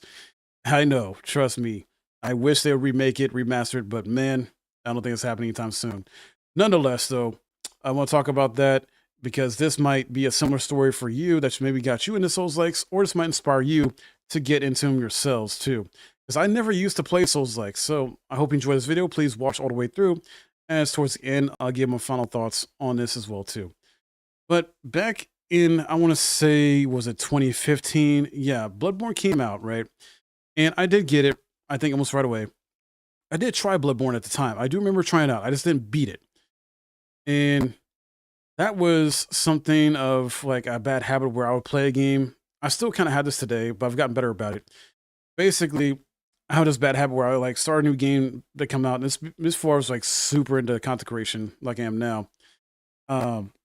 I would start a game, and then when a new game came out that I really want to play, I would like move from the game I started off and play a new game. So I developed this bad habit of doing that. So Bloodborne wasn't necessarily a game that was bad for me initially when I was confused for sure. I didn't know what the heck I was going on. I didn't really know about Souls-likes like that at the time. And eventually, I later on tried Dark Souls 3, which I think came out a year later. And similar thing happened. Like I tried for a little bit, didn't stick with it. Got frustrated, like many do when trying a new Souls-like. Didn't fully understand it. So ultimately, what ended up helping me out is I was like, you know what? Let me look up on how to understand these games, right? I was like going through YouTube at the time. I remember just looking up, trying to see who to maybe check out. I came across Fighting Cowboy. Big shouts out to Fighting Cowboy. And I still watch him to this day. He's pretty much my go-to guy for Souls-likes, Souls games in terms of trying to understand them if I don't understand them or certain aspects about them. But yeah, he helped me out a lot with his videos with trying to understand Souls-likes. I've watched a couple of his walkthroughs and just some other guide videos and things like that, and what you could do with Souls-likes in terms of builds, how to defeat bosses, etc. So he helped me. So his videos helped me out a lot. Him as a creator helped me out a lot, just for me as a viewer watching his content. And I started to pay attention. I started applying the advice he would talk about, and it worked. And then these games also reminded me of that similar challenge I had growing up as a kid. Because if you don't know, games in the 80s and 90s were fucking hard, man. They weren't like today, where we're spoiled with autosaves. We're spoiled with manual saves, and other types of quality life stuff. Back in the day, you're playing like a beat 'em up. Well, fighting games not so much. But if you're playing like a beat 'em up or even a platformer or similar single player game, that's not a fighting game, mind you. Checkpoints wasn't a thing. Often manual saving wasn't a thing either, especially in beat 'em ups. Beat 'em ups, the way they got you, if you did not beat the stage, you had to restart the stage all over again. And that stage could have taken you maybe like 30 minutes, an hour to get through or something like that. Spoiled with a health bar? Yes, that too. That too. So as gamers today in the modern gaming age, we are so spoiled with many things. So me growing up on like the more difficult games, mainly beat 'em ups and some Metrovanias as well too, playing Souls-likes reminded me of that. And technically they are kind of like Metrovanias in a sense, because if you think about it, from software games anyway, at least, and a few of the other Souls-likes inspired by them, are Metrovanias, because the areas, the world environments, things like that, they all connect in some way, which is crazy and cool. And there's reasons to go back to previous areas that you already went through, much like in Metrovania. And I think that's maybe where Miyazaki took inspiration from too. I don't think he's ever said in interviews, I don't recall, but these are just big 3D Metrovanias, in my opinion, which is good. I do enjoy that. And also, Resident Evil's like that too. Resident Evils are kind of like Metrovanias, where it's like you go through a certain section the first time, right? But there's reasons to go back sometimes because there's a puzzle to solve or an item to get, etc. Right? So I like that about it. And that's partially why I got into, I think, Resident Evil. But I'll make that another video sometime of like what got me into horror games. That'll be a separate video for sure. But Souls-likes, yeah, like many of you, I almost wanted to fully give up. And for a while, I did give up. But once I did apply myself, once I applied some of the stuff that Fighting Cowboy would talk about in his videos of what to do and how to defeat enemies, make a certain build be a way, make a certain build be a certain way, or just, pay attention. Yeah, I was good. And then I fell in love with them because I love the challenge. I had the satisfaction of defeating a boss. Man, so good, especially with the build you create. And eventually I got to the point, I'm starting to make my own builds. I'm starting to put my own spin on some of the builds that he's done and others have done too in the community. And it's been fantastic. And now Bloodborne, with it being my favorite, it's because the story in it. The story's not told in your face. You definitely have to pay attention to certain things, read texts, listen to certain cutscenes, stuff like that. But the crazy Lovecraftian lore and cosmic horror that's in there, mind-blowing, dude. So freaking cool. And I think it's the most challenging and hardest Souls-like to this day, at least on the first playthrough anyway. Maybe not so much on New Game Plus, but on the first playthrough, yeah, because there's no block. You literally have a gun in your left hand that you have to use for parrying. And then you got your main weapon in your right hand. Dark Souls, you can have the option of like a shield or, a caster weapon or something like that. Sekiro, you don't really have build variety. You've got your one sword, but there's like a posture and parry system that's really well done overall. So, Elden Ring, Elden Ring, need I say more? That's just a bigger evolution version of Dark Souls 3 and just other Dark Souls games, basically. You can have shields in there. There's good dodging in that. There's a lot of quality life stuff in Elden Ring to make it more approachable for newcomers. So to me, Bloodborne is still the hardest Souls game to this day, in my opinion, made by From Software, and I just love it for that. I always love coming back to it. I actually almost 100% it too. I need to go back to it. I beat it once. I need to do New Game Plus run and just do more runs of it in general. There is a PC version, unofficially, technically, that is available that's getting updated consistently. I'm waiting for that to be more updated to try the PC version of that out and see how it is. It's in a playable state now, of course, but there's still some polishing that needs to be done to it before I personally want to give it a shot. Because since Sony's not going to do it, mind you, they're not going to do it, I think, out of respect to Miyazaki, because they want Miyazaki and his team to remake and remaster it. But I don't know if Miyazaki really wants to do that. He's busy with other stuff. I mean, he's got Dust Bloods he's about to try and get out this year. And there's still unannounced projects him and his team are working on. So we're waiting to hear from that. We'll see. We'll see. I would definitely like a Bloodborne remaster, remake to come to PC, not just PS5, but I don't think it's going to happen. Sadly.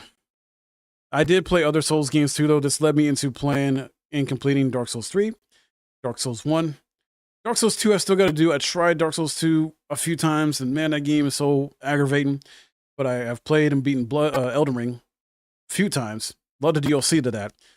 And this also got me into Souls-likes. You know, Lies of P is my favorite Souls-like. I say Souls-like and not Souls game because From Software are the originators of Souls games. Souls-likes means you're trying to be like a Souls game. So to me, that's different. And Lies of P is a love letter to like Bloodborne, from mostly Bloodborne to me, as well as Dark Souls. Sekiro I love too. It's not as much. I just don't like that there's no real build variety in that game. But everybody's different. Some people like it because of that reason. Others don't. It's still good. I want to go back to that as well too, do a new Game Plus run. And just have fun that game. It's so good overall still, regardless. But Bloodborne, build variety, tough fights, love the environments, love the lore, and just 10 out of 10. Masterpiece of a game. To me, Miyazaki's best game still to this day, even though it doesn't have the quality of life stuff that Elden Ring has, and some of these other Souls-likes do, which is why I wish there would be a remake of it someday, so it can give those quality of life changes and things like that it deserves and everything, so we can go through it again and change the freaking, what do you call it? Oh God, the freaking in-game thing where you're going through the these dungeons where the heck. And it escapes me right now. I hate it. It escapes me right now. Hold on.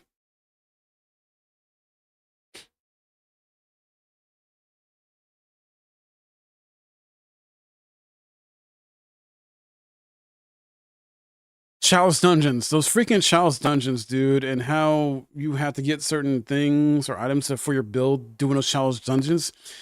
I don't care for those too much. I wish those would be either taken out or just adjusted or changed some way. Because man, that's my biggest gripe about the game is that stuff, dude. And it was a pain to get through to get the trophy for defeating a certain boss in there as well. But regardless, I love the game. I think you should try it out too if you haven't already. Check out videos. Try to watch videos that help you better understand Souls-likes and Souls games if you're struggling. If you're not sure about trying them out. If you're not, you know, think it's not for you. You definitely gotta have patience. You're going to get frustrated. I tell people all the time, death is only the beginning. Because in Souls-likes and Souls games, it really is. You learn from your deaths usually. That's the point. You're supposed to die a lot so you can learn from your mistakes, learn from your deaths, and do better. Or at least try to. But that's all I got for you in this one. My love and why I got into Souls-likes, and I'll continue playing Souls-likes and Souls games to this day as long as I can. Looking forward to one's coming up here. We got Mortal Shell 2, which should have released probably by the time this video comes out or is about to release. And we've got plenty more coming out in the future as well too. Looking forward to it. Are you looking forward to it? Let me know. And what got you into Souls-likes if you love them and play them just as much as I do. Love to hear from you. Hope you enjoyed this video and learned something. I'll see you guys in the next video. All right, that'll be it. That'll be it from me, guys. Thank you so much. And I'm gonna get these videos edited. I gotta record a build video for Neo 3 as well, too. Appreciate y'all. And we are gonna wrap up there. Y'all have a good day.